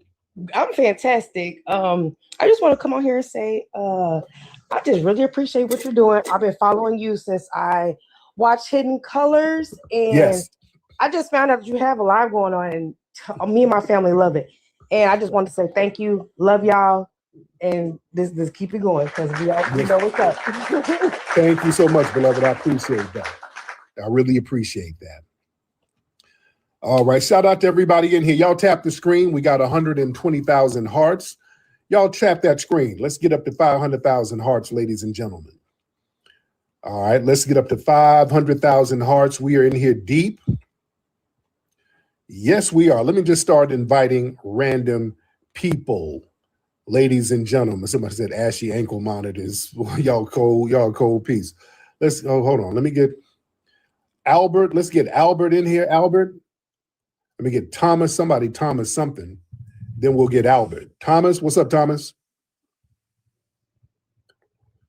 Mr. Thomas, you in here, sir? Okay, Thomas is delivering orders right now. We'll get Thomas out of here. Yo, Mr. Him. Yo, him. Okay, he's in here sweeping up crumbs. Listen, that's why I need y'all to, in the chat room, raise your hand because there's a lot of people in the request queue. And then when I raise them up, they're not saying anything. They're not meaning to get on. Let's get Trey. Let's get Trey in here, Trey Parks. All right, Trey, hop on in, Trey. What's up, Trey? I'm good, Trey. How are you? I'm good, man. I just wanted to say, you know, when Hit of Colors hit, I was locked up. Oh, wow. I was working in chapel. And I just got it. And I was like, you know what? We all need to see this. So I got a room set up. And I would just walk around the yard just inviting brothers, like, hey, you got to come watch this, got to come watch this, got to come watch this. Yes. And it changed the whole atmosphere of that place. I'm telling you, man. I'm very grateful for it. And I appreciate everything you've done. And I agree with what you said earlier about the immigrants not having a bottom, because that was their one safety net. Net. Mm-hmm. No matter what happens, you won't be the blacks. You won't be the blacks. Right. Now that we're, you know. But yeah, I'm just gonna land my plane, man. Appreciate everything you do, bro, and stuff. And love the family. Respect to that. Brioche. Yo, what's up, Tyreek? Hey, brother, how are you? I'm doing good. Yeah, I just want to go ahead and chime in on, you know, us really being the, you know, blueprint in terms of culture. I just want to say that. When I first heard Burna Boy talk about, you know, blacks need to come back to Africa and things like that, at first I thought he was being, you know, kind of shisty and egregious. But the crazy part is I'm starting to realize that maybe it was just something that was passed down onto him, because after he said that, he went on to Gillian Waldo's podcast and he proceeded to say, like, Nigeria, like he was embarrassed of being Nigerian. And he said that he ended up finding, I guess, black appreciation from like DMX and stuff like that. So I was like, after hearing him say that, I was like, if he was being egregious, he would have went up there and lied and said like, oh no, Nigerians popping, I got all my culture from Nigeria and I'm proud of it. But instead he went up there and told the truth, or he slipped up, one or the two. But I found that very interesting. No doubt. Was it, and family, let me ask y'all this in the chat room. Shout out to that brother. Whose mama was that who got on BET? Was it Burna Boy's mama or WizKid or one of them dudes, one of them Afrobeat dudes? It was Burna Boy's mom. Got on BET when he won an award or something. She got on there talking about, yeah, just remember, y'all were African first and all that. Man, get the hell out of here. Okay. I ain't talking about Shabuzi. No, we know what Shabuzi pulled. Yeah, that was deliberate. See, yeah, the dominant society, all these people have a vested interest into having us to be generic Africans.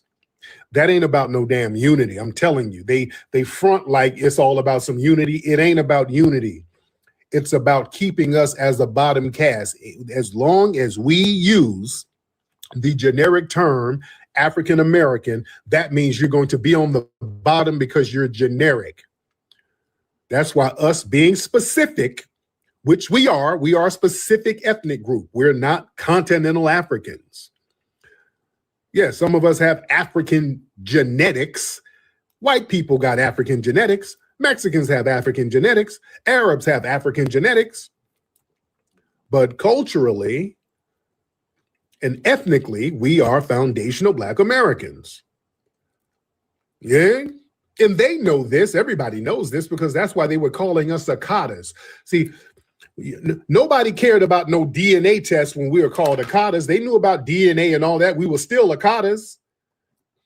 They called us Akatas for a reason. Yeah, wasn't all that DNA to they know we were different. But again, they want to delineate on their terms. They want to be able to dip in and out of ethnic groups with us when it benefits them, not when it benefits us. It only benefits them. Why? We don't benefit from immigration at all. Family, there is not one collective benefit. Literally none. I'm not talking about this. Now, let me say this. There's some individual people who are immigrants who are very cool. Let's be very clear. I'm not crapping on immigrants as individuals. There's some people who are beautiful people all over Africa, all over the Caribbean. I'm cool with so many people. But collectively, immigrants collectively, as they relate to foundational Black Americans collectively, there is no benefit from us. There is no benefit for us. It's always been this one-sided solidarity, to be honest. Tell me if I'm wrong, tell me what the benefit has been for us, how we benefited. If I'm not telling the truth, tell me how we benefited. Yeah? Collectively. Man. Do a story time I'm gonna tell. Oh, yeah. Oh, dude, I got somebody said when they messed up my hair. Dude. Oh, I got if you see Tethers, and that's another thing. Tethers love showing pictures of my messed up haircuts. Y'all know those were from your fellow Tethers, by the way. Y'all know I have a bunch of stories of how I went to non-FBAs to get something done to my damn hair. They fucked it up. So y'all prove my point when you show them janky photos. Yeah, all these photos of me with the janky hairstyle, there's a whole bunch of them. I done made videos. Even when I was in the UK, they messed my hair up. I went to the UK, I tried to get a fade. This dude shaved all my hair off. I'm up here looking like Caillou. I'm up here looking fucked up. Tore me up. Had to wear hats and man. Oh yeah. I didn't mess my hair up now. One African chick put some janky dreads in my shit. I cut that shit off immediately. I'm like, oh, hell no. I look like I'm musty. Let me get this shit out of my head. Oh, man. Let me see.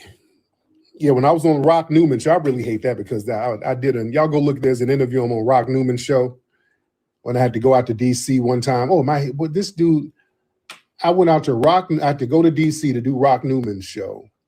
And I had to go, I arrived in the evening and the interview was in the morning. So I would not have had a chance to go get my hair cut in the morning. So I found a damn barbershop in DC that was open to like 9. And, you know, a lot of the barbers in DC, they get the hell up out of there early. They get out early. And I found one barbershop that was open to 9. I came in and they were playing Afro beats. They're playing Wale. I said, uh-oh. What do you want, my brother? I said, oh, shit. Okay. All right. I said, brother, just give me just a taper and line me up. Just give me a taper and line me up, my nigga. Nigga, I got out that bitch looking like Mr. T. They just gapped me up. My hairline was all crooked. And you know when you're getting a bad haircut, you can feel it because the clippers don't even sound right. When the clippers just a little bit too loud, I'm telling you, fella, you know when you're getting a fuck up haircut, if the clippers are way too loud. Oh, like, oh, okay, let's go, let's do it.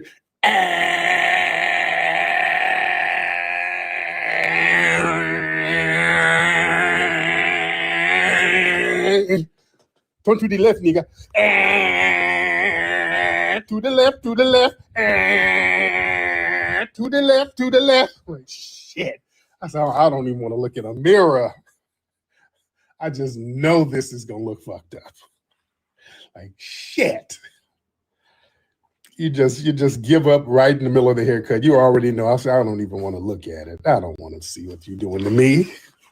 I know I'm going to be fucked up for a couple of weeks. That's all I know. I can hear it. Nigga.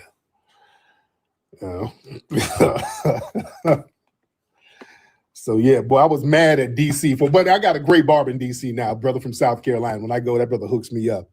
So I had to find an FBA brother from South Carolina who cuts hair in DC. He cuts a lot of NBA players and stuff like that. So my brother gets me right.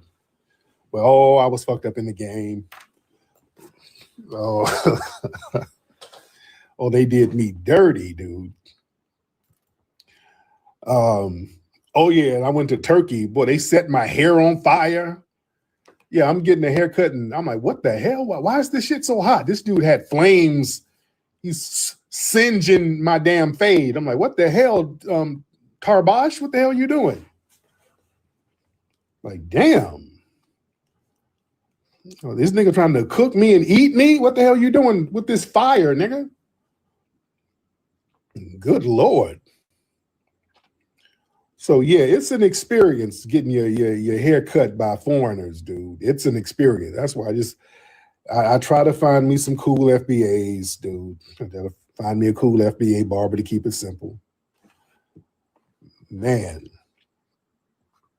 All right, let me get those hands up. All right. No, my hairline is good, brother. I'm not you. Okay. You look like a young George Jefferson with your hair, sir. I'm not you, Clue. I'm not you. Come on now. All right. I'm not you, sir. All right, you got a gang of forehead and you got to comb down baby hair.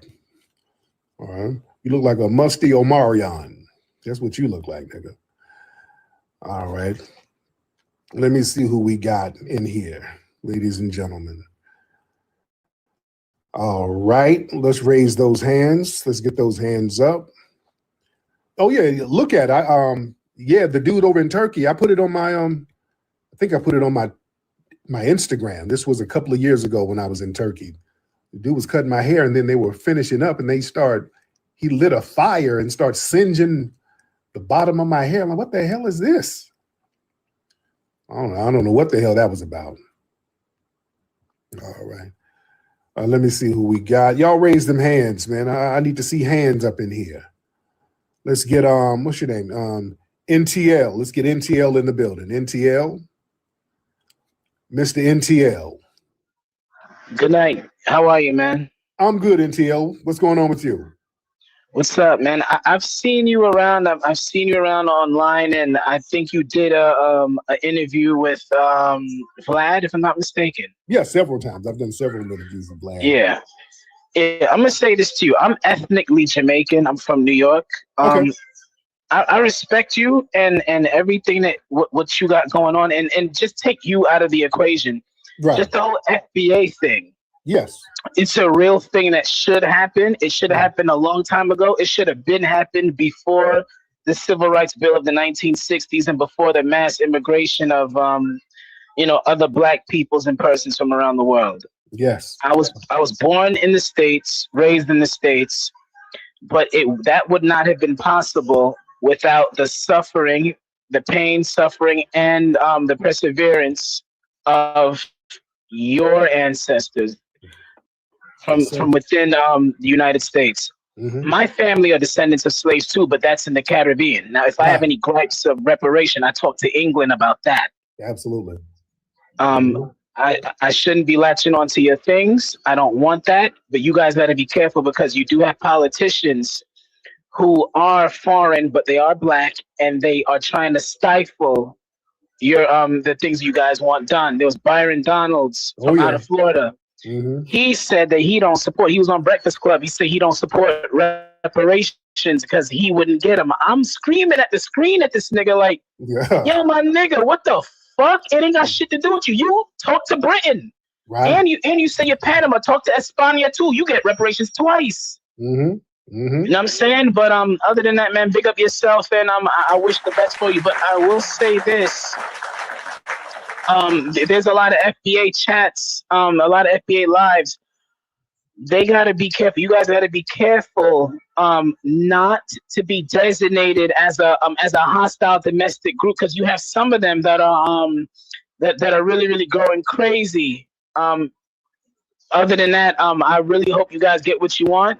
And yeah, a lot of people don't support Trump, but what's happening right now has to happen. It looks messy, but it has to happen because a lot of people are coming into the country and they're encroaching on your space. Right, right. Yes, indeed. I'll Well, land. Thank you so much. Have Yo, a good one. Clue? Now, Mr. Tariq Nasheed, I know you didn't fade me up for my little comment. I'm at Yes, work. sir. I was on your side. I am No, on what- your side. I am a No, woman. okay. I'm like, I know she ain't talking shit.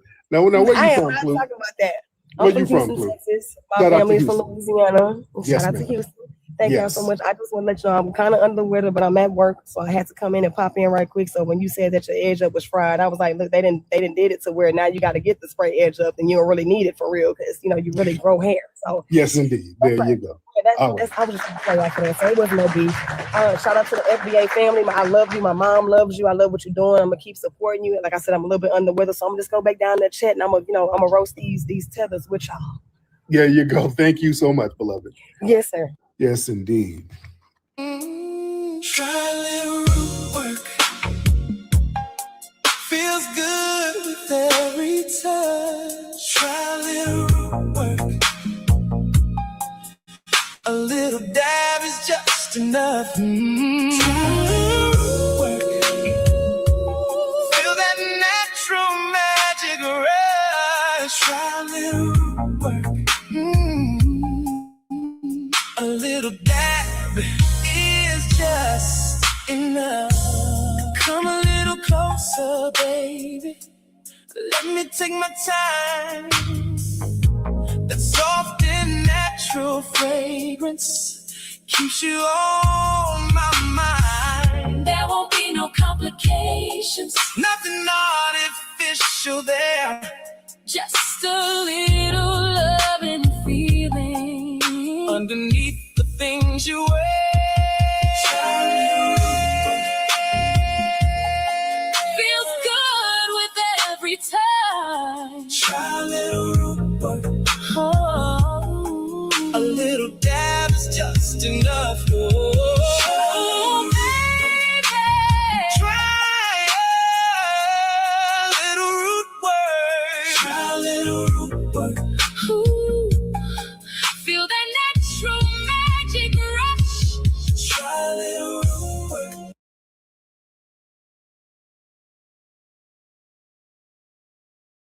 You some money, you're gonna feel different. Straight up. You might even, all that other advice I could have gave you, this is the short version. Get you a couple dollars, man. You're gonna feel different. With that Bussy. Big shout out to SPI, Spot Alert. I'm in the black box. Had to come through, tap in, show love one time. Yeah, y'all make sure y'all subscribe. Stay tuned, all that. It's crazy when, you become popular, successful for making feel good music, fun music, silly music.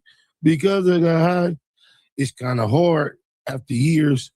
Sometimes I guess, what am I trying to say? We might not realize what we have amongst us as far as character of a person,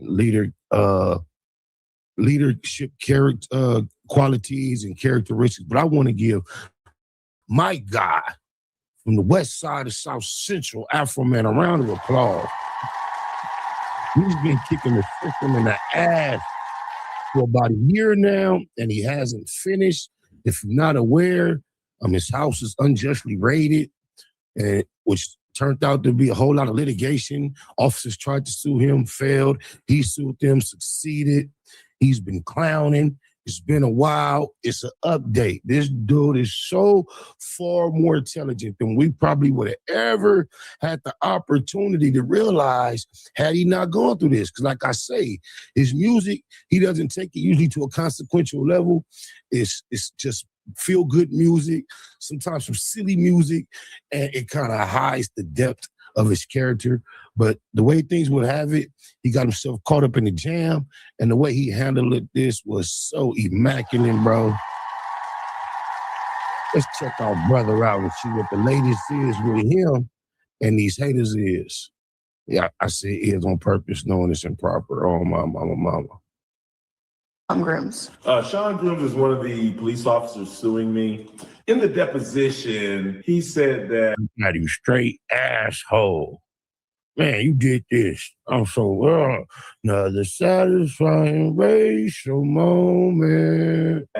he got a divorce because of me. My attorney reached out to his ex-wife, and come to find out, he actually got a divorce because he was having sex with like meth head, crackhead women on duty. He was giving them what I call penis plea deals.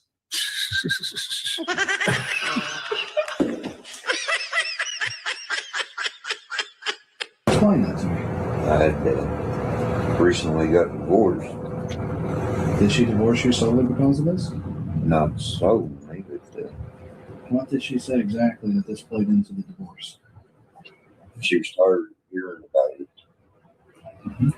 People asking her, is her husband a thief? And how could he do something like this? Let's give an update. Oh, yeah, is her husband a thief? Cuz had some cash confiscated from him on a raid, and the officer tried to stuff some of Cuz money in his pocket. Was it some bands? I think it was like four, five, 6 bands. $2 missing. How does $400 even come up missing? Oh, honey, look, he was low budget, easty, grimy, dirty, broke officer. $400. Damn, bro. You posted videos about Brian Newland doing hard drugs and snitching on his friend, and you posted those based on rumors. I did. We can look at your deposition, but before you argue with me, yeah, I did that a fact that you made those allegations based on rumors you said you heard. It's a fact. William Newland is a convicted pedophile, and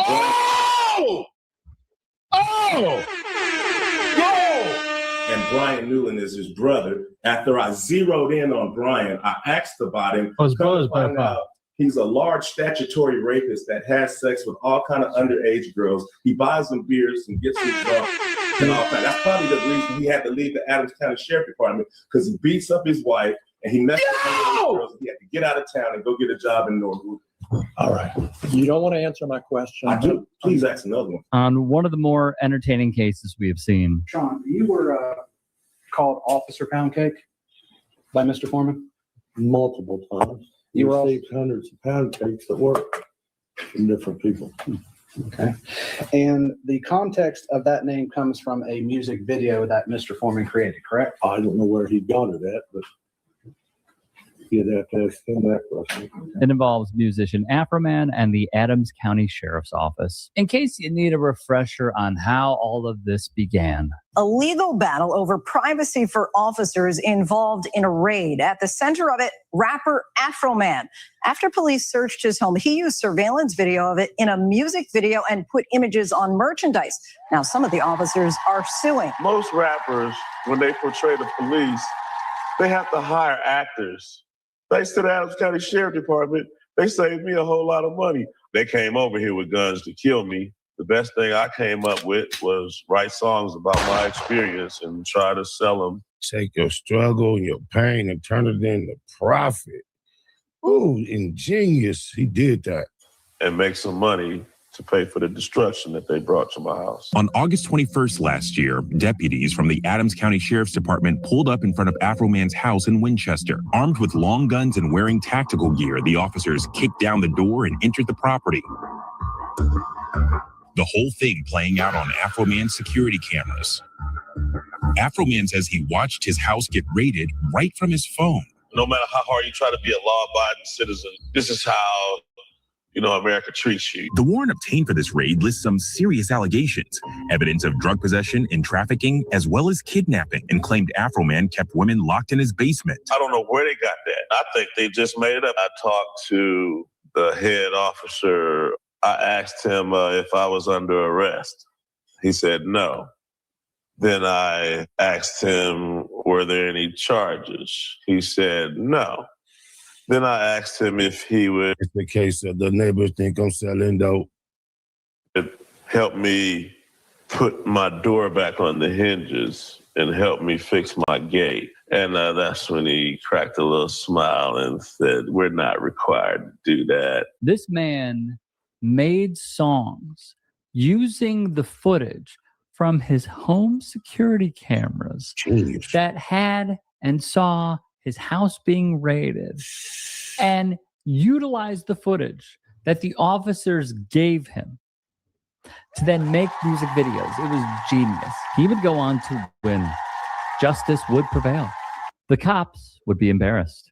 It was a pivotal moment in this story. So that happened. Then he would file another lawsuit. Per Rolling Stone, Afro Man accused Brian K. Newland, one of the cops involved in the case and defamation lawsuit, of malicious prosecution, abuse of process, intentional infliction of emotional distress, and torturous interference with contract. Then there would be this. They would add the new suit filed by Foreman is seeking at least $150,000 in damages, which includes at least $25,000 for attorneys' fees and costs. Attorneys for Afro Man and Newland didn't reply to requests for comment.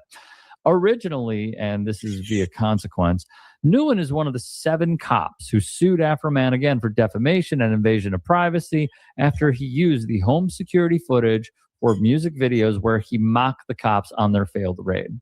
It was a victory for people who appreciate freedom of speech. An Ohio jury found that the artist was not liable for any of the claims that were filed against him. Essentially, he would allege that the Officer Newland's defamation suit was malicious prosecution that lacked legal merit and was meant to only harass him. It's currently unknown why the artist is targeting Newland rather than all 7 of the cops involved in the original suit that came about.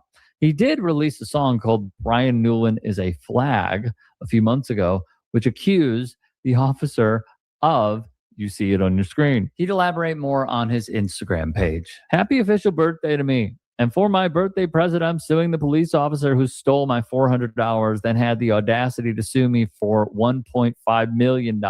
His name is Peter. That's why he's targeting him. If you needed any further clue as to why he targeting him, it's retaliatory. This dude came at him aggressively. Wow. Pedo police officer, baby making Brian Newborn Newland. Pedo police officer, baby. Brian Newland has a pedo brother. His name is Pedo Police Chief. Will you stop sending blank pics, William Newland? Stand up to pedo police. For all the theatrics, for all the lyrics, which were highly entertaining, of course, there are a few takeaways here. The first is, if you truly are a constitutionalist, all right, if you are someone who truly values freedom of speech, you should be applauding this man. You should be all I can do is do what we've been doing from the beginning. Just like he said, that's another round of applause. I am extremely proud of Afro Man, the way he conducted himself throughout this whole ordeal. I am elated for his victory. And in this case, it's a definite old school police. Oh, my. Get you some money, you're going to feel different. Straight up. You might even, all that other advice I could have gave you, this is the short version. You know, get you a couple dollars, man. You're going to feel different. Thanks for letting that puzzle. Big shout out to SPR, Spotter Low. You know, I'm in the black box. Had to come through, tap in, show love one time. Yeah, y'all make sure y'all subscribe. Stay tuned. All that.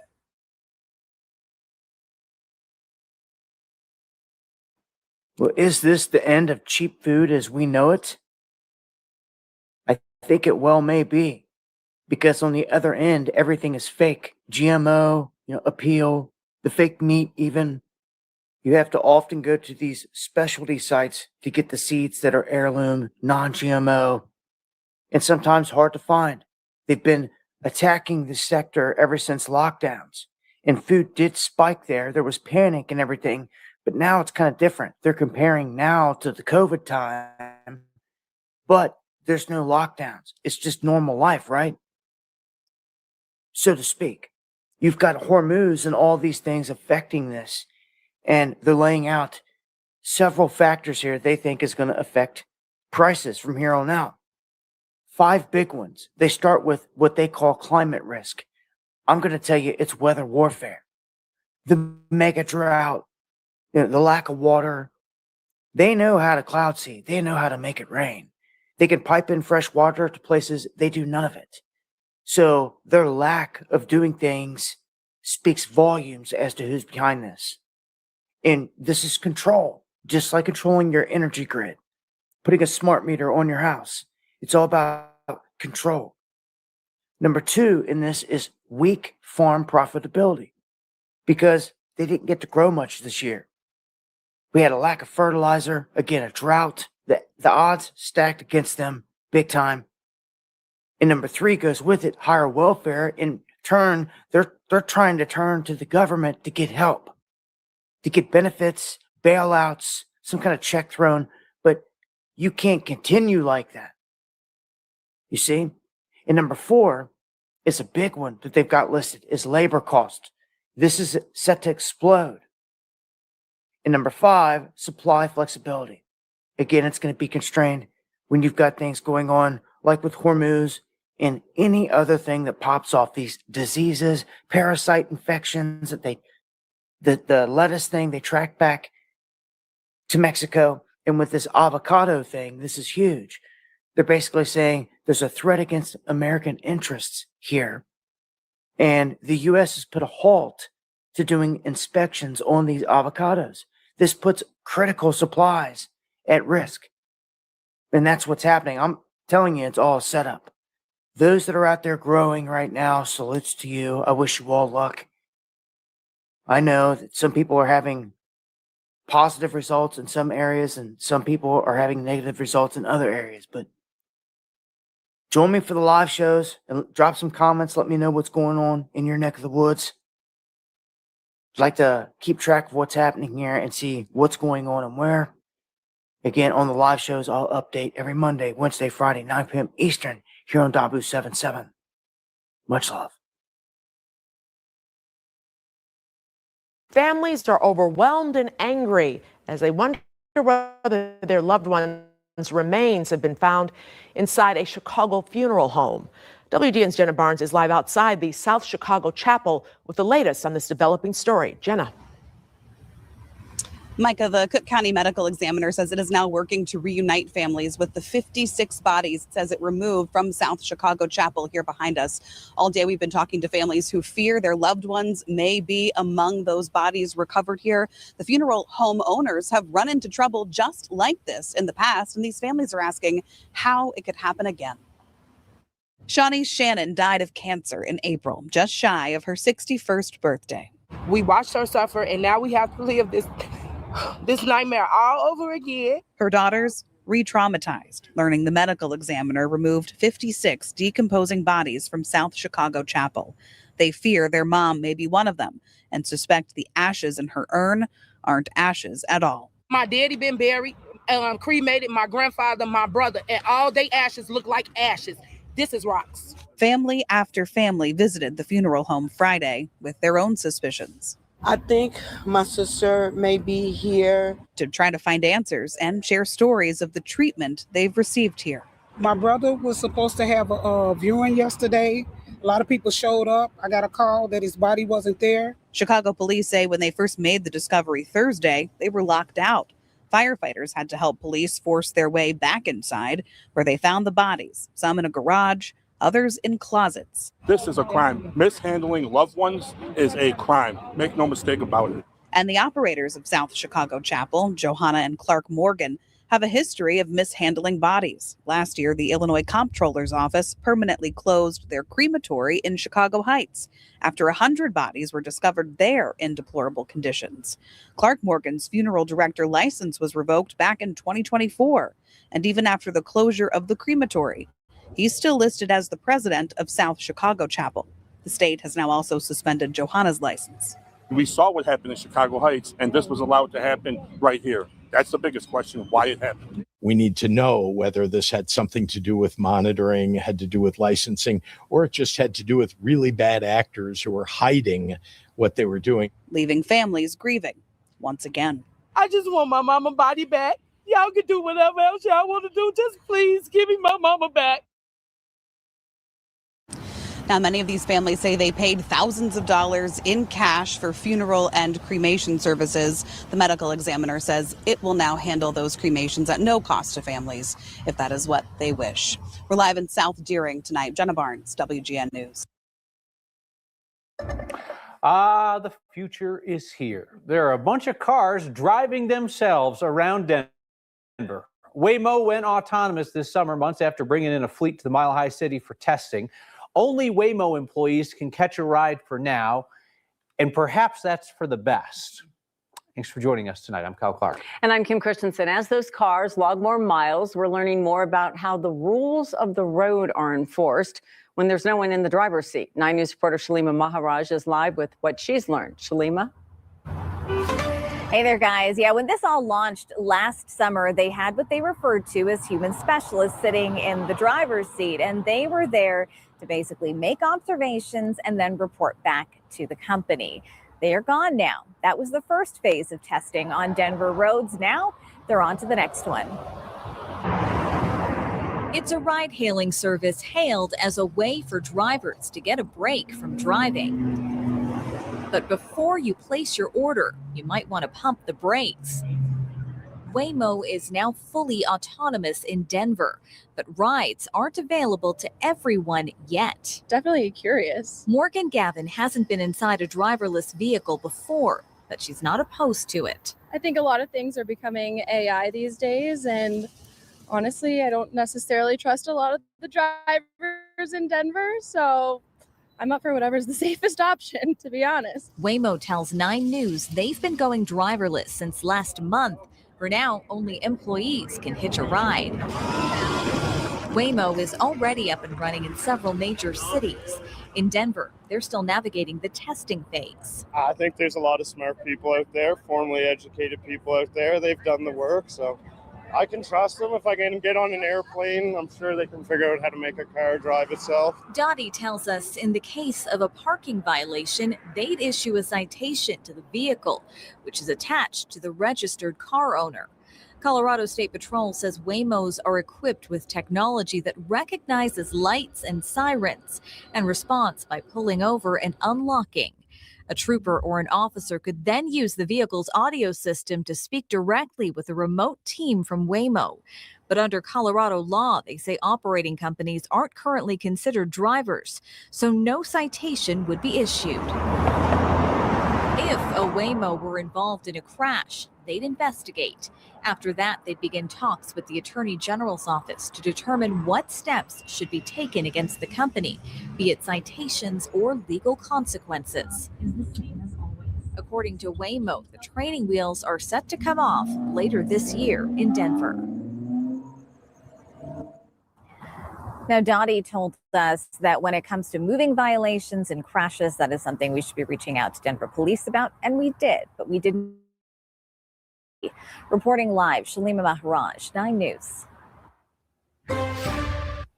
You know, often you don't notice the air. Mm-hmm. Kind of breathe it in, breathe it out. We've noticed the air lately, A lot. right? For a lot of days. Yeah, it's just a little chewy out there. Hazy, hot. Meteorologist Kaylee Chalmers is along now with a look at the air quality and the forecast ahead. Yeah, you called it earlier kind of soupy. We'll keep that soup spoon handy because it's going to stick around this haze for the next couple of days, as will the heat. Temperature is still quite warm outside the 9 News studios. Right now, we're in the mid-70s around the metro area. Temperatures are going to be dropping, but it is going to take some time. We are going to be in the 70s until tomorrow morning. We're going to reach the 60s finally, and then check out how quickly we warm up. By 10 a.m., we're back in the low 80s. Made it up, your official high in the metro area, 96 degrees. We're talking about triple digits, Greeley and Fort Collins. We're going to see those triple digits even here on Saturday, where we do have a heat advisory. Again, this is for Saturday, a weather impact alert because of the high heat and the concerns with that heat. Live radar, we're quiet, not too much to talk about. Air quality alert, we have one in place again for tomorrow. Could go into the weekend. Areas of smoke linger. We do have high fire danger for the mountains as well as the heat. Hey, a cool down in the forecast along with some rain. Can you believe it? We'll talk more about when we can expect that coming up in your complete forecast in just Colorado Parks and Wildlife says a man drowned after flipping his kayak in Park County today. It happened at 11 Mile Reservoir, about 50 miles east of Buena Vista. CPW says high winds blew over the kayak mid-afternoon. They say the man was wearing a life jacket, but it didn't fit properly and it covered his face. Officers say the man was unconscious when they found him. They performed CPR, but it was too late. Park County coroner will release his name. And I ask each one of you to search your heart and be compassionate and understand that not only our family was impacted, but that driver was impacted. And if they're brought to justice, their family will be impacted.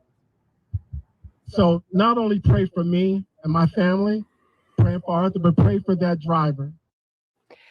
An emotional message tonight from the father of Arthur Williams. The 26-year-old was killed in a hit and run in Aurora. His family is now pushing for justice, but also offering up forgiveness to the person responsible. His father spoke at a vigil tonight, more than a week after a driver hit him on South Powhatan Road near Jewel and E470. Arthur's family describes him as an active young man who spent his time playing sports. He died sometime between the night of July 26th and the morning of July 27th.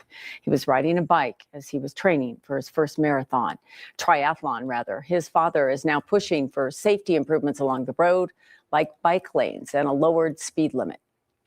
That's something I want to fight for, so that another family they won't have to deal with a memorial, reduced to items, reduced to photos. I want their loved ones to come home to them. This afternoon, Aurora police announced they've identified what they call a vehicle of interest in the case, and they're working to learn more about that, and we will bring updates when they come into the newsroom. A new fire on the western slope has led to evacuations. The 310 fire is burning on Morrisana Mesa near Parachute between Glenwood and Grand Junction. Evacuees are currently being placed at the Rodeo Fairgrounds in Parachute. Last check, it's burned more than 300 acres and nothing yet on containment. The 10th largest wildfire in recorded state history is now fully contained. Lightning sparked the Ferris fire June 27th that burned nearly 65,000 acres or more than 101 square miles across Dolores and Montezuma counties. No buildings burned, fortunately, and no one was hurt. Denver Water says the levels of its reservoirs will keep dropping in the months ahead. Its largest, Dillon Reservoir, is down 20 feet. It is expected to go down another 8 to 10 by Labor Day. And while it's tough to see, businesses are making adjustments to draw in customers. 9 News reporter Colton Chavez has been on this for us for a while, and he made another trip up to Summit counties to show us the adaptations. During this year's drought, obviously more water would be wonderful. Dillon Reservoir has lost 20 feet of water. Whatever we have to do, we're going to keep the show going on. It's tough for businesses that benefit from the water. We're budgeting about a 20% decrease in revenues. Does that answer your question? Craig Simpson is in charge of the marina and says all they can do is work with the water they've got. And we had over 30 boats that showed up here and had a regatta. We have the Dillon Open coming up. Craig says this year they also upgraded the tiki bar and built a stage for live music. Know when to fool them, know when to walk away. The hope is it will show visitors another side of Dillon Reservoir. In like 3 weeks, I'll be shot. So it's the new last name. I'm here for my bachelorette. Lainey Meyer is from Texas and can't tell the difference. I wouldn't know any different. It looks gorgeous. An encouraging perspective. We are more than happy to keep the show going on. A reminder that even in a drought. And so the show must go on is bigger than just a job. We're trying to provide for people. From Dillon Marina, Colton Chavez, 9 News. The U.S. Forest Service and the Summit County Sheriff's Department figured today was as good as any to recover an ATV that's been sitting underwater there for 8 years. They say the ATV likely fell through the ice back in 2018, right in the middle of Green Mountain Reservoir. That reservoir is only about 20% full right now. The low water levels gave the teams a chance to get out to it via kayak, hook up some inflatable buoys, and slowly pull that ATV back to shore.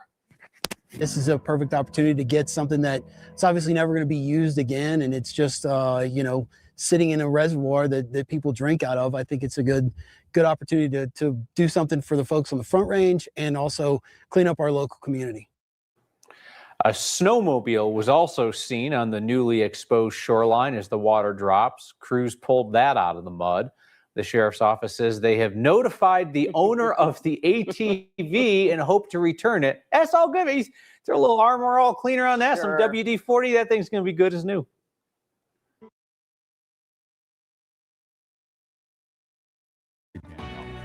Well, VIO, the new provider of scooters and bikes in Denver, is seeing the same concerns we saw with Lime and Bird. And this includes an email from this viewer who said, quote, "The VIO machines are driving me crazy. They're everywhere, in the middle of every sidewalk, at every street corner, down every alley, and every patch of grass. They're constantly left at the entrance of my apartment building, at both the front and back door, and probably worst of all, they're still being driven on sidewalks." Well, tonight, Denver 7's taking a closer look at what the city and VIO are planning to do about it and what that means for public safety. Here's Denver 7's Maggie Wolanski.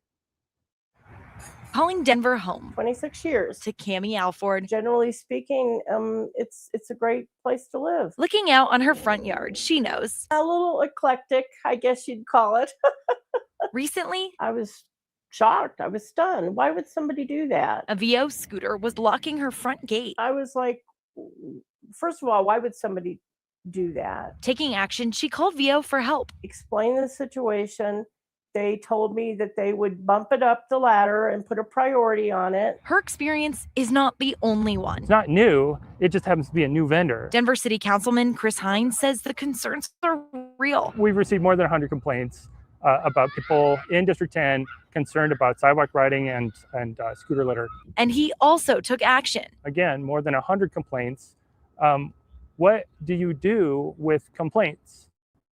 And I got an email from VIO that said, due to the number of complaints, it is our policy not to respond to complaints. Riding scooters on sidewalks is now illegal in Denver. Part of the challenge of the reason why it's been going on for more than 5 years is we didn't really have anything to hold them accountable, hold them as in the scooter vendors accountable, and now we do. Hines hears the frustration and is pushing for answers. So one of the things we can do is we can ask the city attorney's office, is the scooter vendor, because we only have one now, is the scooter vendor complying with the law? In a statement from VO, we were told beginning August 10th, riders detected riding on sidewalks will begin receiving direct educational warnings, with additional enforcement measures available for repeat violations as the program expands. For people like Cammie, she hopes her voice matters. You need to listen when people call you and tell you this is a huge problem and get somebody out there to fix it. Maggie Wolanski, Denver 7.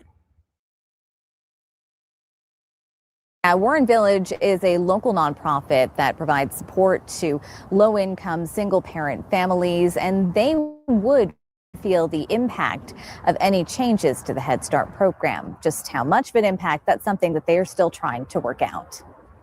For Ethan Hemming and the team at Warren Village, Right. I think we are taking a curious and a wait-and-see approach. it's hard to say what kind of impact proposed changes to the Head Start program will actually have. Could be good, or it could be detrimental to the quality that we've established for many decades with the program. This week, the Department of Health and Human Services, which oversees Head Start, unveiled proposed reforms. What we have read so far is that this would be a fairly sweeping change to some of the regulations, specifically lowering the administrative overhead from 15 to 5%, theoretically generating $2 billion that theoretically could go into classrooms. It claims the changes will expand access and empower parents. Our concern really is there is a distinguishment between reducing bureaucracy and burden and affecting program quality standards. Right now, there are about 1,600 Head Start providers across the country. In a year, we have 16 to 20 kiddos who are qualified for Head Start. That brings in $50,000 to $62,000 a year. Providing supportive services to families in need. Among the key components of the plan, aligning licensing standards to state early childhood systems. I think that has been very, very challenging for this organization and many in our community to not know exactly what's coming. Now, before any changes can take effect, they'll go through a 60-day public comment period. That's really a chance for stakeholders and advocates to really get in there, do a deeper dive, and then bring back some feedback. Reporting live in Denver, Shalima Maharaj, 9 News. Denver has a huge affection and affiliation with the theater and with performing arts. If you couldn't tell by his stadium announcer voice, Doug Tisdale has dabbled in theater. A lot over the years, yes. It's why the chair of the Denver Downtown Development Authority was excited when the DDA offered Steve Wargo and Blair Russell one of its low-cost, taxpayer-backed loans to open DIRT, Denver Immersive Repertory Theater at 15th and Blake. It was an attractive opportunity. Dirt never opened. The owners were evicted. Their landlord told us he was paid for just one of the 4 months Dirt owed. And it's very disappointing that we are where we are today. Denver's Economic Development Office wants Dirt to come clean about where the money went. In a default letter obtained by 9 News, DEDO says Dirt pulled the full $400,000 loan in one lump sum in January, including more than $52K specifically earmarked for rent. The city gave Dirt a deadline of today to respond to a request for details of how the DDA taxpayer loan money was spent. The DDA is, by its very nature, a risk-taking entity. If deals could be funded through the private sector, they wouldn't come to the DDA. Tisdale says this is the first time this has happened to the DDA, which is going to change how it issues loans like this. Every time we do any deal, we say, what have we learned from this, and how can we improve the process going forward? For now, there's no theater here, just some dirt and questions about missing money. Spencer Soysher, 9 News. The owners of the theater and their attorney listed on legal documents didn't respond to us today. We asked the city if it got the requested documents by the end of the business day. It had not. The city's default letter did not say what would happen if the deadline passed.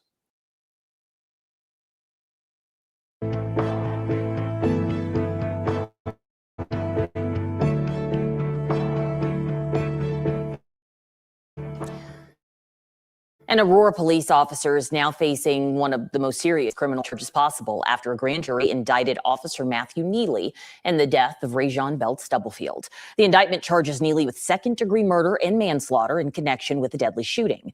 The indictment is rare, but it also comes at a pivotal moment for the Aurora Police Department, which remains under a court-enforced consent decree requiring reforms after findings of unconstitutional policing practices. While prosecutors say the grand jury found probable cause to bring these criminal charges, Officer Neely is presumed innocent, and his attorney says he acted in lawful self-defense. Joining us now to help unpack what this case means, for Officer Neely, but also the justice system and for police accountability as a whole, is our legal analyst, Whitney Traylor. We're so glad that you're here. Let's start with how unusual this is for a police officer to be indicted in the first place. Yeah. It's very unusual.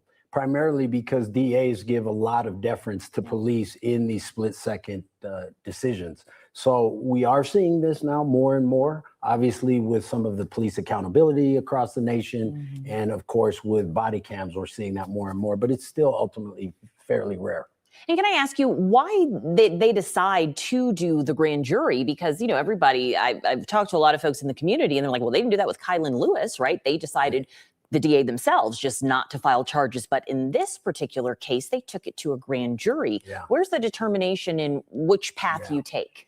Well, it's always difficult. And this is a rub that DAs have had for years and years because they have to work with law enforcement so frequently. They generally have a good working relationship. So to come and actually press charges against those folks creates a political issue. It creates a lot of difficult situations, and then to not prosecute then opens them up to community criticism as well. So the DA really, some people say, well, they're punting it by presenting it to the grand jury, and there's some validity to that argument. And on the other hand, the fact that the community is making this decision ultimately there's some benefit to that. So it could be a punt, but ultimately the grand jury came back with these charges. And now it is in the hand of the prosecutors because they have to go through a trial here, and they charged Officer Neely with 2 separate charges, second-degree murder and manslaughter for the same shooting. Let me ask you, why file both? You see that often, right? We saw that with the paramedics and the Elijah McClain case. There were multiple charges. Same in this instance. Why do that? Well, I think it gives the jury a little bit of an off-ramp so that they can find one or the other. And of course, the murder charge is going to be, it's a second-degree felony, and it's going to have a higher standard that knowingly he knew that this was a substantial likelihood of death. as opposed to acting recklessly. Mhm. So the difference is the mental state of the officer. And so if they didn't find knowingly and there wasn't this lesser charge, it would be not guilty. So now they have both options. So it'll be one or the other or none. And looking at the details of this case, how strong is the self-defense? Right. We know that's what they're going to argue. So, I mean, how strong of a defense is the self-defense? Well, it's going to be difficult. I mean, this jury is going to have a hard time kind of going through this self-defense. I mean, there's a lot of things that this officer didn't do properly. He didn't announce himself. He didn't, apparently, I think in the indictment, they said that at some point he tried to holster his pistol to get his baton, but he couldn't get it in the holster. So that's why he didn't get the baton. That's an argument to say, hey, at that moment, that officer believed a lesser means was an option. The issue of shooting 3 times. Now, they are taught to, when they shoot to kill, to keep shooting until the threat is extinguished, eliminated. Here, was the second and third shot necessary? So that's going to be an issue for the jury as well. So this is not a clear-cut case, but I think there's, of course, the prosecution has the burden of proof. So it's going to be a difficult case. Finally, what do you think this means for APD as a whole, who's very much still, in the heart of this consent decree?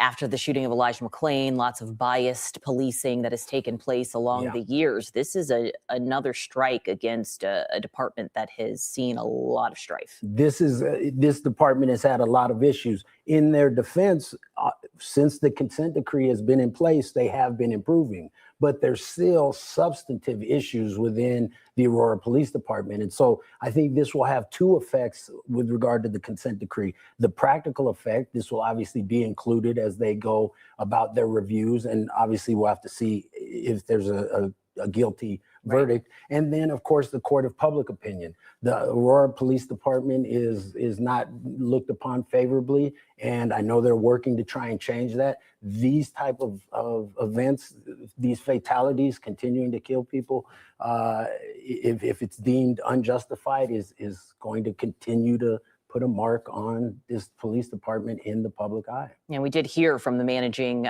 partner with the consent decree, and they said they're not ready to relinquish, their rights on what they're doing for the department. So that will continue. Whitney, thank you for the conversation as always. It feels like we'll be talking about this for a while. There are no hearing dates that have been set yet in this case. So of course, you'll be the first to know when we hear anything new.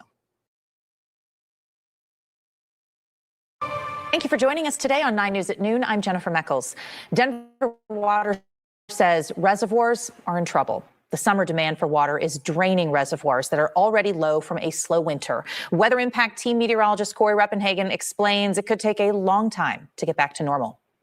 Yeah, those water levels will continue to drop in our reservoirs as we go towards the winter, and they won't come back up at all until we get into the spring months and have our next snow melt. It's not that the rain isn't insignificant, but about 80% of the water that goes into those reservoirs is snow melt. And we're coming off the driest winter in Colorado history, so we're already depleted. And now we've gotten into the summer months where the demand for water is really going up, and the hotter and drier the weather is, the greater that demand is. So those reservoirs are reaching record to near record levels all across the state of Colorado.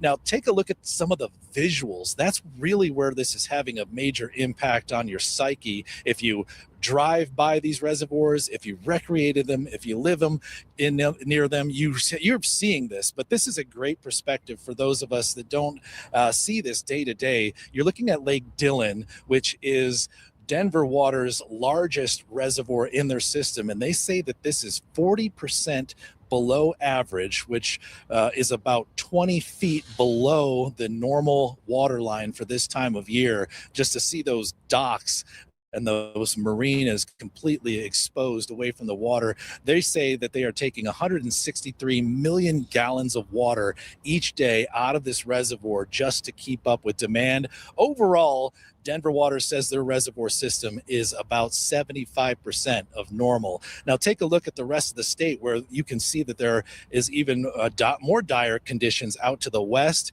in the reservoirs in the Gunnison River Basin, which feed into the Colorado River Basin, and the reservoirs in the Colorado are all about halfway to where they would normally be this time of year. And if you look at the individual reservoirs, how they are ranking, you can see like Lake Dillon we looked at there, that is its 4th lowest mark in history. If you look at the Blue Mesa Reservoir, which is on the Gunnison, that's at its lowest level on record. Granby is not as bad, but even that is at its 11th lowest in history. If you follow the Colorado River down the line into Utah, where Lake Powell is, that's also at its 4th lowest mark in history. And kind of towards the end in Nevada, where we have Lake Mead, it is now at its record lowest level in history. Thank you very much, Corey. Now we'll talk with Chris Bianchi about what's going on today. We know how bad the drought is. I know you just got updates every Thursday. Like, it is, we just need some rain. We need some rain. Yeah, and we did. By the way, you know, in Denver, the drought monitor update showing that Denver County is under the worst drought in 26 years, but Southeast Colorado getting a lot of improvement. So I know here in Northeast Colorado, the monsoon's been more of a non-soon for the last few weeks. Southeast Colorado in the mountains, where we need it the most, that's where we've had the most beneficial moisture. I'm going to have more on that coming up later today as well at 4 o'clock. Now, we are seeing a fair bit of smoke over the Front Range, and this is thanks to wildfires that are burning in the Pacific Northwest, Washington, Oregon, as well as Idaho. That smoke seeping down to Northeast Colorado. Already 88 in Denver today, heading up to our 43rd day at or above 90 degrees so far this year. That is the 6th most 90-degree days year to date on record. Next 12 hours, we'll drop down in the 70s tonight, but today we top out in the upper 90s, daily record of 100. Probably safe, but outside chance we get there later on today. Now, as we head over the next few days, it heats up, but there is some relief in the forecast for the middle of next week. I'll tell you about that in a few minutes. All right, Chris. Thank you. Democratic Governor Jared Polis has now declared a disaster emergency in response to a fire burning in Jackson County. That one started Tuesday north of Kremling. There are still mandatory evacuations in place. The governor's office says it's burning at pretty high elevation, about 9,000 feet, and fighting it requires specialized resources, stuff that Jackson County can't do on their own. The fire is now between 25 and 30 acres in size and no containment. Down at the Aspen Acres fire in southern Colorado, all mandatory evacuations have now been lifted. That fire is 68% contained, holding steady at nearly 102,000 acres, about 160 square miles. It is the 7th largest wildfire in state history. Crews have been battling that one for about 6 weeks now. Fire departments across the whole state say they need more help dealing with all of these emergencies. According to the Colorado Division of Fire and Prevention and Control's new Fire Service Needs Assessment, members of 122 fire departments were asked these questions. They say they need an additional 2,100 paid and volunteer positions, about 25% of their current workforce. 2/3 of departments reported their current funding is just not enough to carry out all of the department operations. That's what's going on here in Colorado. Out in Washington, the 3 major fires in Spokane have only grown. Now they've burned more than 10,000 acres. Roughly 800 homes and buildings have been destroyed. Thousands of people still can't go home, and officials say the evacuation orders will not be lifted anytime soon because the conditions are just too unpredictable and too dangerous. Firefighters are bracing for heat and gusty winds this weekend, which could spread those flames even more. A survivor of the Marshall Fire here in Colorado has now been helping these families who have had their lives impacted by fires. Erica Solev lost her home back in 2021, and now she runs a nonprofit that offers support for people who fall under the category of extreme weather survivors. The hardest part is doing this work, helping other survivors, is such an honor, and it gives me strength and hope. Just like every parent wishes better for their own kids than they had themselves, I feel the same about this. She said being able to lean on her friends and neighbors really helped her navigate her own grief and her own loss. What the area around the Bronx Broncos' proposed new stadium might look like. So the team released these new renderings you see right there on your screen of the proposed Burnham Yard site. It includes plans to preserve pieces of the property's history, like the old locomotive shop and the turntable pit. Historic Denver says they're happy to see the history included in the plans, but also stress the history doesn't add property line. The organization hopes to see the city and the team work together to ensure that the neighborhoods that made Burnham Yards what it is, what it was, what it may always be, are not pushed out when the team moves in. I think the saying goes that the devil is in the detail, and really it's the detail that's going to create a successful outcome here. It's been determined that this is the location for the new stadium. Now it's about how does that stadium integrate physically, architecturally, culturally, socially into the really historic surrounding communities and deliver benefit to those communities as well.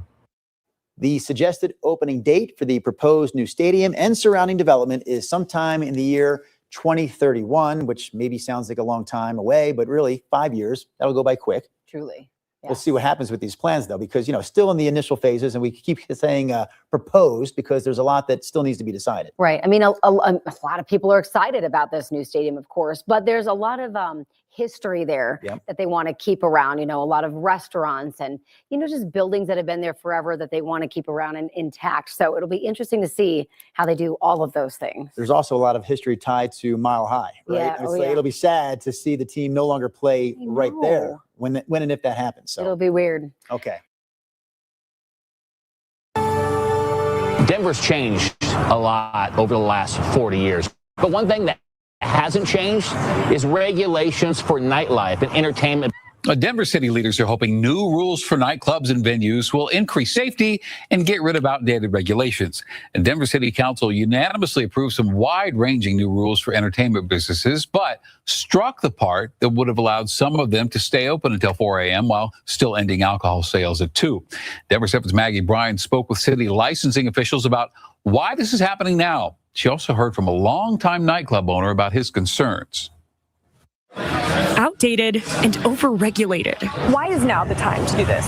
Well, really, 20 years ago was the time. Denver city leaders say certain rules for nightclubs and entertainment venues need to change, and safety needs to become a bigger priority. Right now, there is no law that prevents someone from bringing a handgun into a life-type entertainment place. On Monday night, Denver City Council passed new rules for nightlife entertainment businesses, banning weapons on the premises and requiring surveillance cameras. There's a shooting. Our law enforcement can see video footage of maybe the people doing that. There's no requirement for that now. Eric Escudero with Denver's licensing department says the ordinance also eliminates outdated rules. So places offering things like trivia, stand-up comedy, or slam poetry wouldn't need special licenses. Those businesses shouldn't have that expense of getting the license and dealing with the regulations. City Council also removed part of the proposal that would have allowed some nightlife venues to stay open until 4 a.m. Some people in support of the 4 a.m. close say it would lead to less congestion when everyone has to leave the bars at 2 a.m.,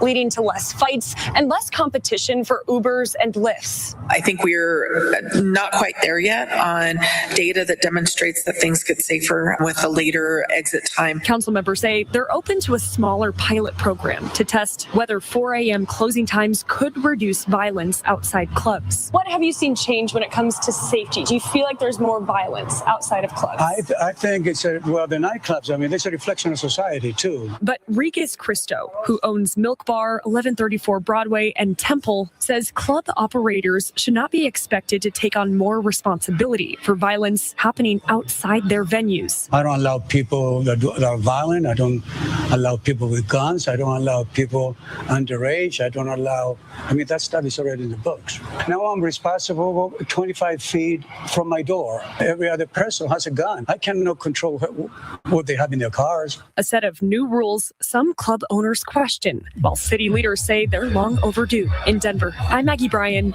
Denver 7. And going in depth here, still no arrest in last month's deadly Ultra Lounge shooting.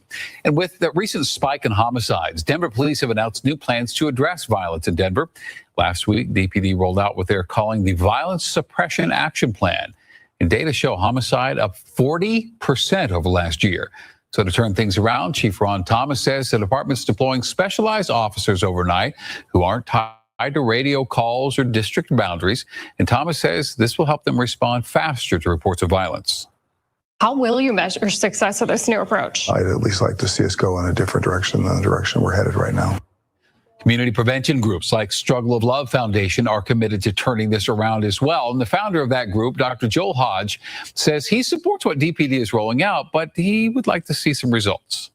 We're showing up there. We don't have bulletproof vests. We don't have guns. We're showing up there just like this. I don't know if it's a good thing or a bad thing. I really don't know because we haven't tried it. They're also launching a new campaign to crack down on illegal gun possession. The owner of the nightclub in Denver, where one person was killed and 8 others were injured in a shooting last month, is officially turning over his liquor and cabaret licenses. After the shooting July 20th at Ultra Lounge on Hamden, the city suspended the club's licenses, claimed a list of violations. According to the city, the owner, the business Yak and Yeti, admitted that it sold or subleased property to another owner without telling the city or state. Yak and Yeti will be banned from reapplying for a new liquor license for at least 2 years. Denver police say they believe at least 2 people opened fire during that shooting. As of tonight, no one's been arrested.